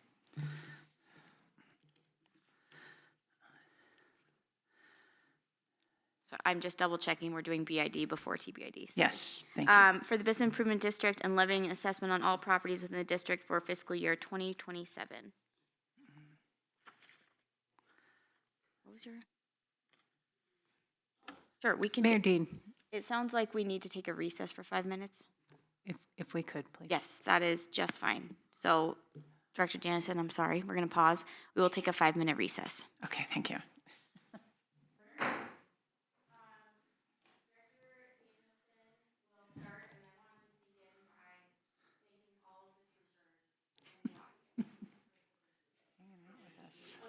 Again, we really deeply Mayor Dean. appreciate it. Sorry. Your mic was not on. Oh, it is on. It is because I just turned it on. Could you Oh, please thank call you. the meeting Okay. to order. Got it. I appreciate you with my mic on and off. Director Danielson. I think we're all getting a little giddy Yes. at this late hour, so thank you. We have our public hearings tonight, and the first one is to consider a resolution to approve the work plan and budget for the Business Improvement District and levying an assessment on all properties within the district for fiscal year 2027. So at an administrative meeting, the BID Executive Director presented their work plan and budget, answered questions. We came to the commission at first regular commission meeting to present a resolution of intention, and tonight is just the final resolution to adopt their work plan and budget. And Director Ryan is here to answer any questions if you have them on their fiscal year 27 work plan and budget. And I will turn it over to her if you have questions. Ms. Ryan.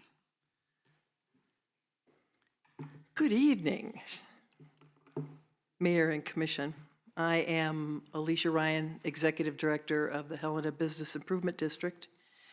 And I'd just like to address a couple of items that I was asked about at the last meeting we were at. I wanted to give you an outline of some things that come out of our promotion budget, specifically the promotion line item. I and my associate Abigail Dolan have been there. I've been there a year and 10 months. Abigail, slightly lesser amount of time, but we wanted to give you a rundown on some of the things that we've put into place, as well as some of the programs that we've continued. We did hire, so from this promotion line item, we hired 3 professional photographers, local photographers, to take photos of all the businesses in the district. There's a lot of businesses, so we continue to do this.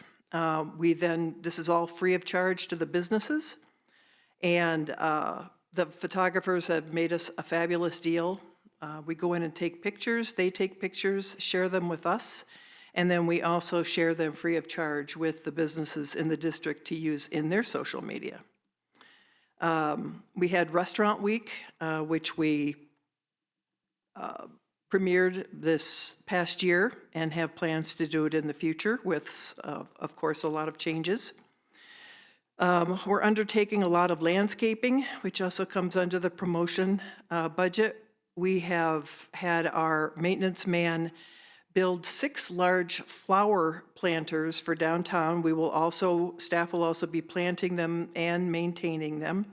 We also have an MOU with the City Parks Department to maintain and plant downtown bulb outs. We held a contest with the Holter After School Program to design and replace all of the BID garbage can lids in the district. So they now have these bright, beautiful, student-imagined appliques on top with a QR code where people can find more information about the BID or tell us if the trash can is full. We also use this budget to print and distribute a Helena public art map. This was done by the BID at the cost of $1,000, and they're almost gone, so we will be reprinting, and they've been very, very popular. We are partnering right now with Old Salt on an upcoming event called Grow Up Downtown, which just came out today, and I'm sure you'll be hearing more on. We're going to be funding a mural, BID only, a mural outside of the Walking Mall, with which we've signed an MOU with City Transportation Department to keep it graffiti-free and maintain it throughout its life, and that's at a cost of $10,000. As I've mentioned before, we are limited to where we can do business. It's just the downtown area. And I was reminded, as I was putting this together, I look back at our bylaws, and one of the points in the bylaw is promote business activity by advertising, decorating, marketing, promotion, and managing events, and other actions for the promotion of business activity. So I just wanted to add that to our discussions and to our discussions here tonight. Thank you. Thank you, Ms. Ryan. Questions for the BID Executive Director or Director Danielson? Yes, Commissioner Reed. Thank you, Mayor Dean. Not a question, just a comment. Love the public art map. I think that was something I asked about a couple years ago, and I know you're almost out, probably because I have them all because they're so cool. Just kidding, but they are great, so thank you for doing that. Thank you. Any other questions? Okay. I have a couple comments. First, very grateful. I know that this is the first year I have not been on, well, I guess year and a half now, that I have not been on the BID board since joining the commission. And so I know how much effort goes into all of this. One of the things that I asked about at the last meeting, and it's something that comes up every year, and I'm going to say, like, regardless of the makeup of the board, leadership at BID, is where we are getting the most bang for the BID buck, in providing and, like, having value that people can see. And this becomes particularly important when we get closer to reauthorization. And I feel like it comes up every time. I've been through one reauthorization so far, and it's something that I remain always worried about because we're just barely there every time, and that includes with the city as a property owner in the BID. And so one of the things that I would like to explore this year, and I think we're always hesitant to do it, well, since I've been on the commission, hesitant to do it, and I think the board has always gone kind of back and forth depending on the makeup. And so one of the things that I would like to propose to the commission is to reduce the marketing budget from 25,000 to 5,000. And the reason the marketing budget is because, as we're about to hear in the next presentation, there is $212,000 in marketing that happens through the TBID. I understand that is all of Helena, but the vast majority of our high-profile businesses are in the downtown. And much of the traffic that we have coming into town is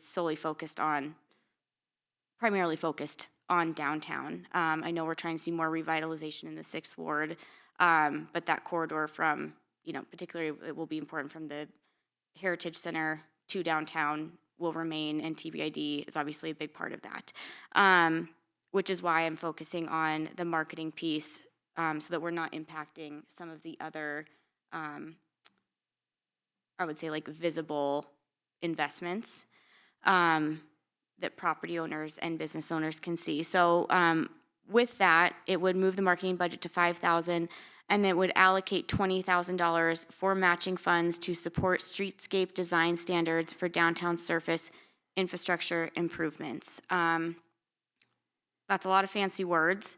To really focus on the infrastructure improvements that we have noted in our downtown multimodal study that we partnered with BID on.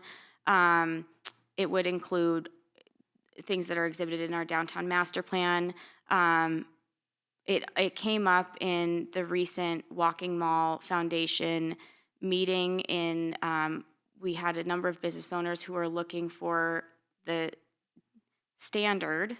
design standard that we will use downtown when they are making investments in their own sidewalk right-of-way, because we don't want a patchwork as people continue to invest in their properties. I think that the TIF district is a logical matching place for us to consider. I know the Walking Mall Foundation is also looking for other combining money, so BID, Walking Mall Foundation, TIF district. I'm also aware that Commerce is quite interested in what we're doing here in Helena in the downtown, and included us in, had downtown lead a session in how to create community in commercial areas. So I think everything is moving in the right direction. I think that now is the time for us to actually get those designs done so that we can start making the real improvements, because none of that happens without the design standards fully engineered. So that's what I would propose to the commission. Because I cannot make a motion, I did write up the motion, and I hope that one of my colleagues might consider making that motion when we adopt the BID work plan and budget. We don't have to amend it with this language. This language encompasses the work plan, the budget, with the noted adjustments to marketing and funds to go towards streetscape design standards. Happy to answer questions. Mayor Dean? Yes, Commissioner Reed. I would love to hear from the BID about this proposed amendment, if possible. Thank you, Commissioner Reed. Mayor and Commissioners, tonight at 6 o'clock was the first time I heard about this. Neither has my board heard about it, so I was really quite blindsided. I don't think it's a bad idea that, please know that my comments aren't to say that a streetscape plan would be a bad idea. I think it's something that the BID would support, but they need a chance to know what's going on. I did communicate this to my board chair. May I read his statement into the record? Go ahead. Please read this statement from Seth Brandenberger, board chairman. I am currently out of town with limited cell service and unfortunately am unable to attend the commission meeting in person. The BID FY27 budget has been public knowledge since our board voted budget approval almost a month ago. I feel the board is being blindsided at this time by a change to our budget without prior notification. As board chair, a downtown property owner, and BID taxpayer, I respectfully request that any vote to approve the BID budget be delayed until the budget can be presented to the full board. And that would I concur with Chairman Brandenberger's comments. We also have our next board meeting next Tuesday. Great. And I did leave a voicemail on your voicemail today at 1:22. Fully acknowledge that this was today. Much of this was precipitated after my meeting with the Walking Mall Foundation and the conversation that we have matching funds available now. Again, if we have the ability to postpone the BID budget, I'm, fully okay with that. I just think that every single year, we talk about these changes and then we never make them. And that has been through multiple different versions of leadership and the board and commission. So I think especially since we have $212,000 in the TBID marketing, I'm just hoping that we can provide some additional value to property owners so that when it comes time for the reauthorization, we're not going to be, skating by the skin of our teeth, with or without the city. Mayor, commissioners, understanding that the T-bid has this money to invite visitors downtown, which we, of course, are very excited about. Please keep in mind, too, that a lot of the things that I outlined that we do with our promotion budget are for the benefit of our businesses. So I think there's a little bit of a difference between attracting visitors and helping support the businesses that are in the district through landscaping, through photographers, through some of the other programs that we've initiated. And $5,000 is it's not going to meet our needs at all. It'll cause us to curtail some programs that have had some very positive impact. Fully acknowledge that, yeah. Mayor Dean? Yes, Director Danson. In regards to the question of can we postpone this, so I believe, and I'll confirm with the city attorney, but I believe we can. However, this was the final public hearing. And so public notice has been advertised in the paper. It does cost us, the city, money every time we. Maybe the top one. Director the Danielson, bottom I think mic. that mic is struggling. If you could come to the podium, I apologize. Thank you. So, it's not undoable to postpone, table this for a future date. It would take some time because then we would have to give proper notice again. And then, of course, the board would have to consider it and vote on it and come back. So I'm not saying it can't happen. It would probably likely have to come in August at some point because of the ability to re-notice it. And I'm not sure at this point, Attorney Doctor, if we have to do another resolution of intention as well, and then go through that whole process again. So I'm not quite sure the dynamics of that. I'll have to defer to the attorney's office. Mayor, commissioners, the statute requires a resolution of intention and then a resolution for this. And so I think we would have to start over if we change this. So I think, for example, like right now we're doing a resolution of intention, not for this. What I'm saying is for example, when we do the budget and we often make amendments at that final meeting, even though we have already done the resolution of intention. So I guess maybe we can get clarity on that, but I don't necessarily know that precludes us from amending Mayor, the document. Dean and Commission, I think that this is a unique situation where an advisory board has already voted on their work plan. They've presented that entire work plan to the commission. The commission has heard it. The public has heard it. We went through a resolution of intention, and now at final resolution, you're recommending an amendment that goes outside of the process of her board being able to approve that. So I think at this point, if you do choose to issue an amendment, this body certainly could vote on that. You could also certainly, I think if you, and correct me if I'm wrong, Attorney Doctor, I think if you vote to table this, we have to start the whole process over again. Mayor, Commissioners, one way that might work is if you would pass it the way it is and ask for the amendment before final adoption as well. Because then you're not pausing this to completely change it. You're saying, I'm going to consider an amendment, just as Finance Director just mentioned. So that's another option, since you are allowed to do amendments for the final passage. Is this not the? This is the final. Oh, it This is is. the I mean, public yeah. hearing.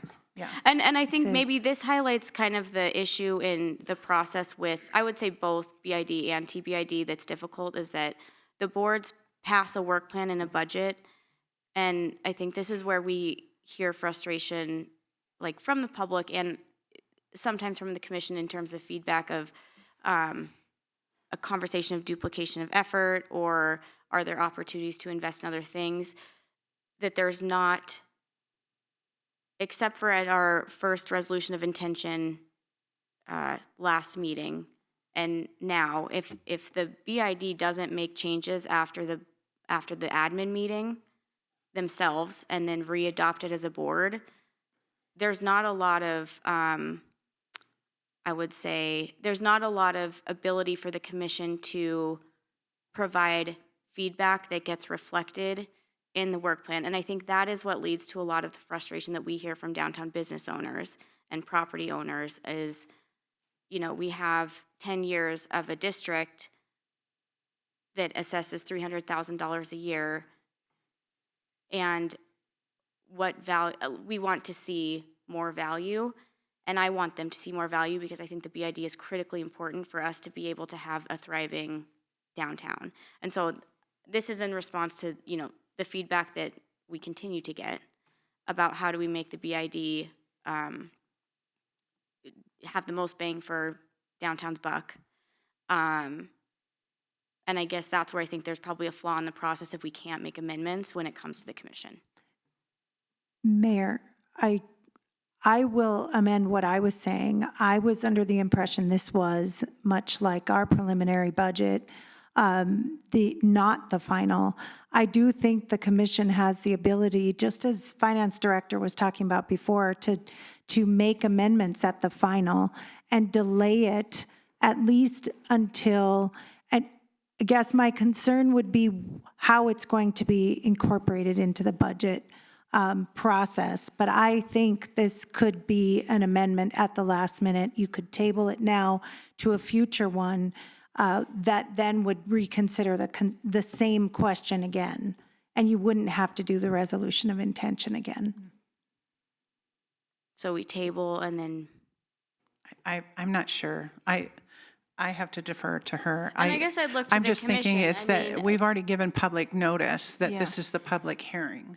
And so if you table it, then I'm assuming we have to do a public hearing again on the next Yes. public hearing. Yes. But you're indicating that there's no resolution of intention. It's just another public hearing. Yes. Okay. Mayor So- Dean, if I may. Yep. I do not want to move this amendment, and I would, let's maybe answer that question first, if any other commissioners are interested in this motion. Mayor Dean, I guess my comment would be I'm appreciative of the idea. However, you know, kind of at this late hour, both BID and TBID have received some late hour stuff today.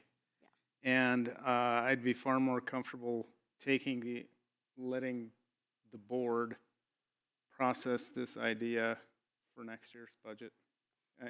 And I understand your frustration about, you know, it comes up and we talk about it, but I think that there is a serious expression of this idea in what you've put forward tonight, but I'd rather give the board time to process what that means to them, their budget, their operation, and so on. So that's kind of where I'm at. Yes, Commissioner Reed? Thank you, Mayor Dean. I have to admit, at this hour, I'm not sure I even fully understand what the proposal is, and not having heard from the Walking Mall Foundation about it, it is something I'd like to explore. I'd like to hear more about it, but I agree that at this hour, it, excuse me, seems as if they were also unaware of the idea, and I'd rather not do this at the last minute, but have a more fulsome conversation about what all this means and how we might achieve it. Thanks. So I think what we'll do then is go to public comment, and then I will entertain a motion.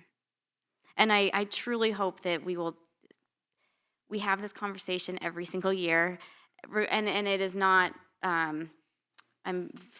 because I am so supportive of the BID, I really, really want to ensure that we are making the progress we need to so that we can make a compelling case when reauthorization happens. And this is in response to the feedback that we get every time we have a work plan come and we never make no changes ever happen. So I fully support BID, and because I support BID, I really want to ensure that we are seeing impact for business owners so it can be reauthorized. And I have a lot of,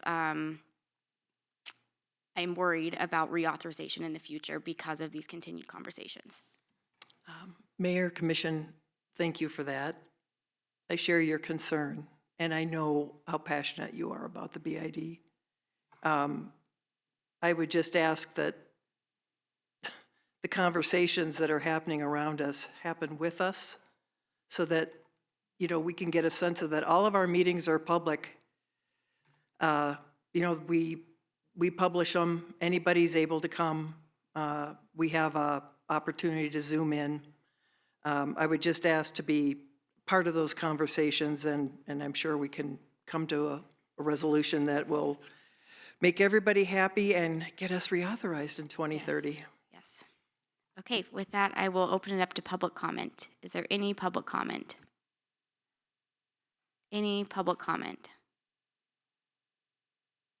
Okay, seeing none, I will entertain a motion. Mayor Dean, Yes, Commissioner Logan. I would move to approve a resolution to approve the work plan and budget for the Business Improvement District and levying an assessment on all properties within the district for FY 2027.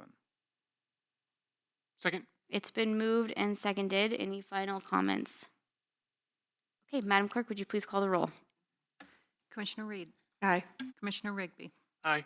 Commissioner Logan. Aye. Commissioner Gustafson. Aye. Mayor Dean. Aye. Motion carries 5-0. Okay, we will go ahead and move on to consider a resolution approving a work plan and budget for the Tourism Business Improvement District and levying an assessment on all properties within the district for fiscal year 2027. Director Danielson. Thank you, Mayor and Commission. So tonight we have the public hearing and final resolution to adopt the budget and work plan for the Tourism Business Improvement District. This budget work plan was presented to the Commission and the public at an administrative hearing and then our meeting, and then we also had a meeting where the work plan and budget was discussed for the Commission and the public at a regular Commission meeting. And tonight is the final adoption and public hearing of that. And with that, if you have any questions regarding the work plan or the budget, I can turn it over to Director Opitz. Great. Questions or comments for Dr. Danielson or Ms. Opitz? Mayor Dean. Yes, Commissioner Gustafson. Probably questions for Director Opitz. I just want to confirm that and I think it's in here, that the increase for the bed tax is $4, not $5, because I think we've looked at a couple of those. Increase to $4, not $5 a night. That would be my first question. Will you clarify the increase for this year? Yes, I'd be happy to. Good evening, Mayor, Commissioners. The increase in assessment was for $4. It was a $2 increase. We did look to potentially increase it to $5. We did quite a bit of studying, working with looking at what other comparable TBIDs across the state were doing. And I did have approval to go up to as high as $5. However, once we had those conversations with our hoteliers, they were only supportive of the $4. So. Great, and a follow-up if I may. We received some comments today. I don't want to go into the detail of the comments, but could you maybe briefly, since it's late, remind us of the process of who's on the, or how the TBED makes recommendation, your board members, and how many hotels need to be in support of an increase? Sure, absolutely. I'd be happy to do that. Similar to when this kind of dovetails off of the BID's recent, the conversation that you just had, we need 60% of owners within the district to be in support of this particular increase in assessment. That is a little bit different than the process for renewing or recreating the district. The difference is the 60% is still necessary.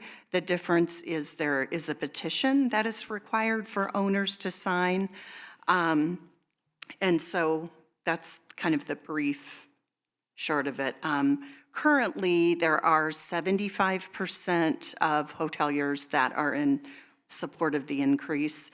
We worked diligently with them over the last year. November 2024 is when my board initially approved that. And obviously, we need their support because the goal was to have it take place July 1st, 2026. And it does take some time for them to update their systems and work with their third-party booking agents. So we really need their support in knowing that it's happening, the timing is there. Does this make sense? We looked at all the economic reasons for increasing the assessment. We looked at, just looking at my paperwork here. So all of the economic reasons, we really ultimately wanted to remain competitive, and looking at the other big destinations within the state, they were all at $4, which is why the GMs and owners that I spoke with didn't feel that Helena should take the charge and go ahead of those other destinations. I presented to you back on May 13th. Even the small little town of Miles City, Montana is assessing at a $3 assessment rate. So, you're welcome. Additional questions? Mayor Dean. Yes, Commissioner Logan.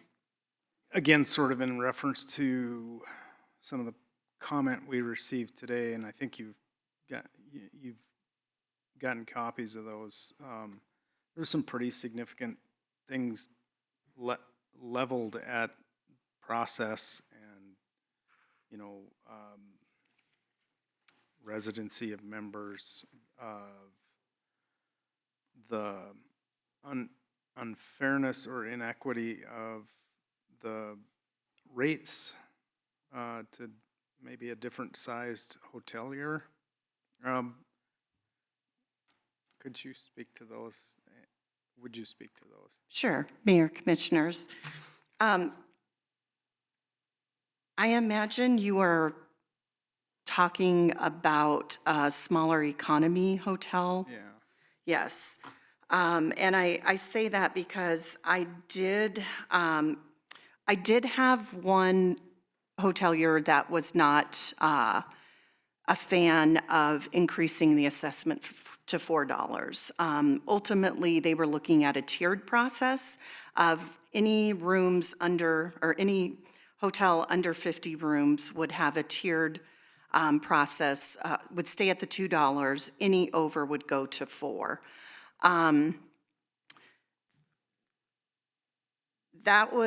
That took place at my board meeting before they heard the work plan and budget. And they were basically, it happened to be this hotelier's first ever T-bid meeting. And I think initially in that 2-page document, they weren't opposed to his ask. It was, we immediately identified that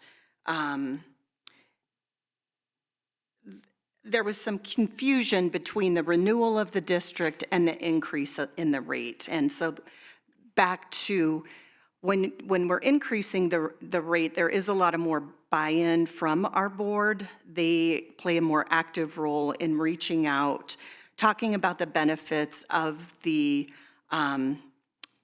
district, talking about the wins, talking about our occupancy rates and all of the events that we're able to maintain and continue to bring to our city. And so I think that's where the confusion lies, is he was looking for the board to play a more active role rather than just hearing directly from me. There were notifications along the way. We had several public meetings. The meeting notices went out in both our October and November 24 notices. They were also in our October and November meeting minutes. In addition to direct email communication about the increase, there were also multiple attempts to reach our properties in person and speak to the GMs. As I mentioned, we really want and need their support. In this particular instance, once we reach that 75% threshold, what all of the TBIDs across the state do is hear those protests out and document them. However, as long as you arrive at the 75%, then it stands with the increase. I did encourage at that time for this particular hotelier to come to the May 13th meeting.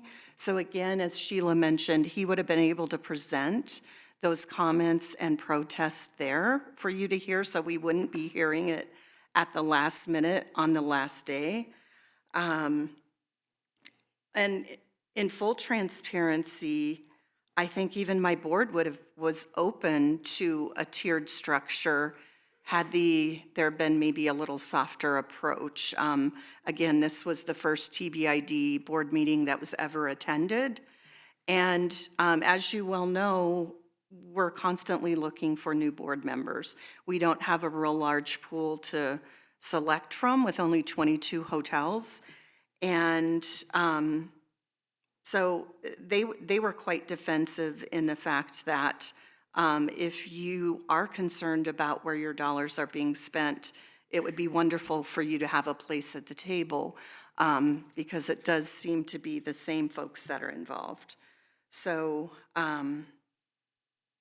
I think in terms of qualifications of trustees, the way that the bylaws and the read are that they have to be owners of land within the geographic area of the TBID or their designee. So we actually have hoteliers that, owners that may be out of state and they can designate someone locally. So it is up to their choice. I think there may be some confusion with other city boards needing to reside within the city limits. However, with us being quasi-city, again, those don't apply to to us. And in terms of attendance, I would say, looking back at our 2024 fiscal year, it begins July 1. The July meeting was missed by June. We canceled August and September. We did have an October meeting with a TBID assessment increase on it, and a November meeting with a TBID assessment increase on it. So there's been multiple times that I've engaged and wanted to have conversations, and I've had to have some tough conversations with hoteliers, and which is why we were very specific about where we landed and didn't go for the higher increase. Mayor Dean. Yep. Thank you. That was just, those emails were just a lot to process, so I appreciate your You bet. insight and thanks. Mayor Dean? Yes, Commissioner Rigby. Thank you, Mayor Dean. Couple of questions, just, so is it 75% in favor? Because That's correct. okay. Yes. All right. Mayor I thought I heard Commissioner. 60% at first. So what was the six, did you say 60%? 60% is the threshold we need to meet. To pass it? Yes, Then what's the 75%? 75 is where we landed. Oh, where are we, okay. Yes. Gotcha, okay. So 60 is needed. So we I have wrote one, down right. yeah, we have one very small percentage protest, Okay. And then you said there's 22 hotels? 21. 21 hotels? Yes. Okay. And this gets approved by your board first, and then it goes to a petition, or a petition first and then the board? When you ask the hotels? So how does, I guess, just for me in the process, Sure. who goes first? The board goes first. Okay. Yes, the Gotcha. board goes first and then petition. Okay, thank you. In this case, we didn't need petition signed. We will when we recreate the district. Yeah. Commissioner Reed. Thank you, Mayor Dean. Just a question, and you explained the process, and forgive me if I didn't catch all of it. So you've met the threshold, all good. You were open to the comments from the one hotelier, and is there a process in the TBID during the year, having assessed the $4, to consider within that year how it might be applied differently to smaller hotels, or is that mechanism not available? Mayor, Commissioner Dean, that was the first time it came up in any of the conversations. There is another TBID within the state which does that. Again, I think based on the reasoning for these comments is we're directly around a particular economy-based hotel that has particular rates and was concerned about this rate increase. However, there is a rate structure that all hoteliers build into setting their rates that takes into consideration the calculation of lodging tax and other multiple assessments.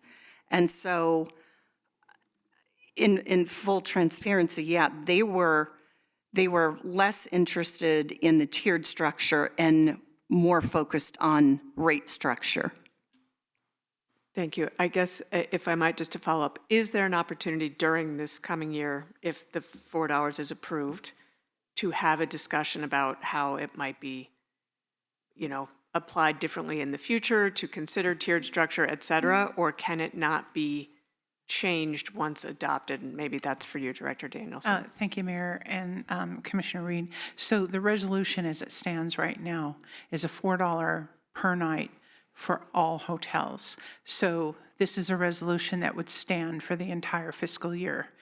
Once, should there be some discussions about changing that, they could come back next year and present a tiered schedule.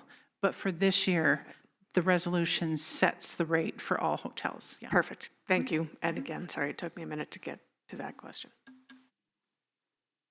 I think that also maybe mimicked what we just discussed on the BID, so I wasn't sure. Thank you. Any additional questions? All right, is there any public comment? Any public comment? Mayor Dean, I do have one hand raised online. Okay, Jay Skoog. Mr. Skoog. Hello. Good evening, Mayor and Commissioners. My name is Jay Skoog. I am a lifelong resident of Helena, currently residing at 520 Hollins Avenue. And I have owned the Budget Inn Express in downtown Helena for 11 years. I urge you to oppose the increase in the TBID, the TBID assessment at tonight's meeting. Chiefly, I'm here to tell you about the flawed process for developing the proposed increase in the TBID assessment from $2 per night to $4 per night. The process does not meet Montana's right to know and public participation standards, which are the same standards that you as a commission must follow. On March 18th, 2026, I received an email from the TBID executive director with the following message. The attached proposal, this is quote, the attached proposal is to increase the TBID assessment fee from $2 to $4 per night. The TBID fee has not been increased since 2018 when the fee went from $1 to $2. Plan is to have the increase in place beginning July 1, 2026, unquote. This is the very first time I had heard anything about another doubling of the assessment, which was recently doubled in 2018. And I do pay attention to what's going on. I do review the emails that we get.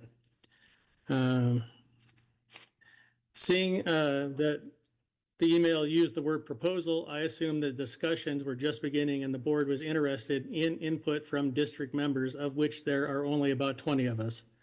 I prepared myself to attend their April meeting. However, it was canceled at the last minute. I would note that 8 of the last 29 meetings have been canceled, typically at the last minute. I attended the May meeting and was told that it was too late for input as discussions had been ongoing for a couple of years. And they were implementing the increase on July 1, 2026. I attached for your review today 2 years worth of agendas. You can see that not one single time on any of those agendas that the TBID assessment increase was listed as a discussion topic. Nor did I receive an email, phone call, or direct communication about the increase in assessment. I would note that in 2018, the process for increasing the assessment was very transparent and included email and mail communications from the board chair.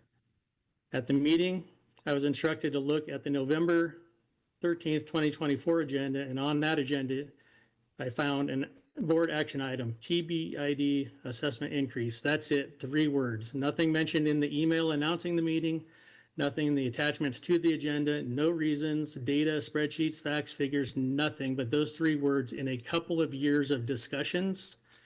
Admittedly, I miss seeing this 3-word agenda item. I feel that the 3-word agenda item is lacking and does not comply with Montana law. Specifically, an agency may not take action on any matter discussed unless specific notice of that matter is included on the agenda and public comment has been allowed on the matter. Sir, we do have a 3-minute time limit for public comment, but you're welcome to finish up your comments. Okay, thank you, Mayor.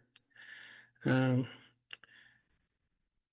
agenda item and related materials did not include an amount or an effective date. With 0 specifics, this agenda item was clearly a discussion item and not a clear and defined action item.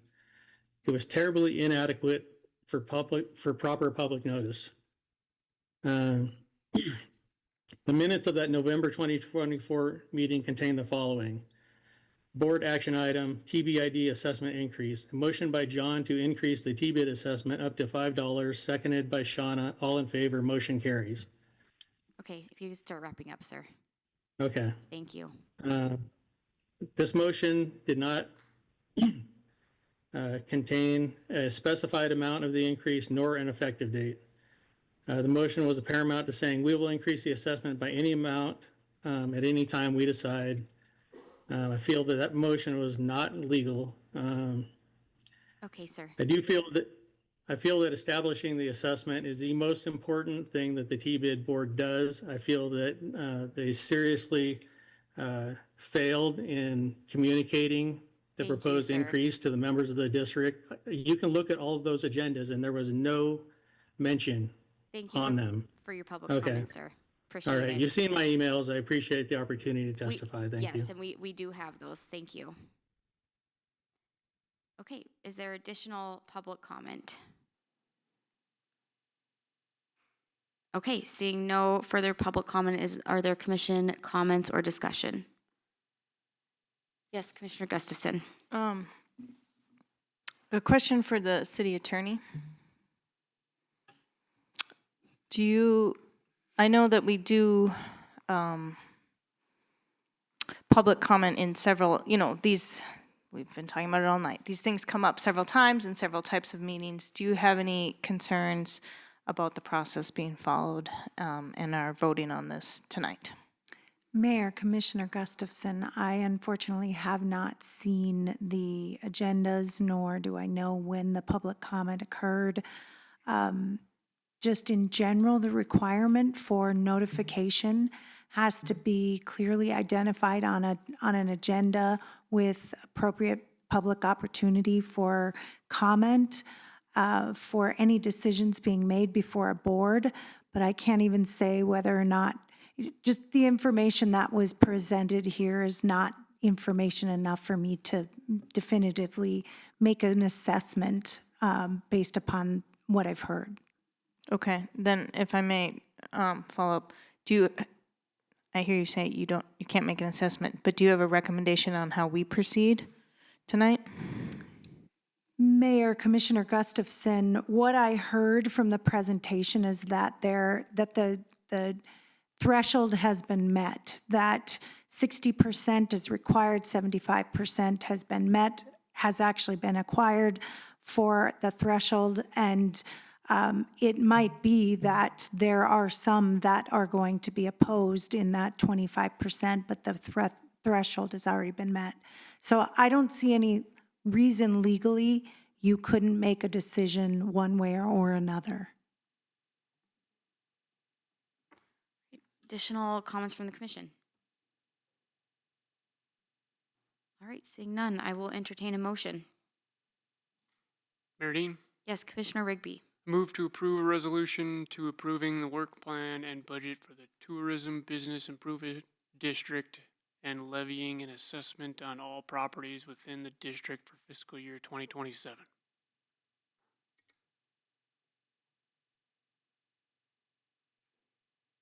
Second. It's been moved and seconded. Any final commission discussion? Mayor Dean, Yes, Commissioner Logan.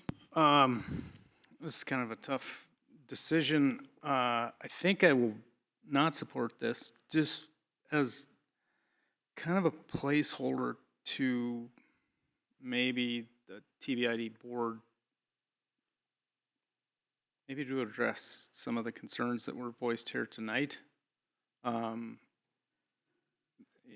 about process and maybe about a tiered structure for the future to consider. So that's kind of where I'm at. There was a lot right at the end, and it's like a lot to process. So anyway, that's my last comment. Mayor Yes, Dean, Commissioner Rigby. Director Danielson or the attorney, would this be the same case as if we were not to approve BID's budget? Would we be in the same? Mayor Dean and Commissioner Rigby, yes, it would be. Mayor Dean, if I might Yes, just make a Commissioner comment. Again, a lot of information at the last minute. I will approve moving forward with the plan, but I would ask that, something like a tiered system be considered over the course of the next year for consideration down the road, having now heard this concern. it is unfortunate to get it at the very last minute, but I am confident that the TBID will take the concern seriously, so thank you. And a brief comment, I think that both of these examples with the BID and TBID, I think we probably need to find a better process of, not that we didn't get this I mean, a way to provide feedback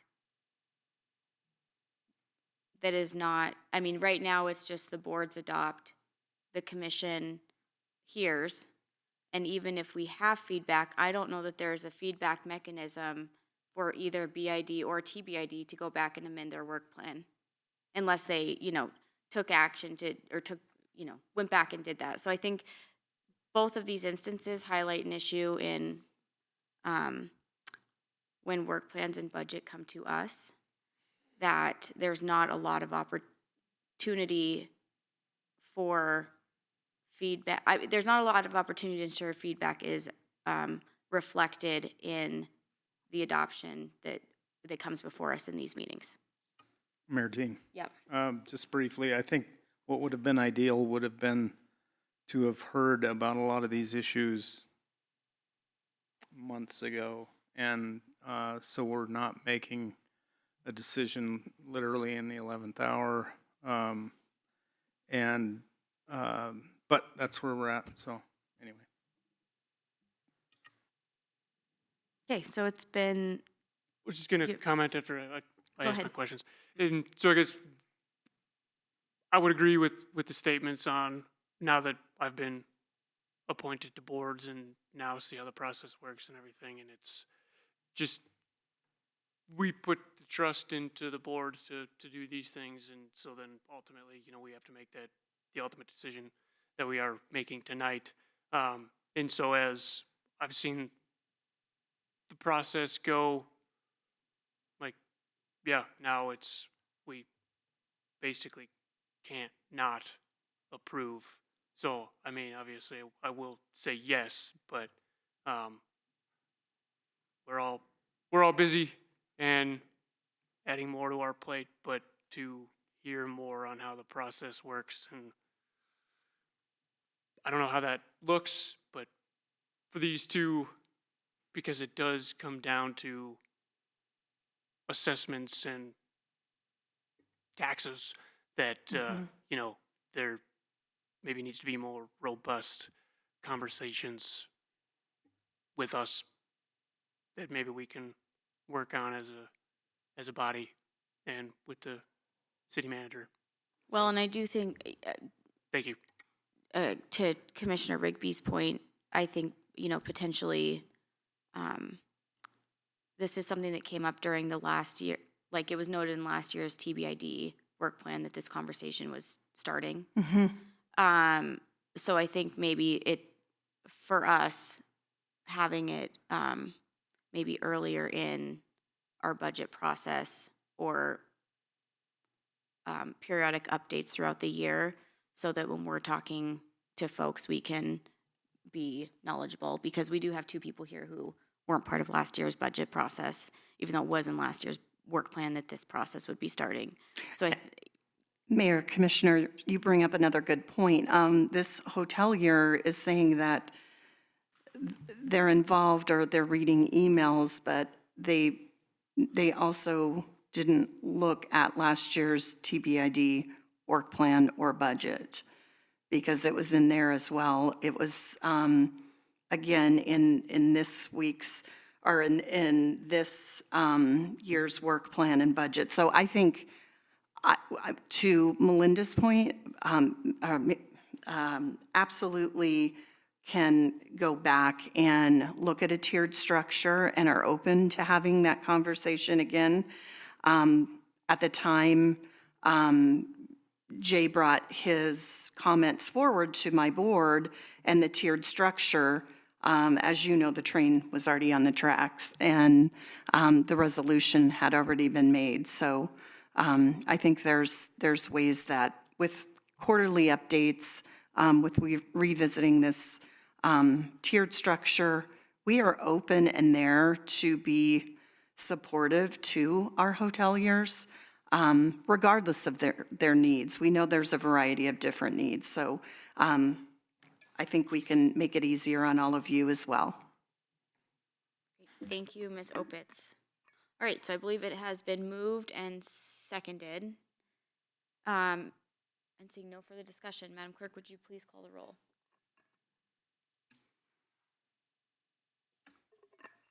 Commissioner Reed, Aye. Commissioner Rigby, Aye. Commissioner Logan, No. Commissioner Gustafson, Aye. Mayor Dean. Aye. The motion carries 4-1.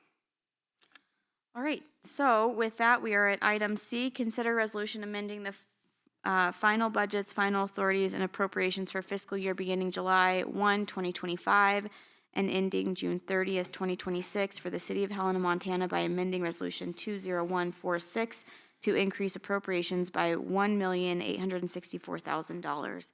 Director Danielson, thanks to you. That's all I can say. Thank you, Mayor and Commission. So, usually as we get toward the end of the fiscal year, I take a pretty close look at all funds to make sure that we're going to comply with state law and not go over appropriations. This particular amendment has two. I'll start with the first one, which is not the general fund, but the fund of the loan repayment fund. So when we first started getting the loan repayments for the URD, it was the LLC was Artisan LLC. So we started getting those loan repayments on a bond on a loan that was on a expired urban renewal district. So those loan repayments started to be paid in 2021, and we at that point didn't have a designated fund for those particular repayments, but we knew we couldn't use them. We knew they would be restricted. We did consult with the city attorney's office. So we ended up placing those loan payments in a particular loan fund that we have been using for the renewable energy loans. Even though they're housed in the same fund, they have different general ledger accounting, so we could separate them both and understand what the fund balance is for each of the two items that were going into that fund. In recent months, the commission expressed some interest of allocating some of those URD funds, and so that brought to the attention of there really wasn't any identifiable process to expend those funds, and so since then, Director Brink has brought those funds that are being paid into the loan repayment into the overall TIF board designation. So that has been created. And so in order to provide more transparency of what the loan balances are for the Artisan loan repayments, and to keep those separated from the renewable energy fund loans, we felt it was prudent to develop a new fund.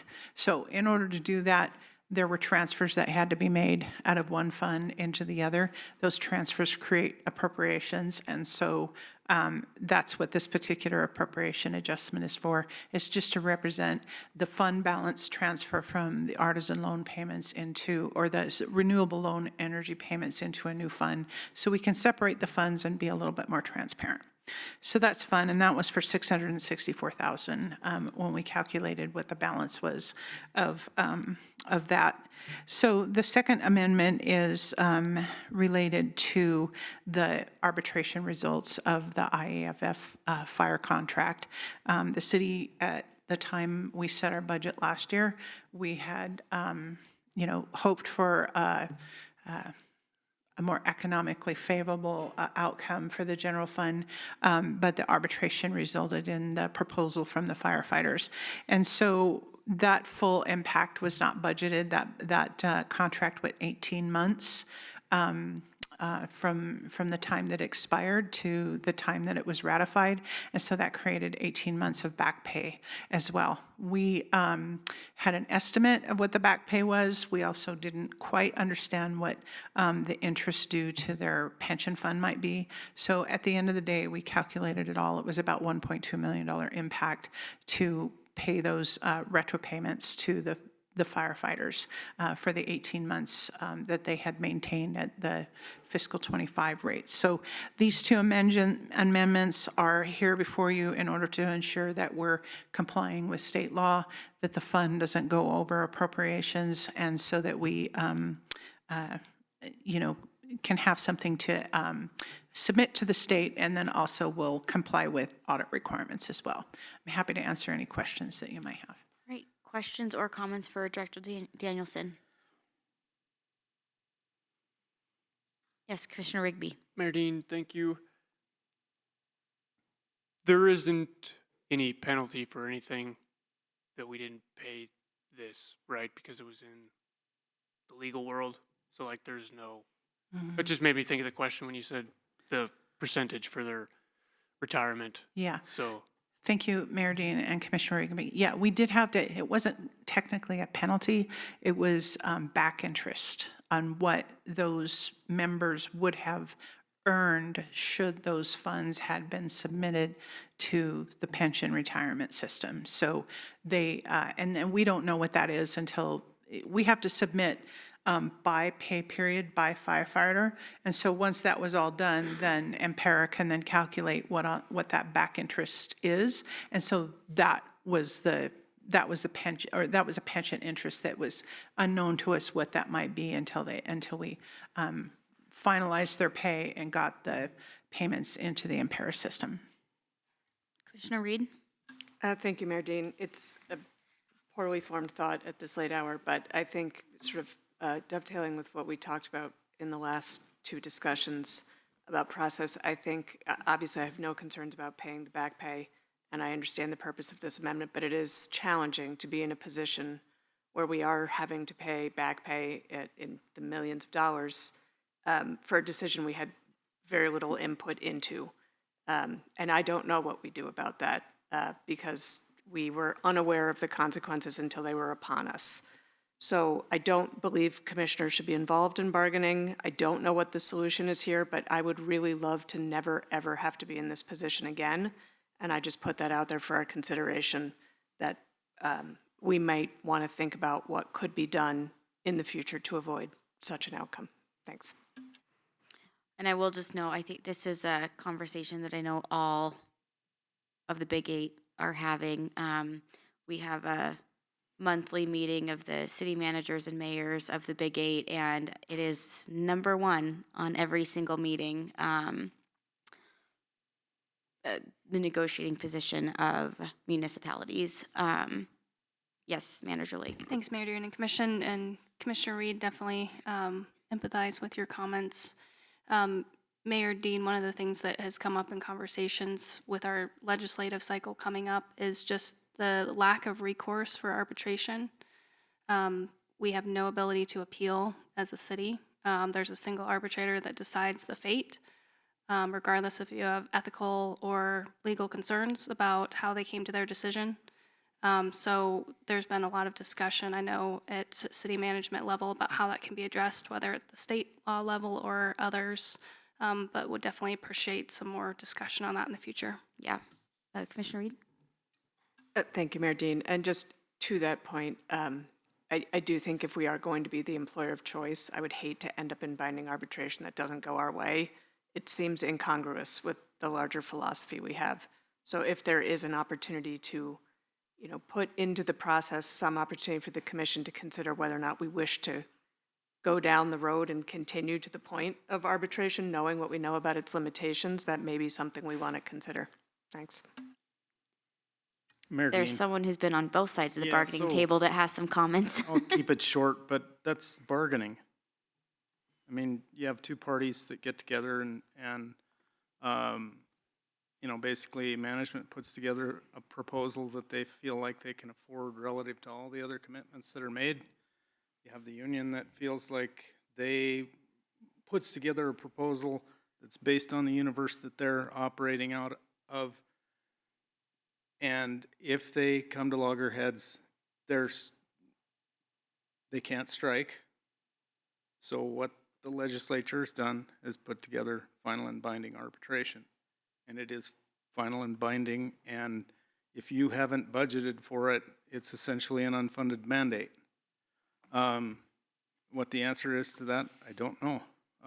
Other than just, well, no, that would be a rather facetious comment, but it's a complex situation, and it's not one that we can sort of wish ourselves out of. It's the universe that we're in.